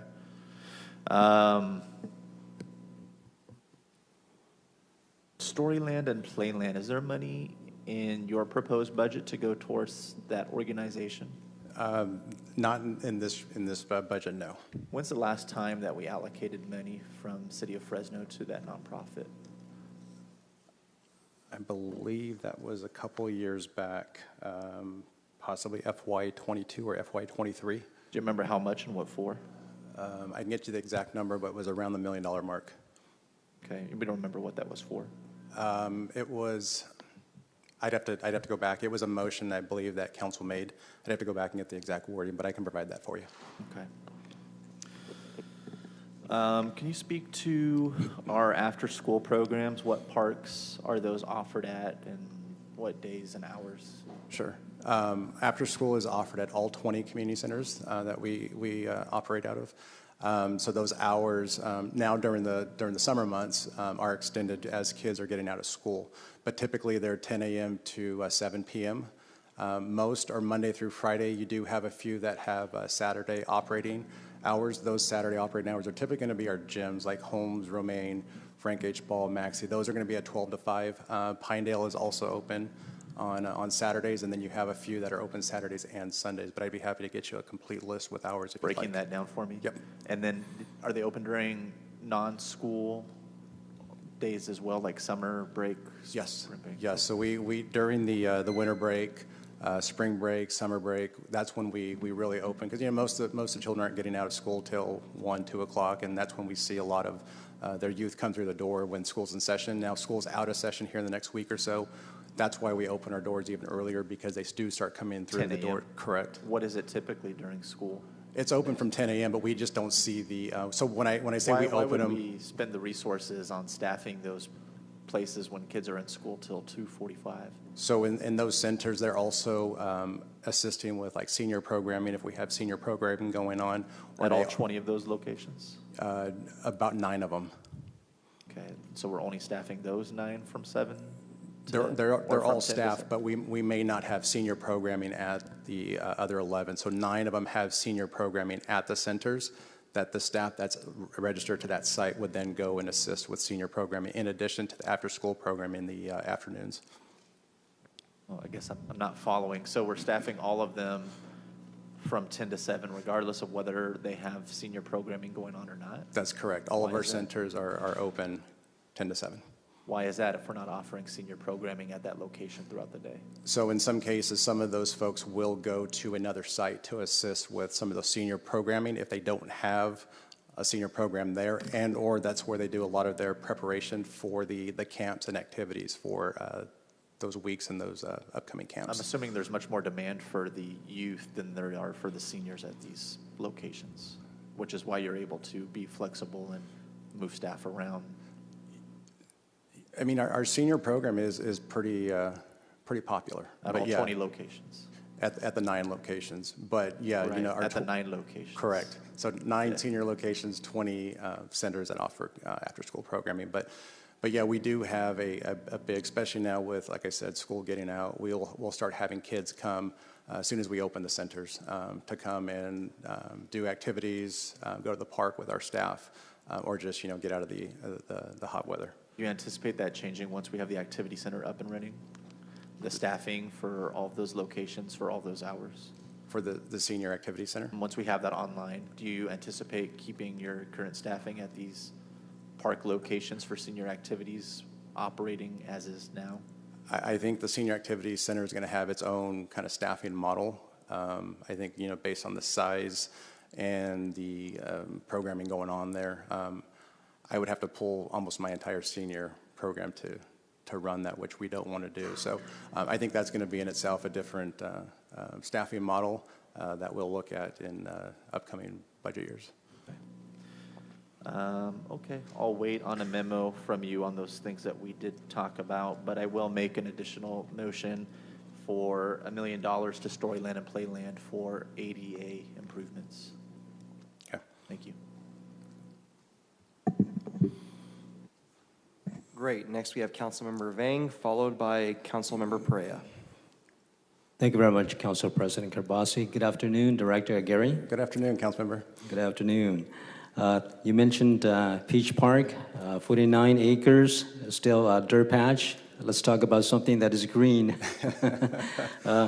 What is the Community Facilities Districts, or CFDs?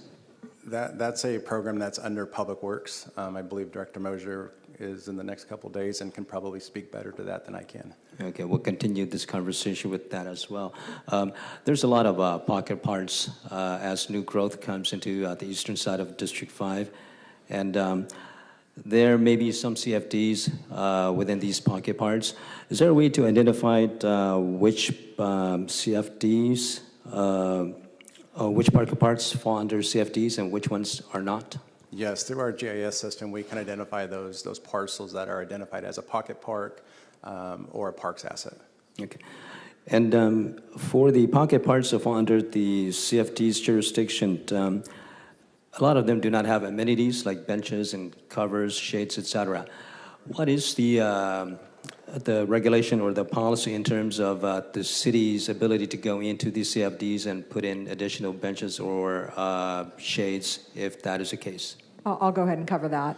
So when the CFD was annexed, or when that development was annexed into the CFD, the improvements by which the CFD assessment was going to cover was part of that. So you would have to go in likely and amend the CFD and do, if you want to add additional, so I would say any funding source can add an amenity, a general fund, a particular, another source, but the maintenance of that would not be able to be covered by the CFD unless you go back and adjust the CFD. You'd have to go to a vote of the people who are in that particular subdivision that was annexed in, to have them vote on increasing their assessment in order to cover additional maintenance. And for each particular CFDs, we have the actual number of households within that CFD, which we can go to them and have that amendment be done or be voted on?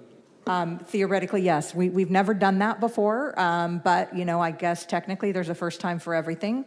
But yeah, it would be, I'd have to consult with the attorney's office. I don't know what type of election it would be, if it would have to be like on a ballot or any sort of special, because we've never done it before, so we would have to consult with them to figure out what the process would be. Thank you, City Manager. Thank you, sir. Thank you. Great. Next, we have Councilmember Perea, followed by Council Vice President. Thank you, Council President. Hey, Director, how's it going? Good, Councilmember, thank you. All right. On slide 5, there was a grant we received from the state, and it went toward digital literacy programs for seniors. Do we know how many seniors benefited from that program? Yeah, we just got the money. The program just started a couple weeks ago, so we can update you as we move along, but that program is just kind of starting. This is a new grant for us, first time? It is. Okay. And then, do we have anything built in for Quigley Park in this budget?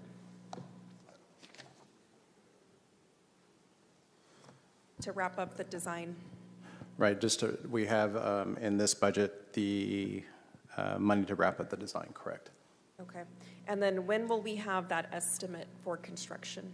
So we just received the 60% designs back. We had some comments to the consultant. Those went back last week, so we should have his revised corrections with that estimate probably within the next week or two. Okay, thank you. And then I think I read in here somewhere that for Measure P, we're carrying over 40 million from the last fiscal year. Does that sound about right? Where did it go? 55 million. 55 million. Is our capital, correct. But again, Okay. some of that is some of the CDBG and some of the federal, but yeah, most of it is going to be Measure P. Okay. And is that all accounted for in projects, or is there anything unallocated at this point? No, that that's carryover? that's all to get projects completed and or get them into the construction phase. So that would take us through our current kind of portfolio of projects that are in the works or coming up for construction. So that would get us through 26, essentially finishing what we've started. Okay. I get requests from folks all the time about adding splash parks into existing parks. Is there a general rule of thumb, or based on the last 3 splash pads we've done, do you more or less know how much it costs to add 1 splash pad? Yes, I know last year we opened a splash pad out at Fink White, and I think all-in cost on that one was about 1.4. But as we're developing new cost estimates, we can definitely do a comparison to see where that number lines up. Is it going up? Is it holding steady? But 1.4 was the last splash pad we opened. Okay. And then just remind me, when are we expected to cut the ribbon on the new senior activity center? Is that later this year? You're talking about the groundbreaking? No, ribbon cutting. Later this year, right? I think, you know, we're still awaiting a few schedules. I think we're working through the permitting process. Once that's wrapped up, I think we'll be able to share what that date looks like. Okay. Thanks, I Director. think it's safe to say we will not be cutting a ribbon in calendar year 25, possibly calendar year 26, if we're lucky. We're still finalizing the final funding. On that note of finalizing funding, I know that we did not receive funding to do the affordable senior housing component. Is that still on the table if we find funding somewhere? We have the land and the space allocated for senior housing.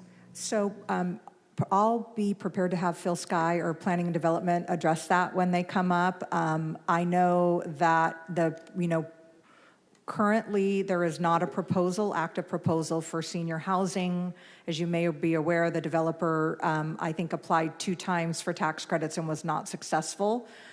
So I'm not aware of any current proposals on that site. And what I don't know is if we have any active RFPs, RFQs for that site. I'll have to get confirmation from Phil Sky on that. Okay. Building out affordable senior housing on that site is a priority of mine, as I'm sure it is for many others as well. And so when Phil is up here, perhaps we can talk a little bit more about what opportunities there are to backfill that funding shortage. Yeah, I would add that I suspect that we'll be aggressively working to get our pro-housing designation. The last 2 rounds, they lost out. It was a very, very tight race, and I think without the extra points from pro-housing, it's just been a really competitive. So hopefully we'll get an update from Phil, and we'll figure out where we were on the competition last time. Okay, thank you.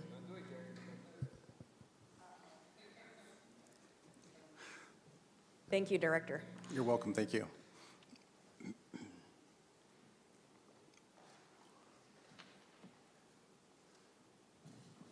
Council Vice President, followed by Councilmember Esparza. For the record, the mayor comes out when I take my turn. I noticed it.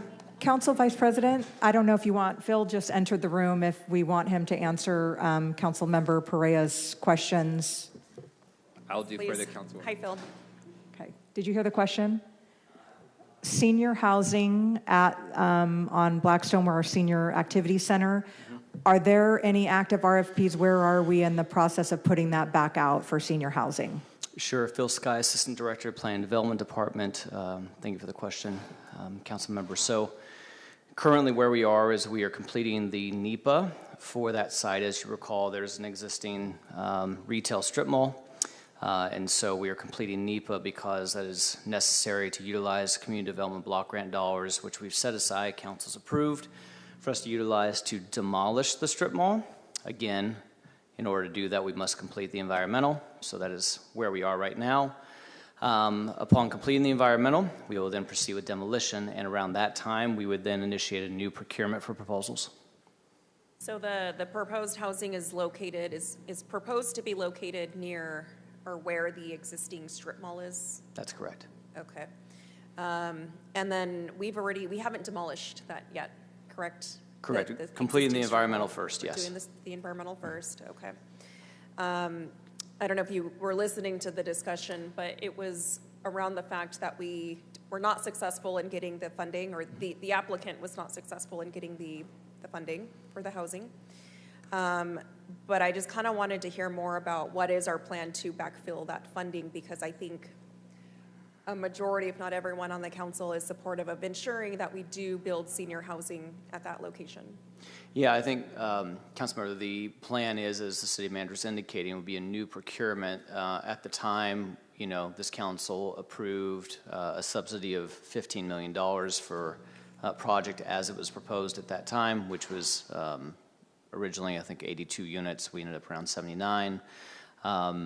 And so what we'd like to do at this point is to procure, kind of go out to the community, to the development community, and see what proposals they have. What we have been seeing in our shop is we're seeing much more competitive proposals come in for other, projects that we've been procuring for, meaning that the level of investment, local subsidy, in order to be competitive has not been as much as previously this council committed for that specific project.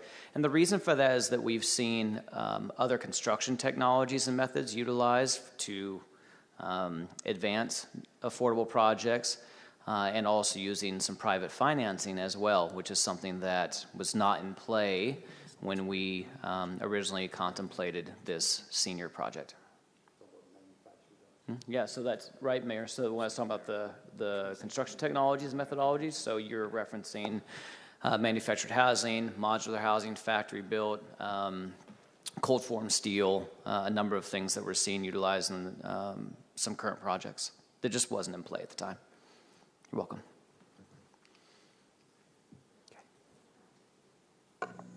Thank you. Director, can you walk us through, and maybe you can do this in a memo, I can make this a request for information, but I'd like to know exactly how you were able to close the $5 million reduction in the general fund support. Sure. What exact services did you reduce to match that $5 million? Yeah, we can get you a memo, but I can tell you we have no service impacts. Hours and centers are remaining on their current schedule, but I'd be happy to give you that memo. Okay, I'd like to see it. Thank you. New parks. Whenever we build a project, the contractor typically guarantees a landscape for a year, 2 years, whatever that threshold is. When the Parks Department builds a new park in Broadway or Gles Kimber, how long will the construction company guarantee the landscape for, i.e., it doesn't have to come out of our pocket for replacement, replenishment? Some trees don't survive typically, or landscape. What is that number? So typically we go through a maintenance period when we construct a new park, right? So we go through what's called a 90-day maintenance period, and you have different milestones, 30, 60, 90. So as you're going along, you're looking to see, is there adequate coverage in the irrigation system? Are the plants, are they thriving? Is the grass germinating if it's seed? If it's trees, are the trees responding? You go through that milestone. Then finally at the 90-day mark, the city would sign off through construction management. We would then accept the landscape maintenance of that. We would then start mowing, irrigating, and so forth. And then typically on plant material, you have, I can confirm with construction management, but usually is it a year, 1 year warranty for, trees, as long as it wasn't like negligence on the maintenance end. So it's fair to say that after the 90 days, if any new park looks like crap, that's on you guys? I would hope we wouldn't accept it after, if we saw signs at day 85 or, at the 90-day mark that, it looked like it had signs of, maybe it's the rot in the tree roots or whatever that may be. I would hope we wouldn't accept it at that point. But then after, once we accept it, we're taking ownership of it and maintaining, so.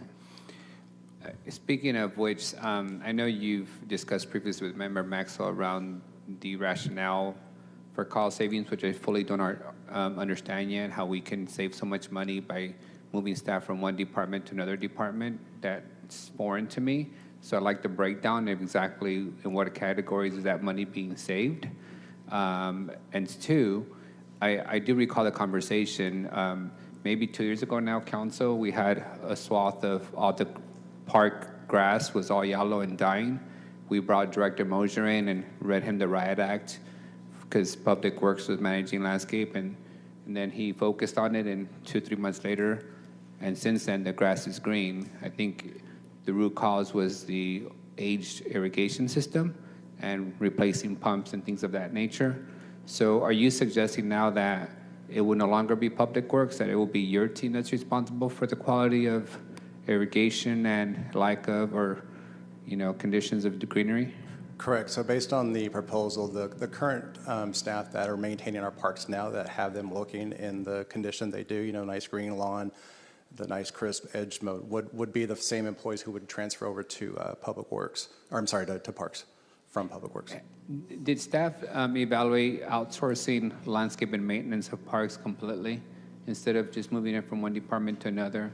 Or is there a labor bargaining condition that wouldn't allow us to do that? Yeah, I would argue that we would not be allowed to do that because those are positions that currently exist within the city. The only time that, if we got agreement from the labor groups, but the only time, to my awareness, that they've agreed to let us outsource is in the Planning and Development Department when we have sort of cyclical building trends, and we want to staff at the mid-level. We don't want to staff at the highest level because then when there's a dip, then theoretically we'd have to lay people off. So positions where, we're a civil service system, and if we have those jobs, we're supposed to keep those jobs within the city. Okay. The reference to new parks, potentially 4 new parks, correct, coming online in the next 12 months? Correct. I don't see the increase in maintenance staff to attend to those 4 new parks. How are you addressing the maintenance of what could be 100, how many acres total would be that you're bringing online? So with Dolores Huerta, I think we're at 0.68 acres. The CAP Center has no landscaping. MLK was about 10 acres. 10 acres. And then, I'm missing one. Broadway. Broadway Park, again, that's a minimal, I think that's the 0.6 acres there, correct. So I think right now with the way Public Works has it built, they have the capacity to maintain the existing facilities either through the staff and or the requirements contract. In the world of trees, kudos to your deep team in the city. You've done a wonderful job of planting a bunch of new trees on medium islands and roadways, but that quality of tree replacement and maintenance hasn't transferred to city parks. Specifically, I know we've discussed this. Roding had 37 dead trees as of this week, and we find ourselves in a place where Roding has less tree canopy today, almost 5 years after Measure P, than it did prior to Measure P, and tens of millions of dollars. What's the plan to proactively replace and add more tree canopy at all city parks? So using Roding as an example, we've gone through, we have West Coast arborists out there this week and last week, making the plan to remove the dead trees. So they've gone through, I don't know how many they've removed so far, but the plan would be to go back and plant a tree. I think you and I were talking about this, a species that fits into the park. You go through that park and there's so many different varieties. You have pines, you have palms, you have, just you name it, any variety is just out there. I think I explained it one day as like a nursery was going out of business and we bought all the trees and just planted them out there. We bought them in clearance. Right, absolutely. So, trying to come up with a consistent plan of what tree species is going to do well out there. Palm trees, that are out there that are quite frankly, they don't provide a lot of shade, it's not a lot of benefit to that. Like to remove those and plant something that's going to have that wide canopy that, I think we're looking for at the facility. But really just coming up with a theme, what is the theme of the park, whether it's Roding, whether it's a neighborhood park, and just making sure that fits in. Like now, all new parks, as we're going through, in addition to just planting trees, building a maintenance program around that. And I think one thing we've done as a department the last few years is we've put money into a proactive tree trimming fund in the department, which also allows us to plant and remove trees. Years ago, the Parks Department had about $75,000 for the entire network of trees in parks. This year we have or proposed 150 in high needs and 150 in citywide, which will help us go through and trim all of the trees in the neighborhood and community parks. Oftentimes these trees, they're failing because they haven't been trimmed. They're too heavy. Limbs are breaking off. Now it's structurally unstable, so we're having to remove trees. So going through, similar to what Public Works does on the geo-based side of things, trimming an entire park. What's our trim cycle for trimming all trees in the city parks? That's what we're working on right now, with that money going through, because years ago, if you looked at the work order history for a particular park, it was maybe 1 or 2 trees out of 50. So what we've done this past year is we've gone through and we've trimmed every tree on that park to then build into that cycle. We're still kind of working on that number. The regionals are going to be a heavy lift, as you can probably imagine, with Roding and Woodward and the sports complex. So Director, just to be clear, I want to understand this. Have you thus far trimmed all city trees in the park's inventory? No, we have not. Remember, landscape maintenance has been the Public Works Department for parks, so that's been Public Works' responsibility. I understand, Yeah. but they're the owners of the property. They are. So as You're the owners correct. of the property, what is your tree maintenance plan for city trees that you own and you have authority over? So similar to as Public Works is doing with the geo-based trimming, I know their goal is 10, I believe it's now 12, trying to get to, and I can't tell you what that cycle is because so many of these. So we don't have one. I do, but I don't know how accurate it is. I mean, if I take the total inventory and divide it by what we've done the last few years, it's probably some pretty large number that I don't know if it's 100% accurate. So that's what I would like, Director.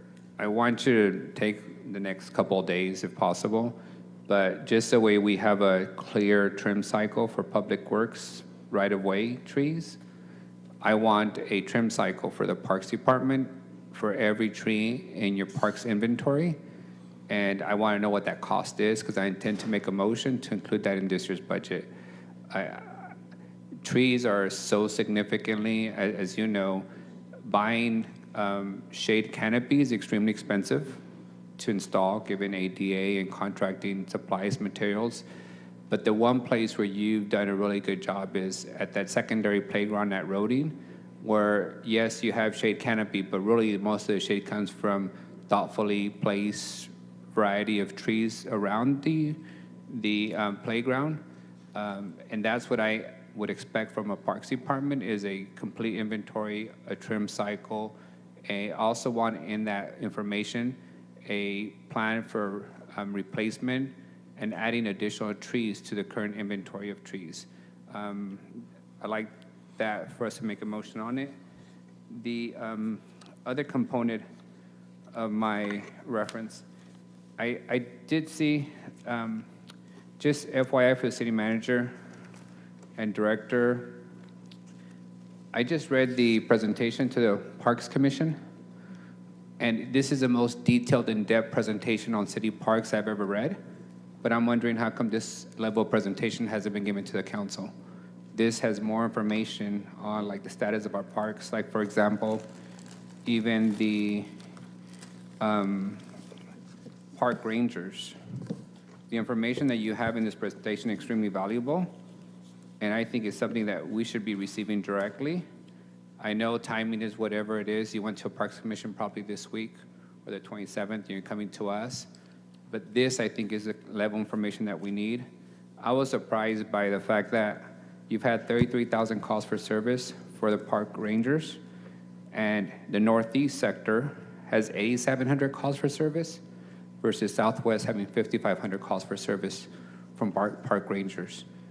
I think that's contrary to what common sense or history would dictate around, calls. I'm assuming they're responding to calls for service related to crime and other things. I'd like to understand that deeper. Sure. But this is extremely good information.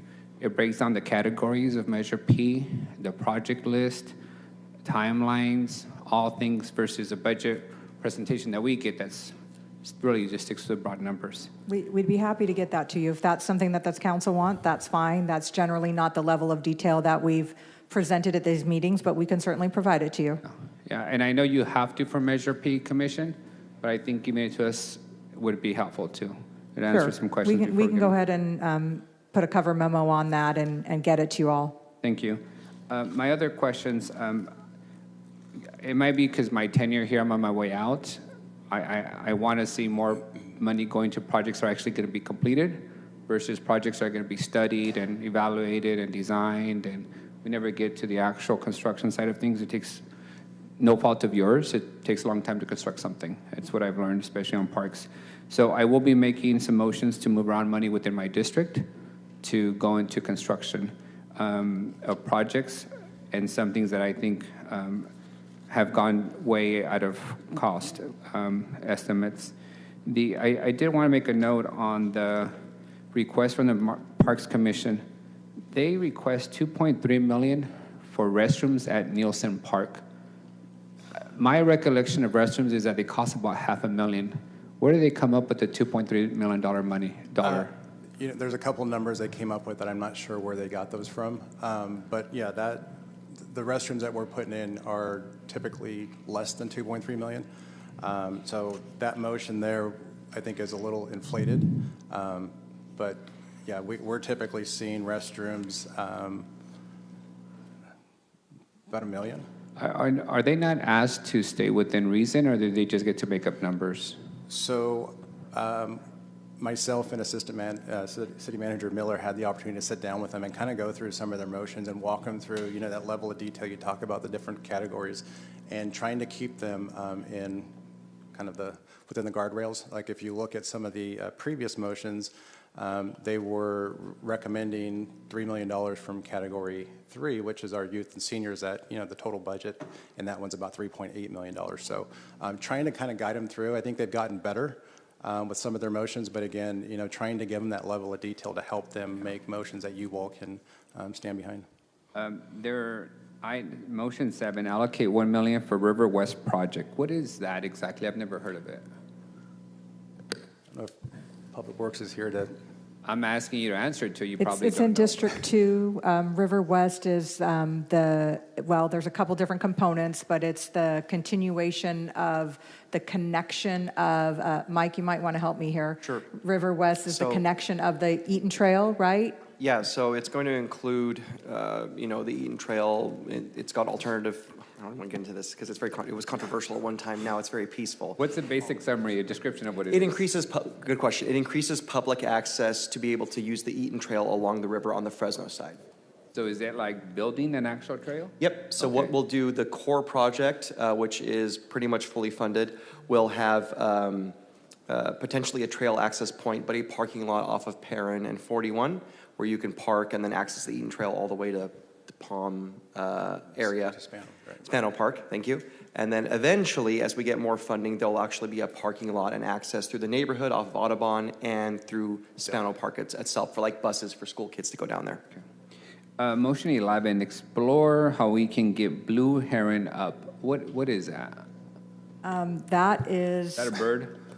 It is a art sculpture that a third party worked on and with basically said, "Here's city, we want to give this to you," and it presented a number of challenges: the size, the way it was created, the maintenance, the ADA accessibility. It was like, they come bearing gifts that are not necessarily free, and it's somebody who had a very good idea and I'm sure was very well intentioned, but we just don't accept things that people take it upon themselves to create. But they want to sell it to us, correct? Yeah, well, they wanted to, first it was sell it, then they wanted to give it to us, but there's a lot of cost involved with installing it and maintaining, and there was no plan for that. All right. They want us to establish a grant program where we give away city grant dollars and name it after somebody. Is that correct? So I think, again, the category they were targeting with this is the category 3 that I just talked about. I think there's some opportunities for the commission to work with amongst themselves to come up with a better way to do this. And I think that was the takeaway from the meeting that we had just a few weeks back with them. Looking forward to maybe tapping into category 4, the expanded access to arts and culture, doing something there with Arts Council to maybe have a component there. But again, I think these services here kind of fit into the camps and things of the nature that we do. Again, the category 3 is a tight bucket for us. It's the least funded bucket out of all of them. And to take money from there really then would start taking from youth and seniors. Were you talking about the number 10, dedicate 50,000 to explore grants in the name of Dr. And Dr. Oputa was a former Parks Commissioner. Yeah. Well, again, I'm starting to feel like they act like the Planning Commission, where they're just creating stuff from thin air and then want us to, cash the check or cut the check that they're trying to write. I would also like to start a grant program, but if there's, anyway. The other questions I have around their motions, and I'm asking you because I don't attend commission meetings, so I don't know if there's a way for us to address them. The allocate 657 to a tot lot at Fink White. Is that not in your budget already to do that? It is not, and that is actually one of our newer tot lots that was installed a few years back, so it's in relatively good shape. What do you mean by newer is how old? It was done, I can get you the exact date, but about 4 years ago. And what's the life cycle of a tot lot? They're anywhere, well, we as you know, we have the ones we replaced have been out there for a while, but typically I think you're looking at about 10, maybe 15 years before you start having some potential failures of slides and other structural elements. So, don't you just have a standard procedure in parks that you don't consider replacement of tot lots until they hit their life cycle? So a couple of years ago, we did a full assessment of all of our tot lots, because some of them, as I mentioned, may need some replacement of parts, which then could buy you a few more years. And then some were at the point where we had to come out and really relocate or replace, which we've done. Does the commission understand the life cycle of tot lots and that we're not going to be replacing fairly new tot lots? And again, that was never really a discussion item, never a question that came up. It was a recommendation that was made. So we never really got into those details that you're talking about, life expectancy of a tot lot. We never got into that, unfortunately. So when the commission makes, and I don't know how you guys operate or how it all works, but when the commission makes a recommendation, like if we make a motion to fund this building for upgrades, IT will tell us we don't need them, we're in good condition for next 5 years. Do you guys not do that in response to each of these motions? So the presentation that you referenced, with all the material, we go through our capital kind of portfolio. Here's the projects in the works. We go through and we show them kind of the 5-year CIP list of projects. We do that a couple times a year just to kind of familiarize themselves with our projects. And go through, we did talk about the assessment that was done and the tot lots that were identified. So, Aaron, when they made the motion for $657,300 for a tot lot at Fink White, did we as staff respond to them and say, hey, that tot lot's only 4 years old, we don't need to replace it? Or do we just let them go forward and make their motion? Unfortunately, we did not give them that information, so that motion just went forward, or that recommendation went forward. Okay. So can you then do me a favor? Sure. On all these motions, can you have staff provide a formal response to each of these park commission motions with just the factual information you may have? Sure. I just don't want to be in a space where we're dismissing the commission's recommendations if we don't fully understand what the staff's response is to those recommendations. That would be helpful. And then on my end, just my final observation, I am concerned about the transition of employees to the Parks Department.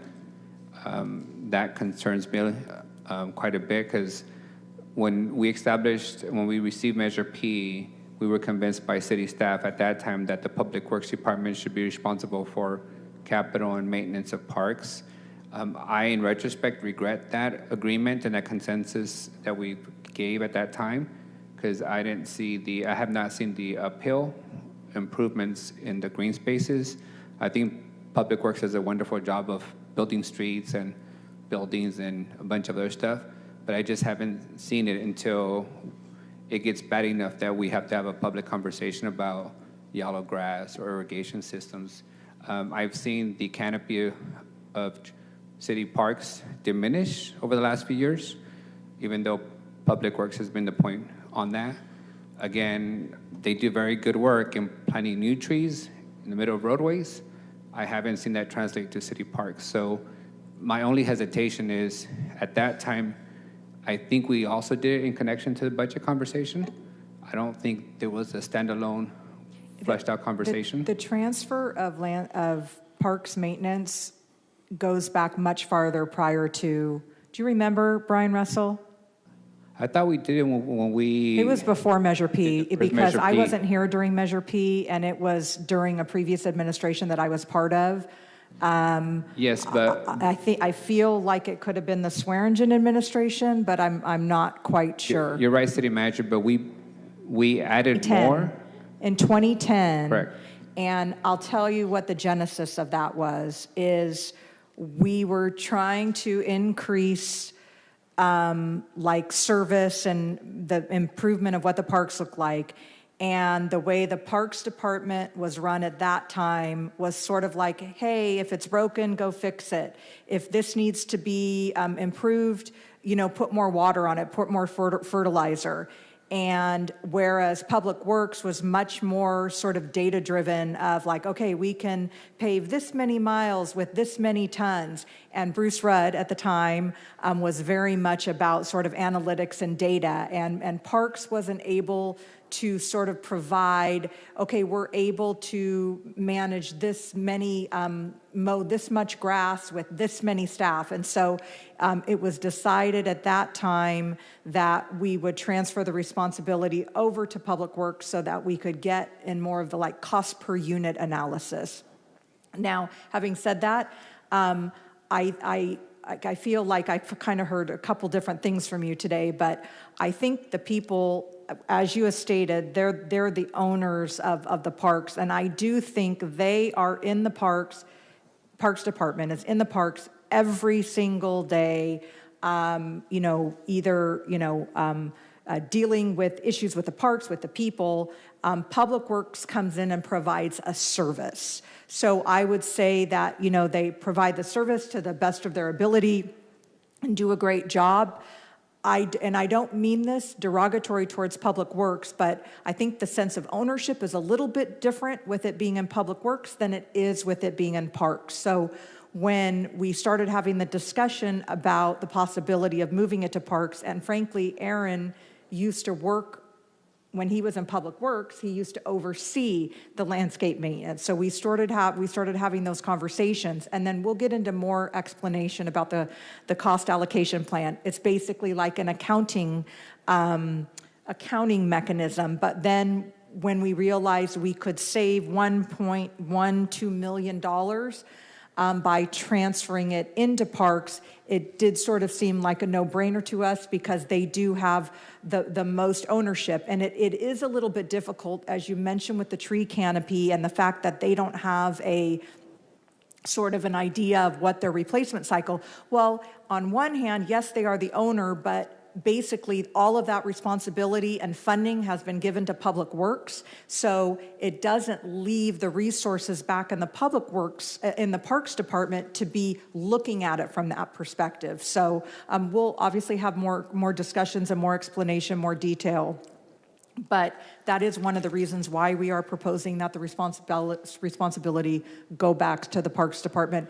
In addition to the money savings, which of course I always love, it is also the kind of the ownership of the activity as well. I appreciate that, and I just want to affirm a couple of points. You say you agreed with that? I affirm a couple of points. Let me be clear which ones I affirm, not all of them. Until I see the data, I won't concede this. We have a trust and verify relationship, City Manager. But when I arrived here, the Parks employees and the residents would tell me, back in the day, the Parks Department employees owned the park that they worked, right? It was the same maintenance person at the park, things were being fixed, and then it went to this whole citywide efficiency, and we're just now providing a service, and we're in and out. But the driver of what park got served in that system was the squeaky wheel. So the parks in which more residents complained about their conditions got more of attention. That's how we ended up with backstops in baseball, diamonds that were deteriorating, not being fixed, irrigation system that wasn't being completely replaced instead of patched up. So I would affirm your point that the Parks Department should have maintained ownership. The discussion I'm referencing was when Measure P came in, staff presented to us the recommendation that the Measure P dollars for maintenance of existing parks should go with Public Works instead, because we did debate it staying with Parks. Letting Parks maintain existing parks, let Public Works be responsible for building new parks. At that time, we were convinced by the administration to let Public Works keep the Measure P dollars for maintenance of existing parks. That's where I regret us just signing off on that, because I think we deserve to have a much more public and robust and in-depth conversation of what that would mean. Because the efficiencies of Public Works doesn't really apply and hasn't resulted in better tree canopies in parks. It finally resulted into upgrading irrigation systems and more in a uniform way, probably with more efficiency and that kind of stuff. But I would affirm with you that the ownership should result in better quality of maintenance. The other thing I wanted to point out is the other reason I'm concerned about you taking on more employees is where are you going to house them at? As you know, we've had a conversation around this notion that community centers have become default office space for city staff. And in one of my community centers is kind of your default headquarters as a team. These community centers were designed to be assets in the community, to be active with recreational services and senior services, to be open after hours and weekends. And over time, you have, not in a bad way, the demands and the addition to more park employees with the growth of Measure P has resulted in you all taking the computer lab that used to be at the community center, common areas that used to be open to community. And I don't think that's the right direction. I think we gotta find an office space for you all, whether it's the old Fresno B building or the other old Fresno B building or some MSC somewhere so that we can give these community centers back to their intended design and purpose. They weren't intended to be full-time shelters, full-time warming centers, full-time cooling centers, and definitely not full-time office space for employees. We had this discussion around even community organizations. In the Ashley days, the city gave up operation of community centers to third parties. Over time, they became the default office space for the community organizations, with less and less actual recreational services for the youth taking place on site.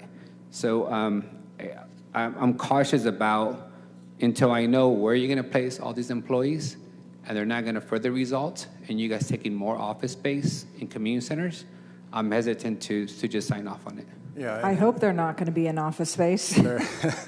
Yeah, it's... So we have our north operation, which reports currently out of Woodward Park. They would remain at Woodward. We also have the regional sports complex with a maintenance facility as well as a roading. So those would be the three locations. They would not be at a community center. So you're not gonna have an additional supervisor at some community center office space when I walk by and see another cubicle pop up? No, I would need that supervisor out monitoring and making sure, we're getting through our inventory and everything looks good. Okay. All right, well, thank you for the time, Director. And again, I appreciate the time, and I will be making some upcoming motions. Let me just make the first motion, just to keep the mayor warmed up while he's here in person. Make a motion to allocate $150,000 to the Arts Council for the further outreach and administration of the arts and culture funds under Measure P.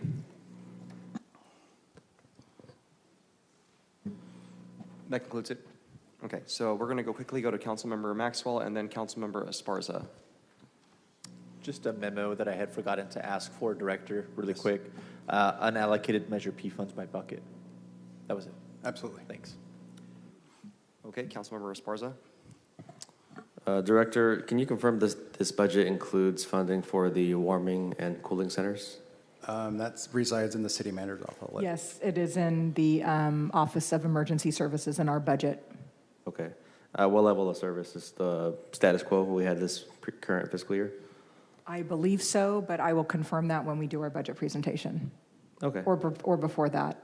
I'll wait till then to get with that. Okay, we'll make sure we answer that question. Sounds good. So back to parks then. All right. I had a series of community meetings to hear from residents ahead of the budget hearings. I received a lot of input on Carrozza Park.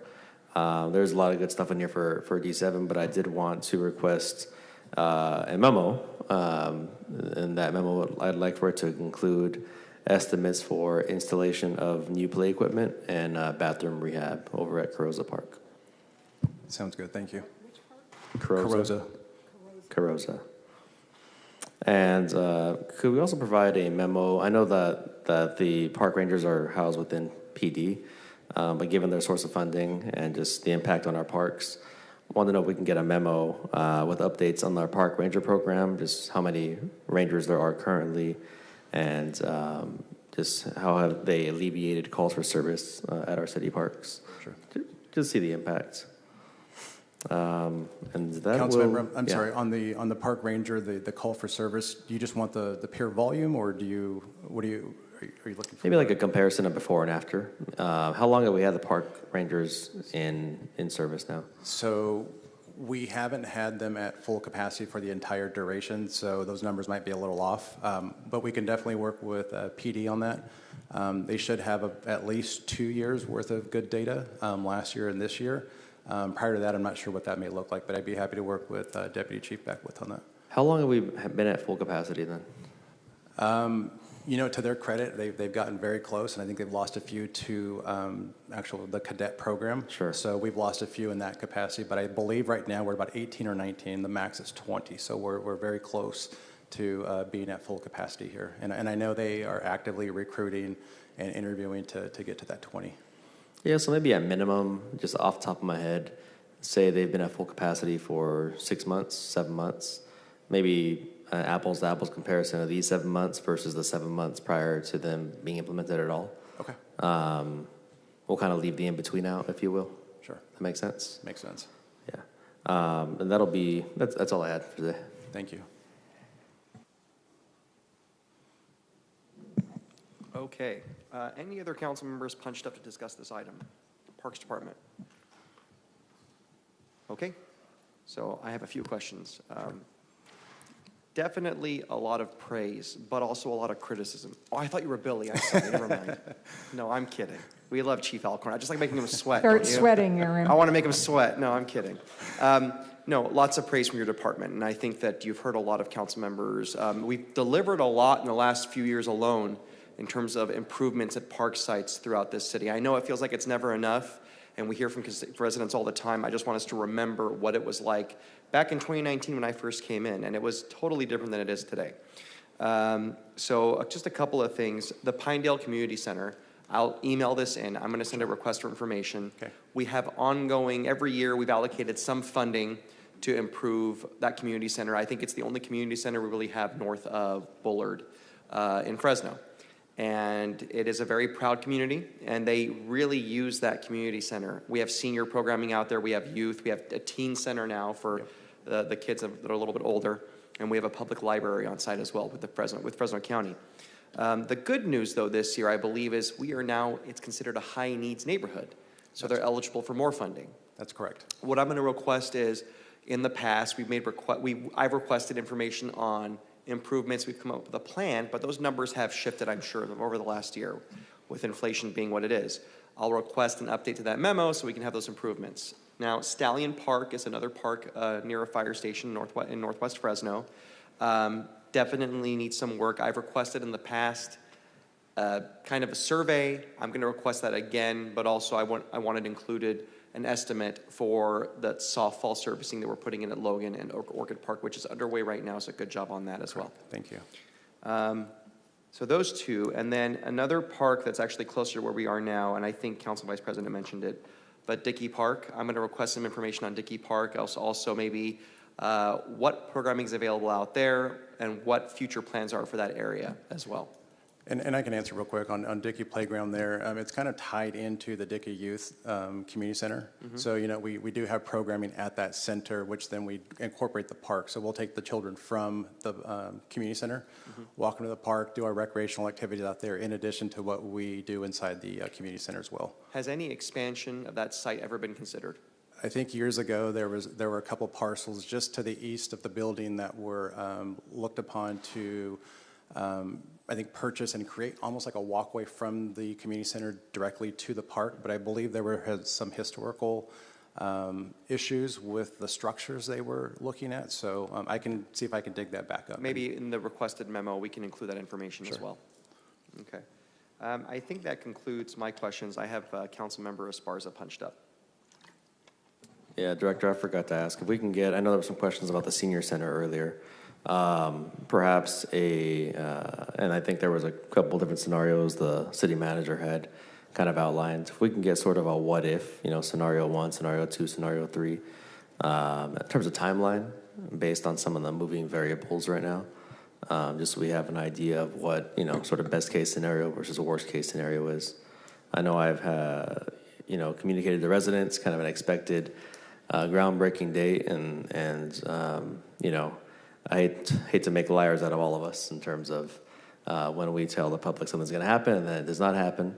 So just, scenario 1, 2, 3, however many scenarios there are, timeline, to give us an idea as we can communicate back to residents, especially the senior community, who's worked on this diligently for many, many years, long before we were all here.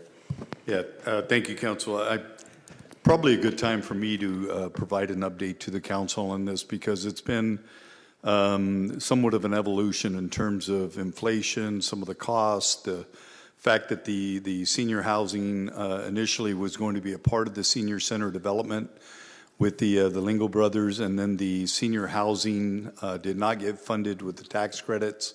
That left them with the development of the senior activities center only, which is really not their forte. It is generally affordable housing.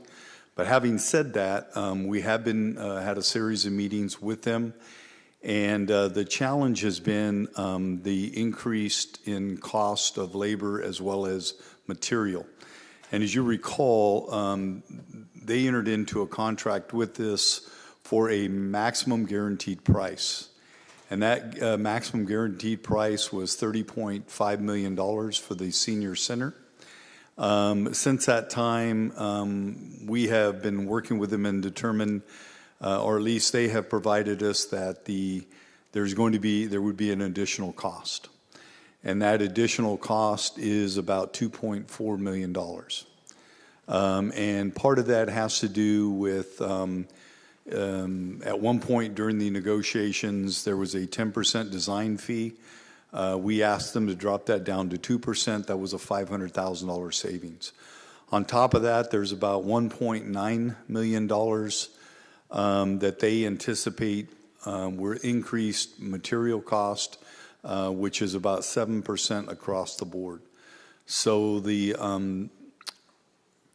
question we have as a city is, should we go above the maximum guaranteed price of $2.4 million? And if so, how do we do that? Do we build in a contingency that we would have control over? But that we just got that information late last week in terms of the additional cost. I did share it with Councilmember Maxwell, and so we'll be having instead of putting that into a memo, I can, but I thought I'd share it with you here publicly. But I think we're having those internal discussions right now, but I wanted all of you to know. And I, too, have been getting those calls from the residents over there, and I still feel relatively certain that we're going to be able to get to a groundbreaking this year. But I don't want to get ahead of the process in terms of what we're trying to do with that $2.4 million. Sure. Well, I mean, based on what you described, it still sounds like there's very much a path forward.